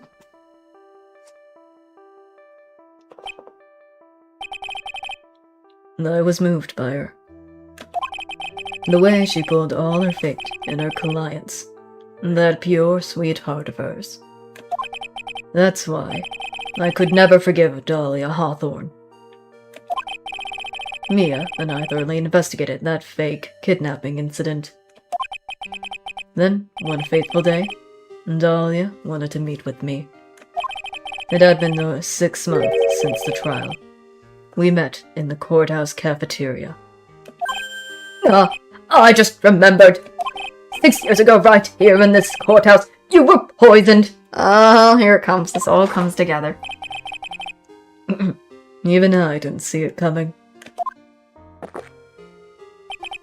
Dahlia Hawthorne slipped some poison into my coffee. Some newspapers at the time called it a murder.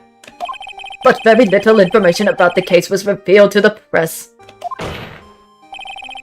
But you weren't dead at all. No official report ever actually called it a murder. I was just in a deep, deep coma. I see. My body shut down, and my life became nothing but a long, deep sleep. That woman's poison did a real number on my central nervous system. And I lost my sight and all my hair turned white due to the damage it caused. That's terrible. Apparently, it was a miracle that I ever regained consciousness.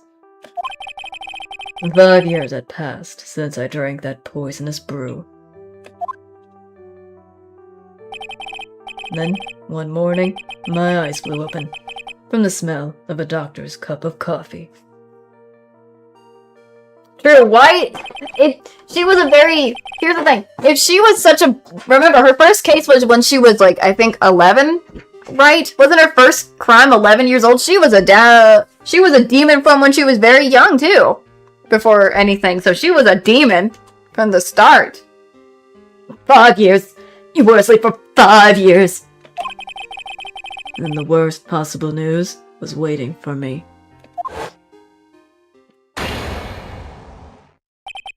Mia Fey was dead.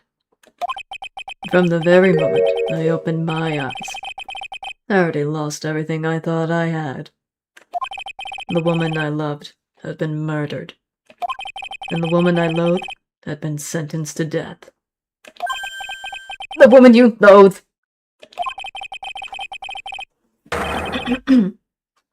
Hold on. I need to take a sip of my drink.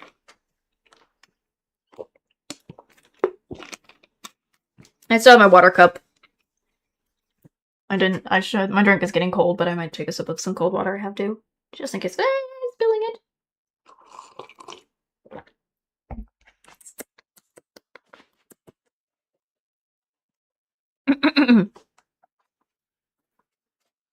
Goodness me. Oh, dang. Okay, that makes a little bit more sense, but still. The woman who spiked my scalding hot coffee. Dahlia Hawthorne.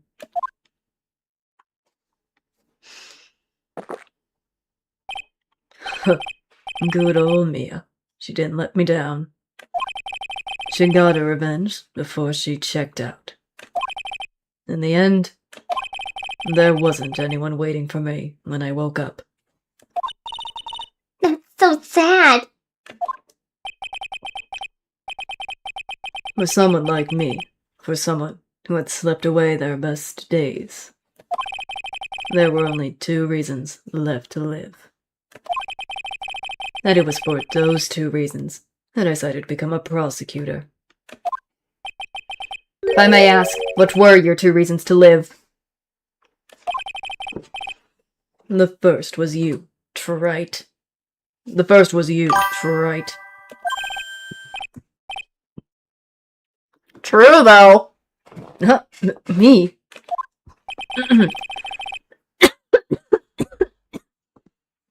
Excuse me. If I hadn't drank that stupid poison, Mia Fey would have never died, much less the way she did. You were the only one who was there to protect her. But you let her die. It was all your fault. It wasn't like that.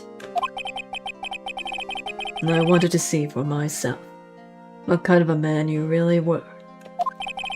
So, that's why you became a prosecutor? My other reason for living, she goes by the name of Maya Fey. You mean me? You were the only way I could make up for the sin of not saving Mia. 1 year ago, when the Karine Village incident was resolved, it was obvious that Morgan Fey was planning something. Whatever her evil plan was, I was determined to stop it. My role as a prosecutor put me in the perfect position to do something about her. I did watch Naruto from the start, so I kind of understand what they mean by the Naruto characters, in a way. That's how you overheard Pearl's visit with Morgan at the detention center. I knew that the time was drawing near. Since I knew the plan, I thought I could foil it.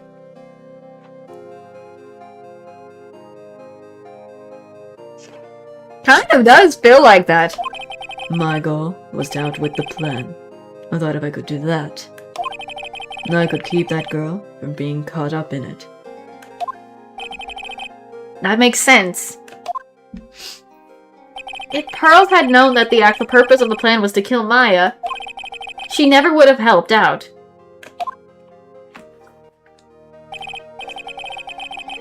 Finally, the day of the plan was drawing near. I contacted both of my accomplices. Accomplices. Iris of Hazakura Temple and Misty Faye. I especially needed the help of Iris. She was to take the fall in my backup plan in case we couldn't control Pearl Faye. But how did you contact my mother? She had been missing for almost 20 years. Officially, yes.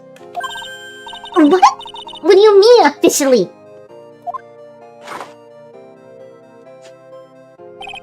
You've heard about it, haven't you? About the strong ties between the main family and the government. Now that you mention it, Bikini did say something of that effect. She said that the Master of Karine had great authority. Even without her official position, Misty Faye still wielded great influence. The police have been keeping an eye on her movements all this time. That's how I was able to contact her. I know, that's still a strike, though. And again, because of my position as a prosecutor. So my mother was cooperating with you? Don't ever forget. No matter how far away from you she was, she never stopped thinking about you. She was always... That's why I knew she would do anything to protect you. If you want to know how strong her resolve to protect you was, look at her staff. Staff, the one with the sword in it. The day the plan was to be carried out arrived soon enough. We met for the first time at Hazakura Temple. That's when your mother showed me her special staff. And I realized it then, just how far she was willing to go. She was ready to use that sword to protect you from Morgan Faye, if necessary.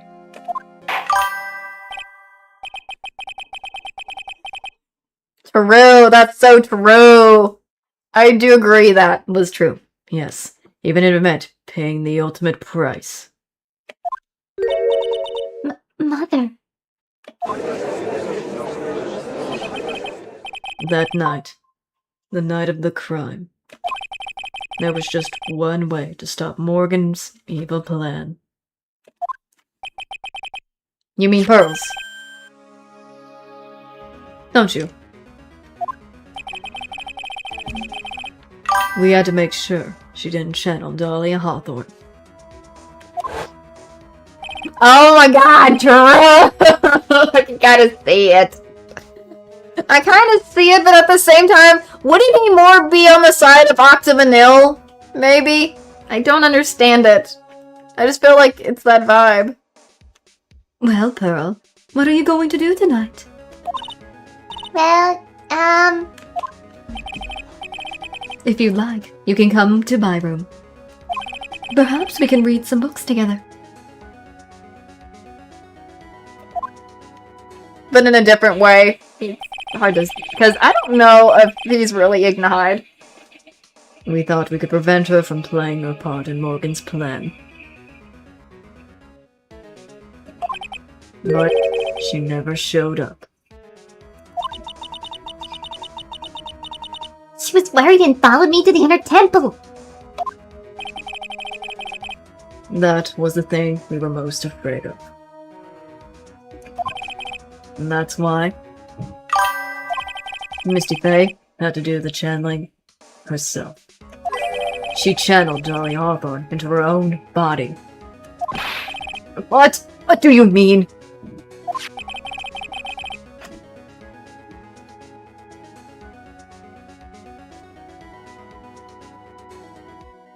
Bro. Oh, true. That kind of understandable, yeah. I can kind of see what you mean like that, so I just can't help myself. It's like a mix of that, I suppose, but okay. What about the other characters? Regardless if they were a killer or not. Who would they have been placed in the other houses, not the houses, other dorms if they could? Because I'm quite curious. Because I feel like Phoenix might have... is somewhere, but I don't know what. If anything. Also, today is Leona's birthday. I was playing a little bit earlier my Twist game. It's Leona's birthday, I'm trying to get his birthday card. Along with the anniversary stuff going on, so I'm going crazy. If she channeled the spirit first, then Pearls wouldn't be able to do it herself.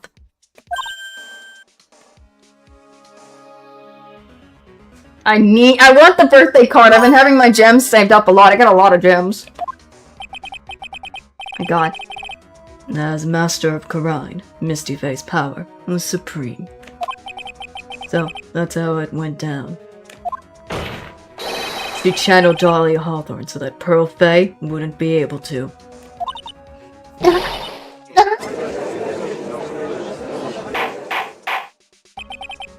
What? Is this true?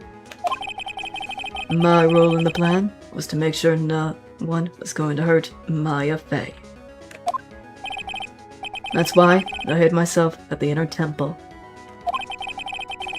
Just in case you needed to be saved from Dahlia Hawthorne. Cadote. Anyway, that's all I'm going to admit to. Trite.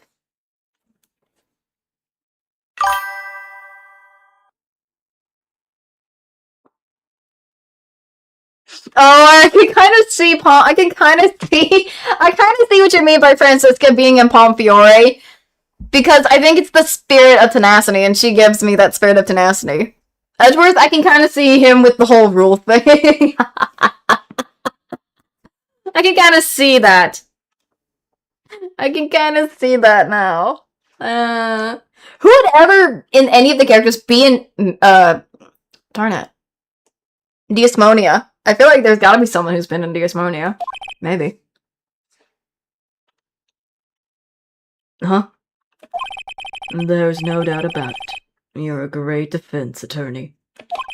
But you're not going to have to do the rest yourself. The background leading up to this incident has been laid bare. There's just one question remains, Mr. Wright. Who killed the victim? There are only two possible suspects right now. Maya Faye. And I'm sad to say, you, Mr. Godot.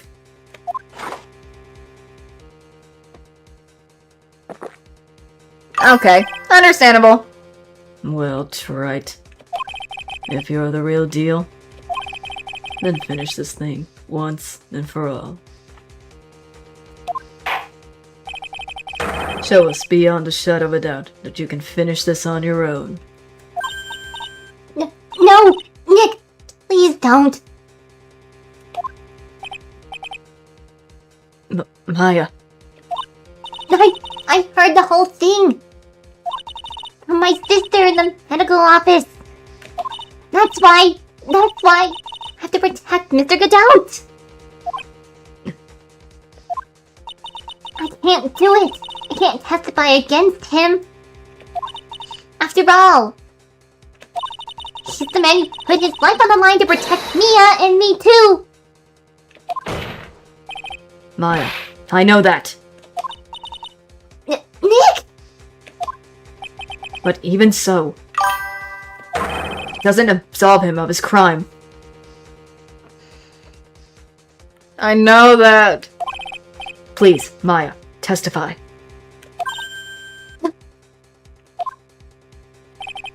Miss Faye, your testimony, please. This is the final testimony. Don't bother trying to hide anything, because I'll know. I want to hear the truth from your own lips. I understand. I'm sure you're right. I'm ready now, Nick. Alright, young lady, tell us about the moments before you lost consciousness. What exactly happened at the time of the murder?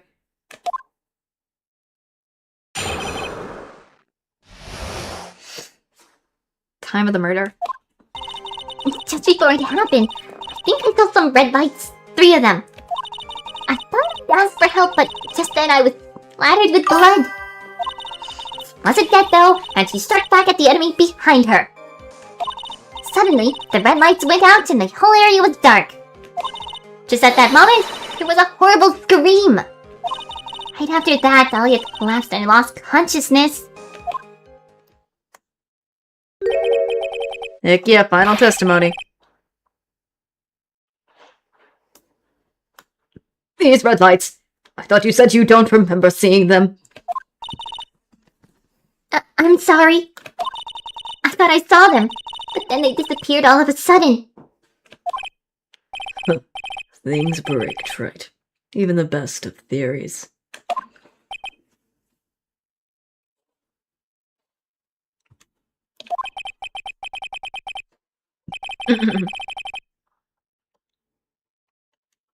Who was it that stabbed Misty Faye? It looks like you still can't prove it. Maya is telling the truth this time. I know it. The rest is up to me. Ooh. Well then, Mr. Bright, proceed with your final cross-examination of the witness.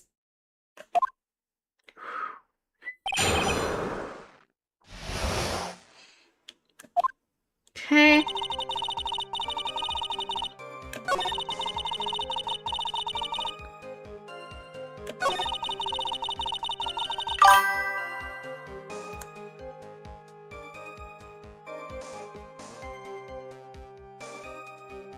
Hmm.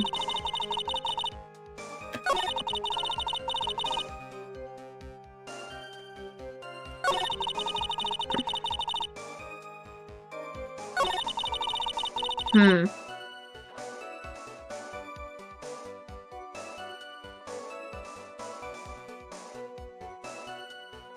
Is it this? Let me see. Let me try this. What do you mean by just at that moment? Do you mean the moment when the red lights went out? Yes, that's right. The scream that you heard then, was it Dahlia Hawthorne? I don't think so. I'm pretty sure it was a man's voice. What? So then that scream came from the killer. That's gotta be it. I think Tanya Hawthorne must have taken the blade and attacked the killer with it. And then the killer let out a scream of pain, huh? After that, the killer stole the blade and delivered the final blow, I guess.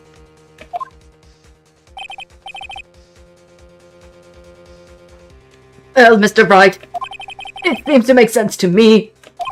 It sounds like a reasonable deduction, but I still kind of wonder. There's a contradiction. There's a contradiction because...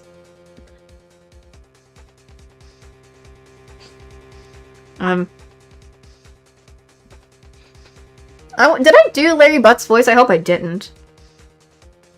Because I hope... What the... Let's do it. There is a contradiction. I'm sorry to say this, but that interpretation would create an enormous contradiction.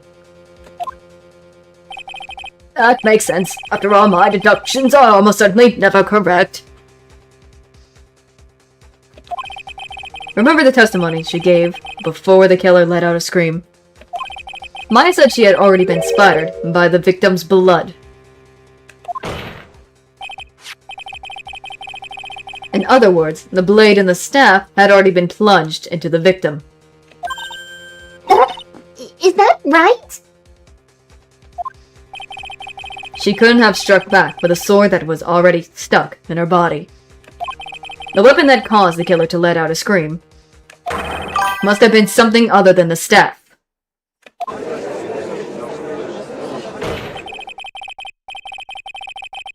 Oh, my bad. I wasn't paying attention. I thought I was me or something. My bad. If you're so sure about that, then don't keep us waiting any longer, Trite. There's only one thing I can think of. That could have been used as the weapon here. If Dahlia Hawthorne had already been stabbed in the back by the staff, what could she have used to strike back at the killer? Wouldn't it be the dagger? There's the dagger. The dagger. This dagger. She said she got the dagger. The dagger. The dagger. I'm going crazy. Take that! I'm going the dagger. Naturally, the dagger the killer brought to the scene of the crime. Oh, that's right, I forgot about that. This dagger was found at the crime scene, stuck into a pine tree. Yes, the detective found that this morning and brought it to me. Dahlia Hawthorne struck back at the killer with this. And she managed to wound him as well. Objection! Just because he let out a scream doesn't mean that he was wounded. For all we know, the blood on the dagger could have been from the victim. Objection! I so badly do! So badly I want to finish this because there's been so much that's been going on that I'm like, I need to hurry. That I feel like I want to get this done and over with. Sorry. I have my patience for a little bit. It's kind of only going down, but I'm trying to keep it done. You know? Have you forgotten that the blood had already been tested? Since we learned it wasn't the victim's blood, it must be the killer's blood. The killer must have a wound somewhere on his body.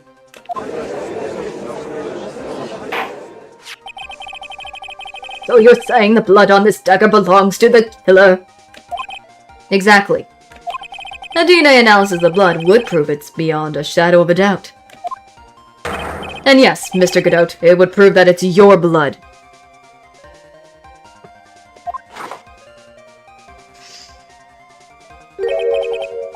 Nice theory, Trite.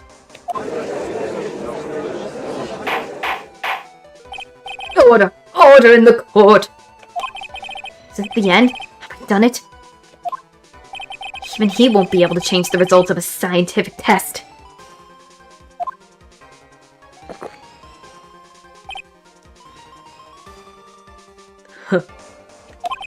Let me ask you something, Trite. Let's say that it turned out I was the killer. Do you really think I would be stupid enough to leave evidence like that? What? Just think for a second. This dagger was found this morning by a detective and brought to me. There was already blood on it, correct? But even so, I was the one who brought this dagger here to the courtroom. Yes, what does that prove? Well, if I really were the killer, then I could have washed the blade off and then planted another person's blood on it. It can't be! In any case, there's one thing I can guarantee Trite. That blood, it doesn't belong to me. Not a chance. What? In any event, it seems to be established that the killer was wounded. Phew. Oh, goodness gracious. Sneezing. Something happened. Wait a minute! What's the problem?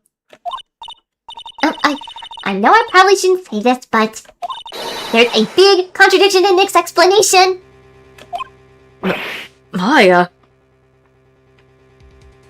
What in the world is Maya doing? The dagger! You said that it wounded the killer, That's right. but... If Mr. Godot had really been cut with a dagger, his clothes should be bloody or have a rip in them, right?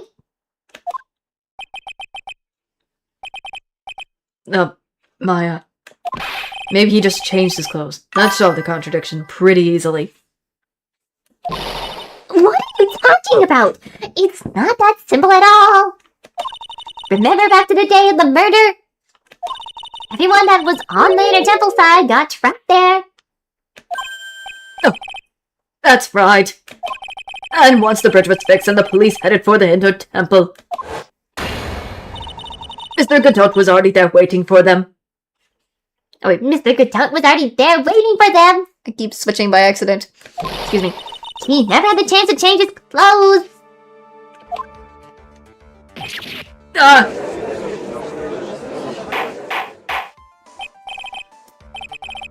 Objection! I cannot read that fast. Well, maybe he brought a change of clothes with him. But no one could have predicted the lightning strike that shut down the bridge. Why would anyone have brought a change of clothes? True. Eh, Did the judge take a smart pills during the last recess?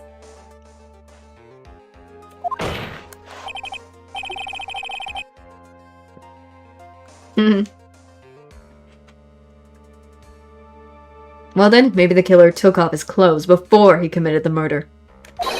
That way, he wouldn't get any blood on them. Okay, why? Objection! Why would that even be possible? That's impossible, right? You know how cold it gets up there late at night. And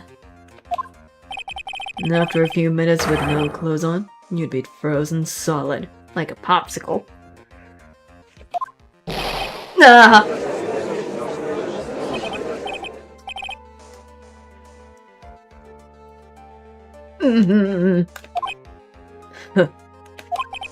So that's all you got? I knew you weren't tough enough to finish this. Right now, if Mia Fey were here... If Mia Fey were here, she would have closed the book on this case already. Mia Fey were here. So, come on, Trite. Can you do it or not? Oh my god, Godot. How about it, Mr. Wright? You accuse Mr. Godot of being the killer. But can you prove it? Have you got even one piece of evidence? The question isn't whether I can prove it or not. The fact is I have to prove it. That's the only choice I have. I was taught that it's one of the rules of being a lawyer. Come on! I can't prove it. I'm going to bring your magnificent vengeance to fruition, just as you want it. That's good. A fighter to the bitter end, right?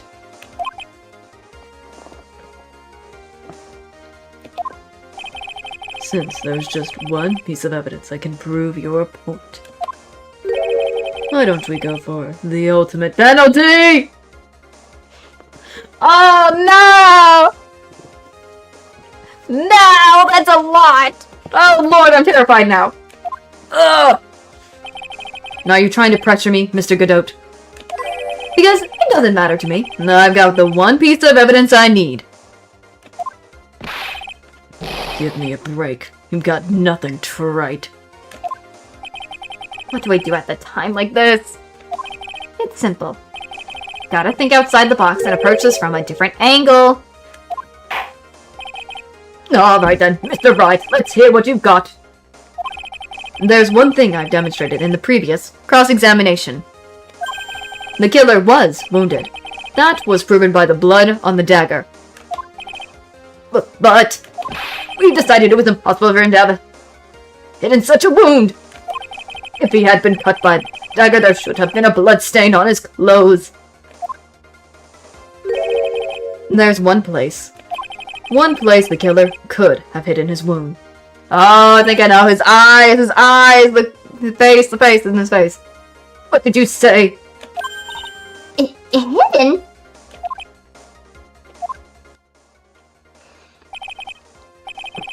This is it, my last stand. I need to think about this from a different angle. I don't need to think about why there was no bloodstain on his clothes. I need to show how he hid the wound. Oh, please. It's the end of the line. The final stop, Trite. Let's hear what you got. Okay, before I do that, I'm gonna save. I'm just gonna save.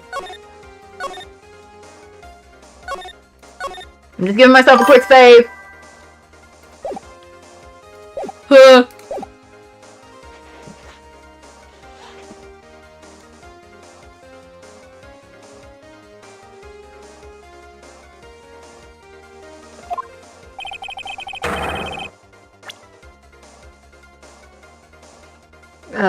Where is this location you said the killer hid his wound? Ah.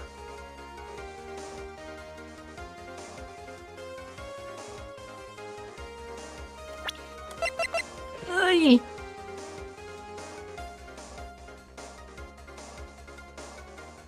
Does it have something to do with his face? Because we know it's gotta be his face.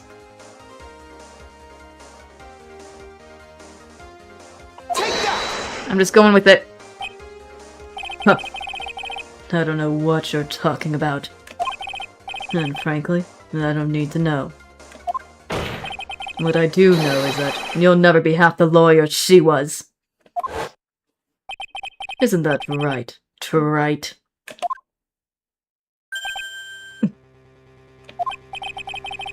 What was that just now? Mia? It can't be. You're living on through him? Even as we speak, you're still hiding the wound.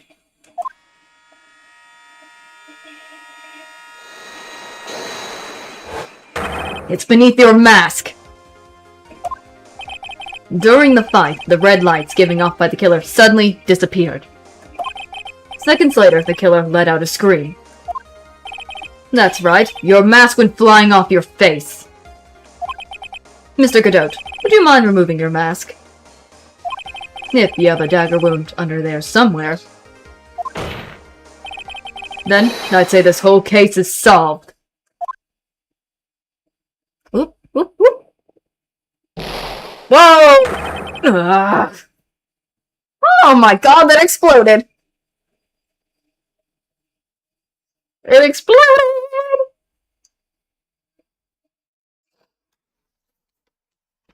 That was some shock.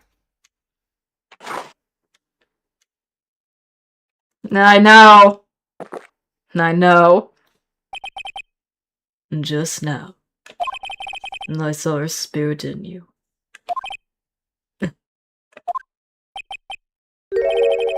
I never liked you. 6 years ago. You helped the woman who put me to sleep by hiding her bottle of poison.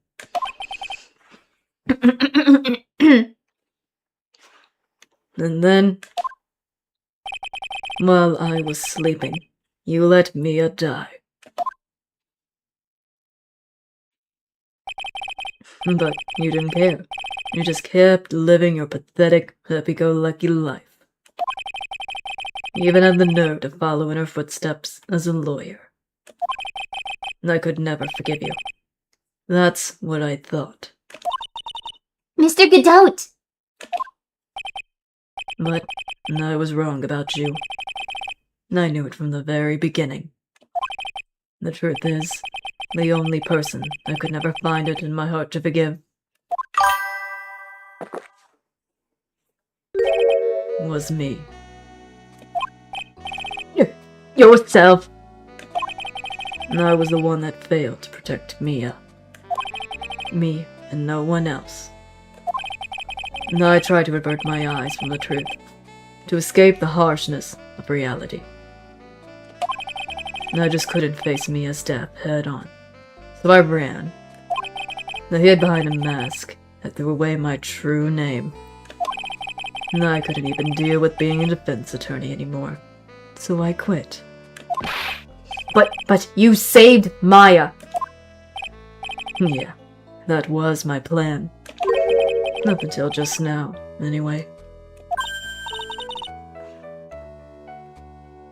What do you mean?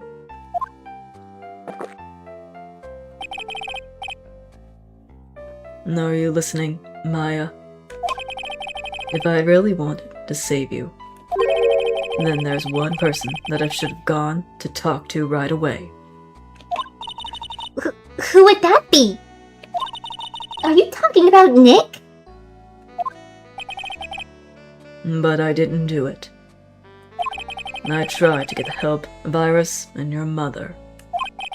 But I closed my eyes to the most important man involved. Do you know why?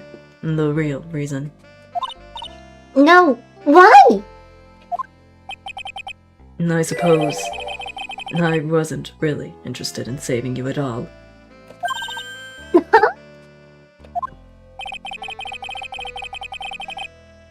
I think I was just trying to salvage what's left of my own broken soul. And I was trying to make up for the fact that I couldn't save Mia, nothing more. That's why I let you walk right into a situation that I knew was dangerous. Forgive me. You're wrong. You put your life on the line to save Maya.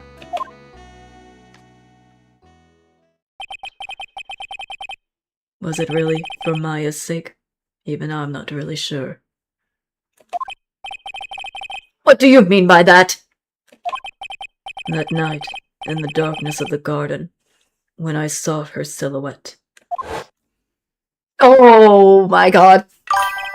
a part of me must have known the truth. The truth that it wasn't really Dahlia Hawthorne there in front of me.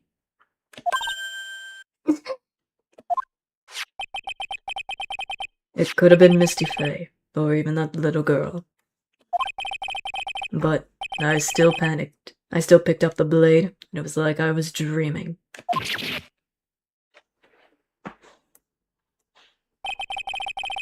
I'm not sure exactly what was going on in my mind at that point. Was I really motivated by pure desire to protect Maya Faye? Or was it something else?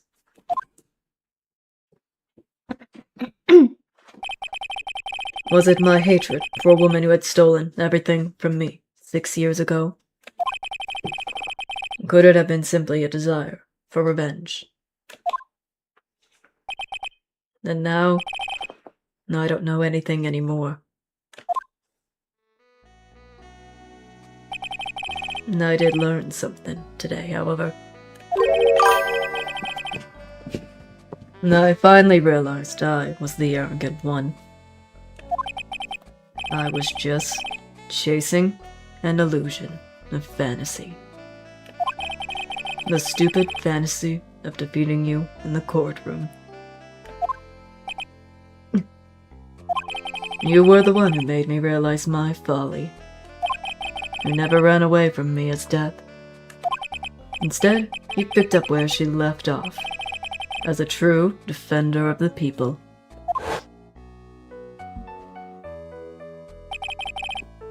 In that moment, I understood everything.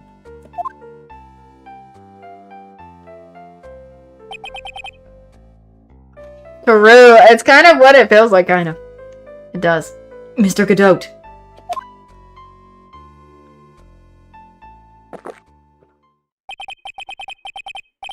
I think you already know this, but if you don't, my name is Diego Armando. Mr. Armando! I believe in you. I know you were trying to save me. Oh! What the? Thanks. He's bleeding! He's bleeding! He's bleeding! Your wound! It's bleeding!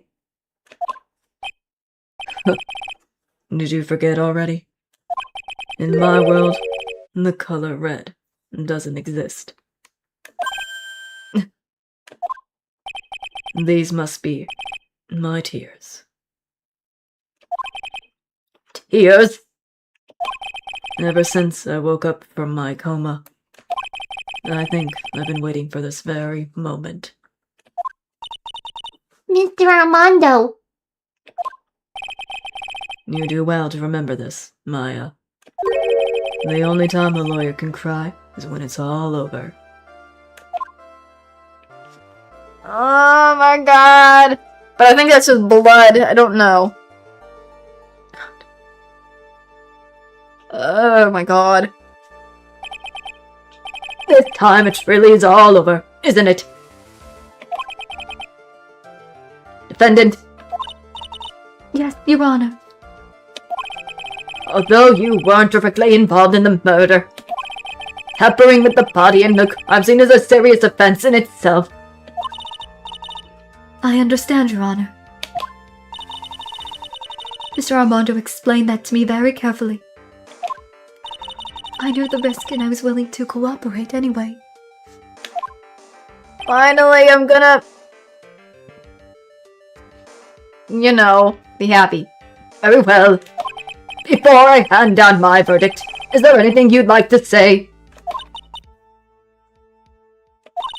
Well, there's one thing. I'd like to say something to Mr. Wright.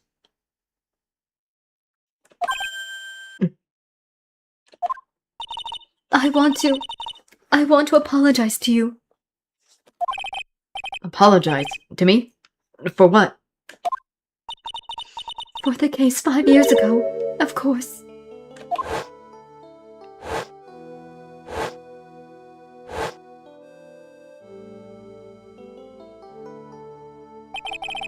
I just remembered.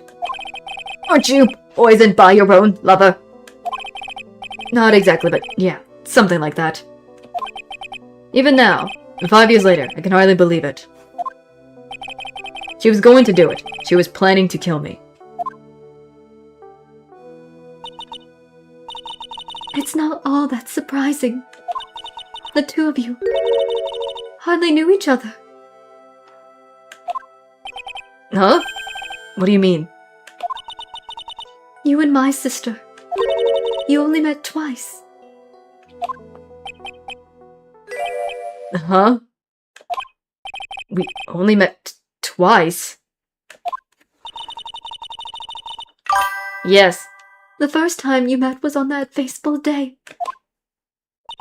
The day she poisoned Mr. Armando in the cafeteria of this very courthouse.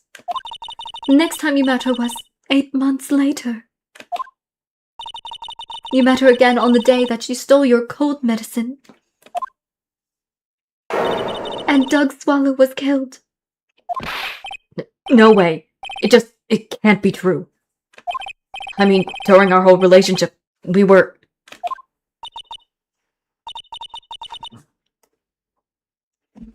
For those 8 months, the woman that you thought was Dolly Hawthorne wasn't actually my sister. Huh? It wasn't Dahlia. I hope one day you can forgive me, Feeny. Oh my god! He said it! So the whole time we thought Dahlia, it was Iris? Iris? You mean... That's right. I lied to you for 8 months. Don't blush at me like that. Don't blush at us! But why? Why do you do such a thing? Ever since she gave you the bottle that day, my sister was trying to get it back as soon as she possibly could. Because of the police investigation and their surveillance. She couldn't move about freely. So that's why you... My sister, from the beginning, she was prepared for the worst. Prepared for the worst? She thought that you might somehow discover the truth. That's why she always ready to deal with you at any moment's notice. You mean she was ready to kill me, don't you? She already had so much to answer for. I didn't want any more sins on her soul. I begged her not to do it, and she agreed to give me a chance. And that's why you came to me. You came to get the bottle, pendant back from me in her place. But I couldn't get you to give it back. I failed at something even as simple as that. 8 months passed and I still couldn't get it back from you. Finally, my sister couldn't wait any longer. She didn't consult me about her plans for you that day. It was the first time that had ever happened. That was a bit strange, wasn't it? Up until that day, you two were partners in crime. She would confer with you. I think she must have noticed. Yeah, British dog. Noticed what? My feelings for you. If I had found out she was planning to kill you, I would have done whatever was necessary to stop her. Even if it meant her life. Or mine. Iris. After spending those 8 months by your side, my feelings towards you, they changed. I have something to say to you too. Yes? You really are the person I always thought you were. Even after Dolly Hawthorne was found guilty, I still believed in you.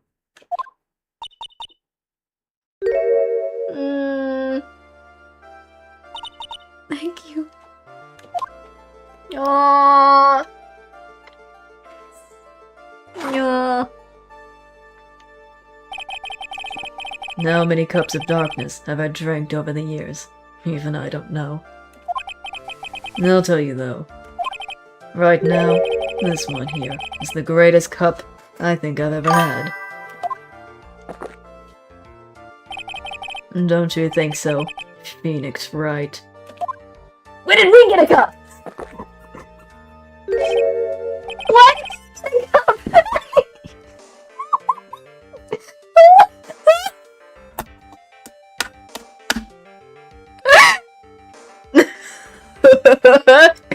I'm sorry. We ended up getting a cup. I'm like, where did we get a cup of coffee from?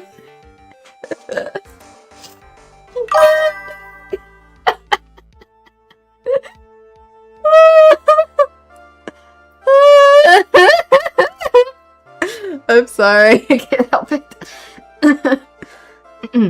Yeah, I think you're right. The purpose of this trial was to rule on the murder of the victim, at least on him. At some point, I expected you to be tried for your role as an accomplice in this case. I understand, Your Honor. Very well, on the charge of murder, hereby find the defendant.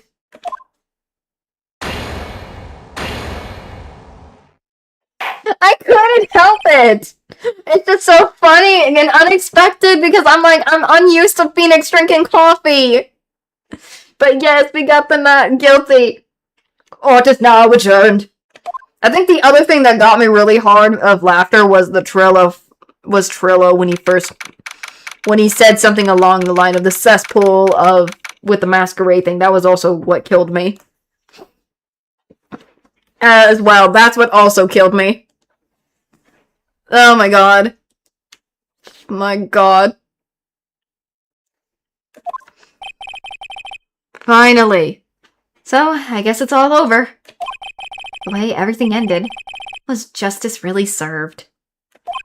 The man who risked his life to save Maya is being sent to prison by my own hand. Of course, justice was served. Oh, hi, Mia. Mia! I'm proud of you, Phoenix. Your defense was truly brilliant. But I couldn't save Mr. Armando. The man who cared so deeply for you. You're wrong, Phoenix. You did save Diego. You saved him in the only way possible. You mean with that verdict? I think one day you'll understand too. Phoenix, I want you to remember one thing. You were as good out there today as any defensive attorney could ever be, however hope to be. I need the other games now! There's nothing more you can learn from me. Mia. You've accomplished something I wasn't able to. I owe you a great deal. Thank you. Mia. I'm sure we'll meet again. Someday, Phoenix.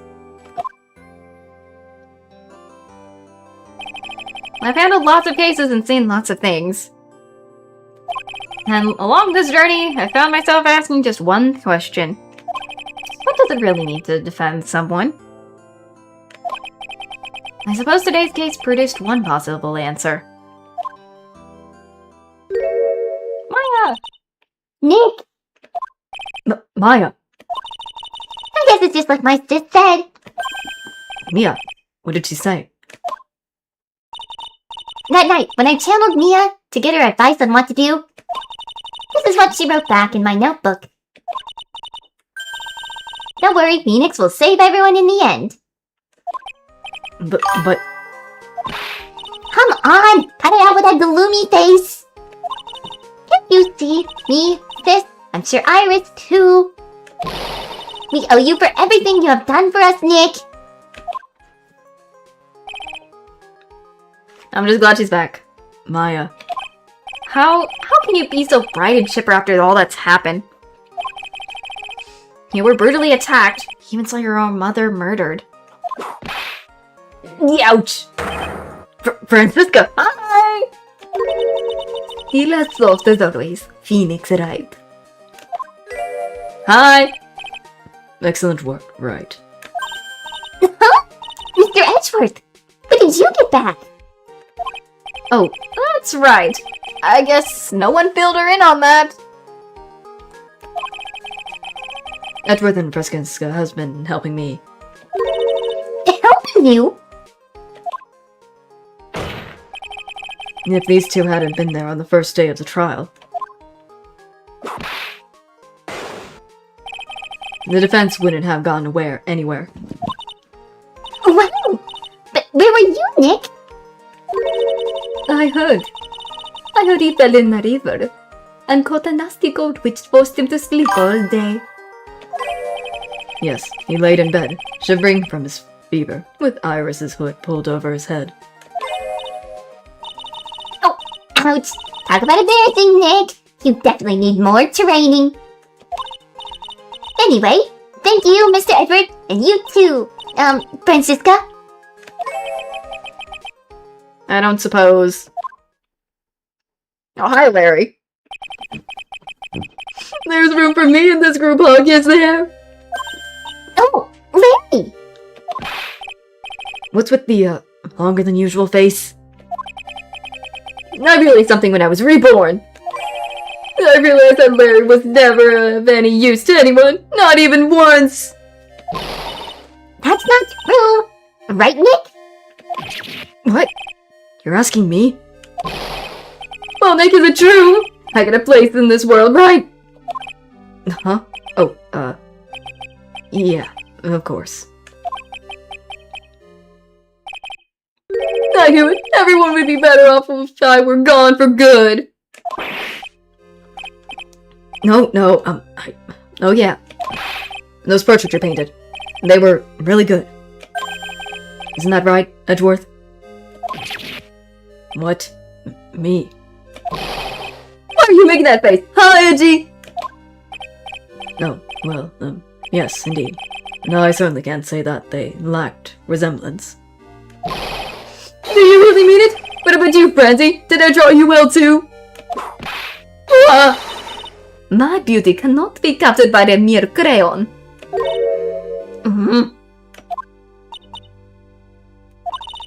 Nevertheless, I recognize the effort you put in. And that's worth something. Then you'll do it, like you promised. You're gonna model for my next picture book, Francie's Whippy Drippity. Don't get carried away.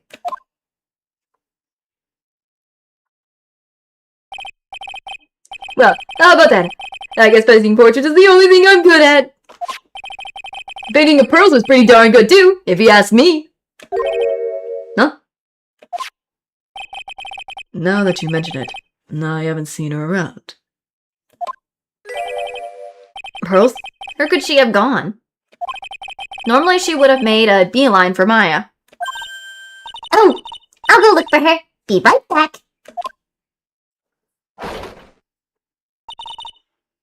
Hey, Pearly! Right. You seem to be uncharacteristically puzzled. I suspect you're wondering how Maya can be so cheerful, despite all that has happened. Yeah. To be honest, I can't understand it either. Francisca. That's right. She lost her father fairly recently as well. I think I understand how she feels. Maya is a much wiser person than she appears, and I think she realized something. Now is exactly the time when she needs to be strong, as she can. What do you mean by now is what exactly is the time? The time? Maya wasn't the only one that was badly wounded by this incident. In fact, there was someone that was hurt far more deeply than she. I believe it's for that person that Maya's trying her best not to cry. Someone who was hurt more deeply than Maya. Edgeworth. I think I'm starting to understand too. Ouch! Then tell me, Phoenix, right? Who is Maya Fey being strong for? Wouldn't it be for Pearl? Because Pearl is the other person. Right? Pearl Fey? The poor kid, after all, the reason that she worked so hard to follow the instructions was because she loved and believed in her mother, Morgan. It's for the good of the Fey clan. I'm sure she believed in every last word. She thought she was doing it for Maya. That's why she was so happy. It shows how truly devoted she is to Maya.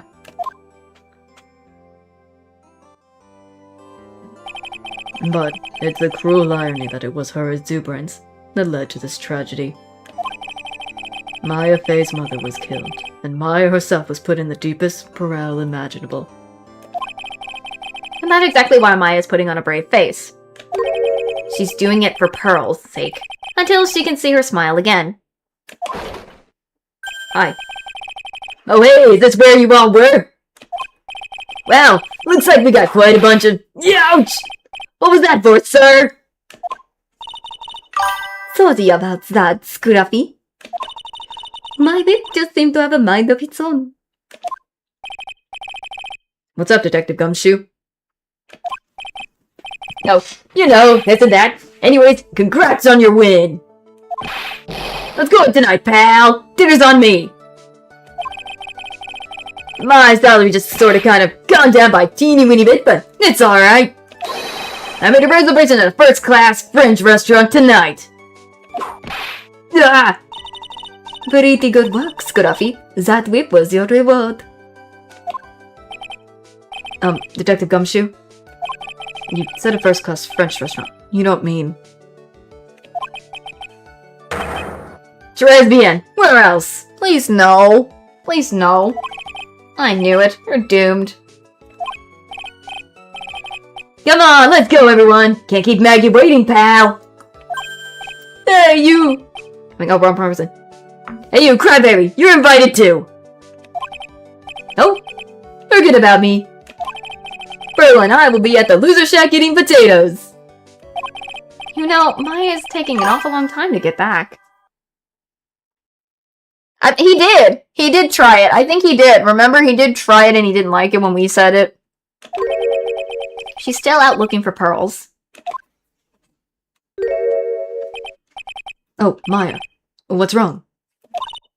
Nick, what do I do? Pearly, I can't find her anywhere. Huh? I bet she just went back home. That's all. I thought so too, so I called the village. But no one has heard from her. This has never happened before. As I figured. She has been badly hurt by this incident. She feels responsible for the tragedy that has befallen you, Maya. But none of this was her fault. What should I do?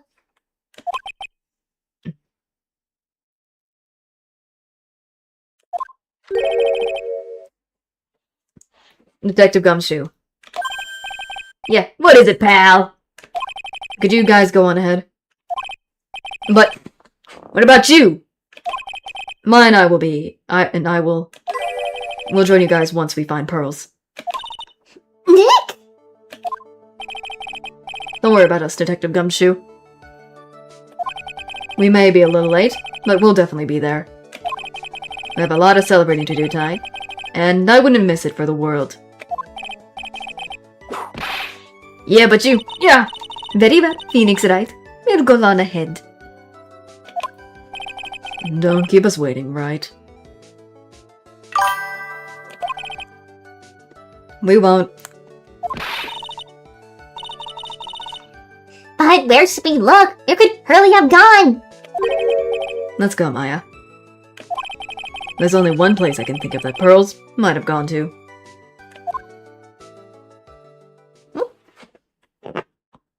Hopefully you can finish it.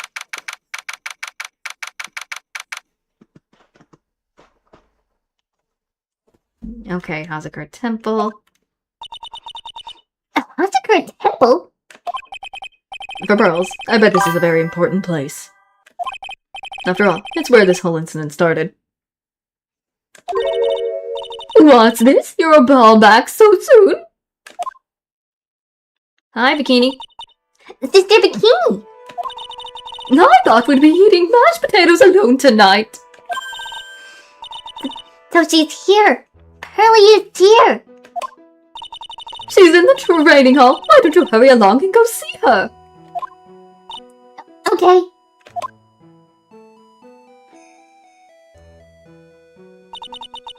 Pearly's not here. Maya, the hanging scroll.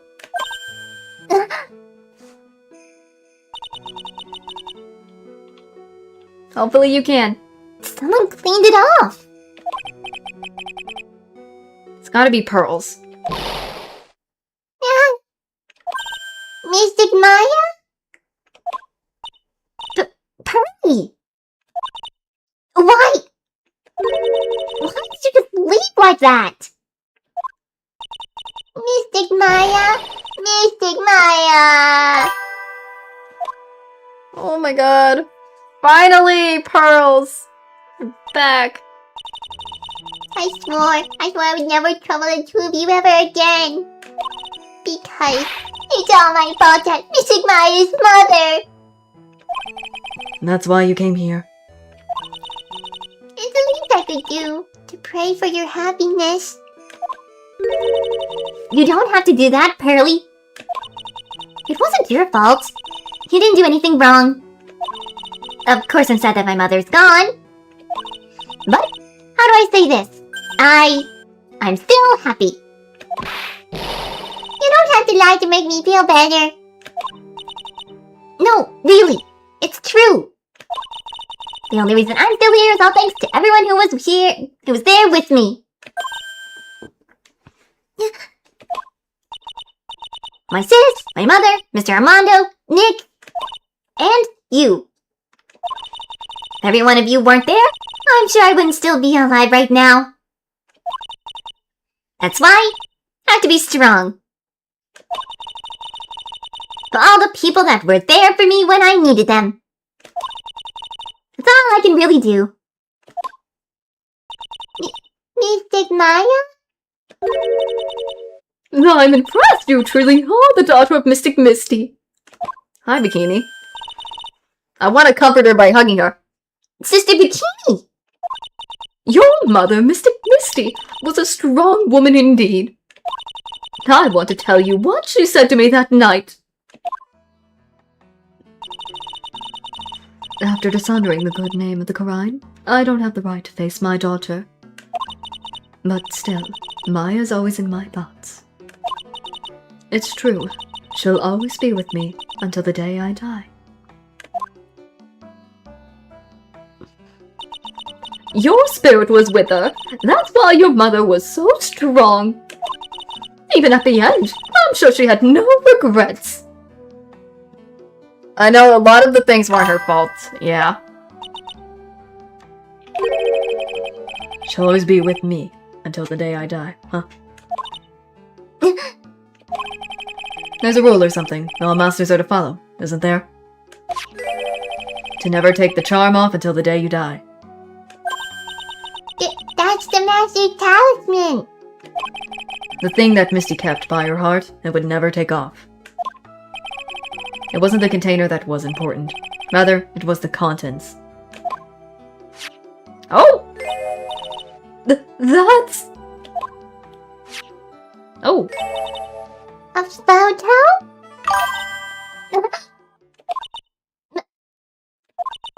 Mother, No one... Yeah, true. It's only natural for living creatures to fight to protect their own lives. But what makes us human is that we fight for others. But who do you fight for? How hard must you fight? That's the true measure of what human life is worth. We defense attorneys are worries who are constantly challenged by that question. Oh! Oh my! Oh, this is young Mia and young Maya! Even when the battle's over and the bonds that connect us are severed, we always return. Time and time again. Mia, Maya, Pearls, Mr. Maramondo, and Maya's mother, too. I've learned that from all of them.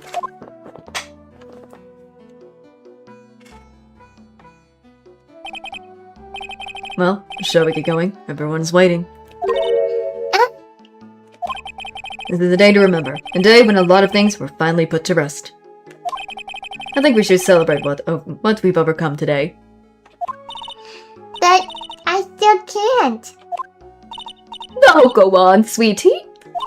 You can come back for training anytime. Okay. Alright, I'm going to make a brand new start too. Sister Bikini, I'll be back for more training. I promise. I know, and I won't go easy on you just because you're the future master. I'll make sure to prepare reservations for 3 of you when you come back. Alright. We're going to have a great feast today, Pearly. You know why? Because the training is a battle of endurance. True. Okay, Mystic Maya, I'll eat lots of good food tonight. You know, there's one thing I don't get. And probably don't want to, but What is it, Nick? reservations for training is fine and all. But why for 3? Come on, what do you think? You're one of us, Nick. Next time you can train right alongside us. Oh god. Huh? I'll be waiting for you. Sister Bikini will take special care of you. It'll be great, Nick. We're going to do the special course naturally. That's a great idea, after all, Mr. Nick. You'd do anything for Mystic Maya, wouldn't you? Even walk on hot coals, right? Stop it! Girls, no! Stop it! We'll have a nice big meal before we come next time. Right, Nick? You know, I was wondering if I can just say one little thing. Sure, of course you can. Falling off. No, I love this part. I can't wait to hear it. I'm getting goosebumps too. Well then, here goes nothing.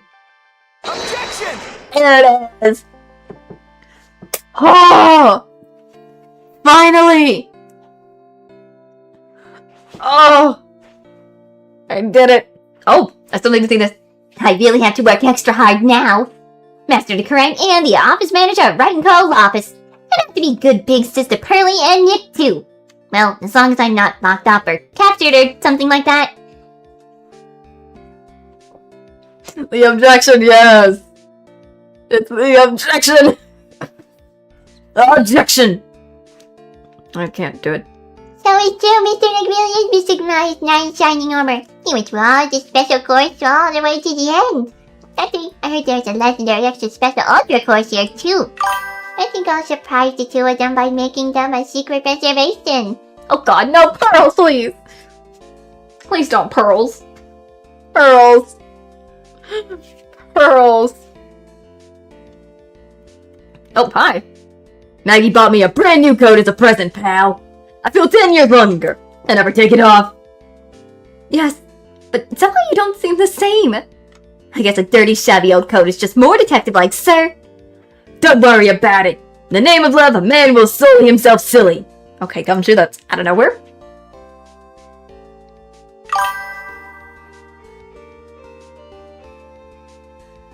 Hey! Mr. Wright, I'm once again in your debt. Thanks to you, the Treasure of Corvine exhibition was a great success. Even I got to see Miss Von Karma, who I hadn't seen in almost a year. She taught me how to use a whip, and said that I must show you what I've learned. Oh, Lord, no! She learned the whip, no!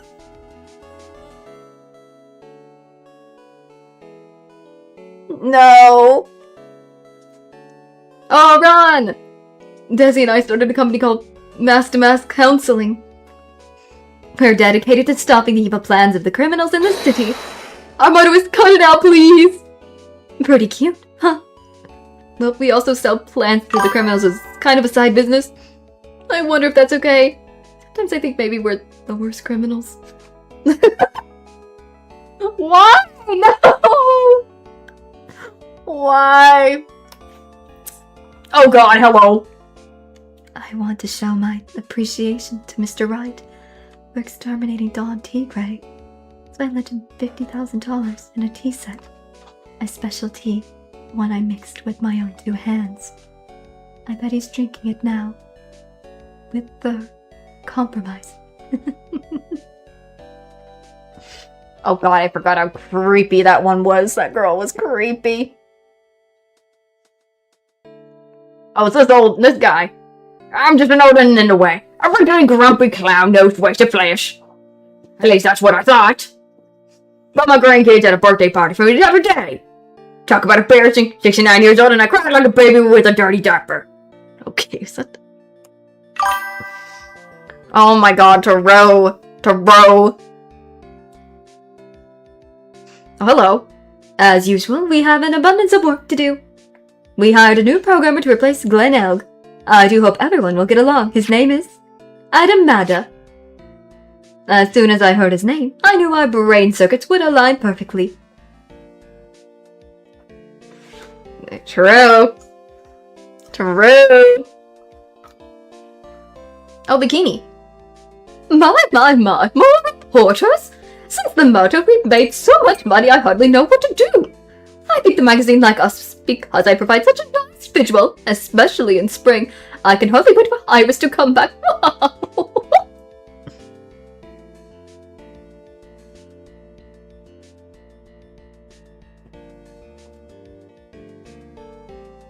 Oh my god.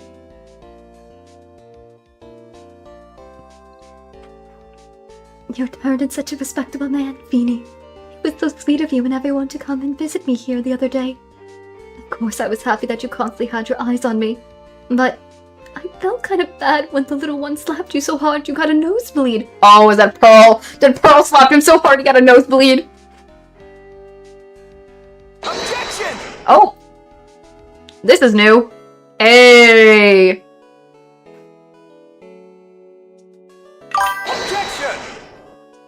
Taro! Miles, my boy. I like Miles. I like how they decided to do the defense version of him. Mia! I am going crazy. Ooh. Objection! Oh, it's good out. Hey. The dousing of the coffee. And the throw of the coffee cup was funny. Oh, there's Francisca. Our girl Francisca. Hello, Francisca. Oh, there's Payne. Winston Payne. Hello, Winston Payne. Oh no! Oh, hi, old bag! What's this? I'm back from a long time vacation. No one's here to greet me. Oh, just while I was gone, my whippersnapper buddy quit and now I got no one. What kind of lonely, crazy security firm is this supposed to be anyway? What's with all the flashing lights and switching? I feel like a sort of special alien. And now what am I going to do with all these men? Something. I'm bringing them over to Edgy Poo. Oh god, she's going fast. I can't read that fast. Oh, when will I ever find a gentleman who will... I can't read that fast.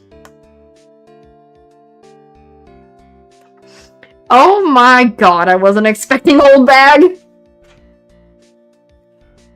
God. I finally found someone I'd love to do. Francie Whipsy Trippity Trip is gonna turn the art world on its head. Should have realized it sooner. Self-centered, lazy, antisocial. I'm an artist. A really good portrait artist. I'm not a loser after all.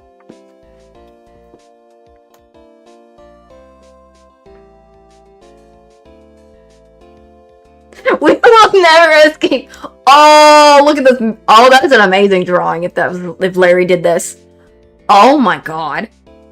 Bro, again, yeah, it's true. We will never escape Old Bag. We can never escape Wendy Oldbag, ever. I mean, come on. Wendy Oldbag is Wendy Oldbag. It's so pretty, though. Yay! Woo! I did it! I beat it! I got the achievements! A lawyer only cries only once. For it's a turnabout. Yay! I'm gonna look at the gallery real quick for what a gallery contains stories, spoilers, percentage. Yeah. Music, art book, scene creator. Oh, I'll actually do that when I'm not streaming, actually. Hey. I was going to, but never mind. Oh, I finally beat it! Yes! There are still a couple achievements that I missed. Probably. But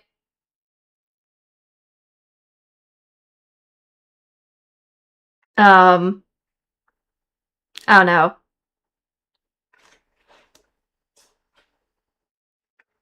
So, maybe another time.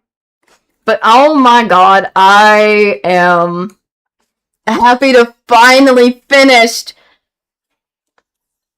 the first one of the Ace Attorney games. Ah, I feel happy. I feel so happy with myself. Now I can't wait to get the other ones. The sale is already over, though. Darn it. Not the sale. I have it on my wish list. Hopefully. It was on sale for a bit, but then the sale stopped. No, the sale's still ongoing until tomorrow. So, but I have no money. I really want the others. I still need to finish my Persona and everything else, so. But it feels nice. It finally feels nice. I did it. Hopefully I hopefully can get the other games soon. Cause my god. I will go crazy if I do not get the other games. I enjoyed playing it full-heartedly. Oh my god. I don't have money for the other games, but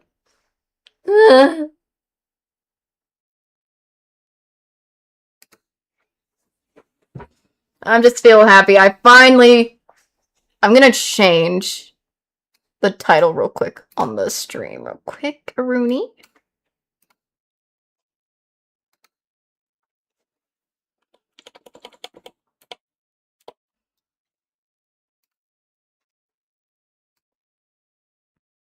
But yeah. Well, I'm hoping to finally get the other ones. I just need to eventually get them. So it might take a while before I finally get them. And even if I don't do them as streams, if that ever happens, probably. Because there's a possibility I might not just do them as streams, but I might do them as videos. We'll see how it goes. But I think I am just happy with what I did. Yeah, I need to end. I need to set up tomorrow's stream. And, whatnot. And a lot of other things to get set up. So, I just feel overly happy. Yay! I feel happy. Oh, goodness me.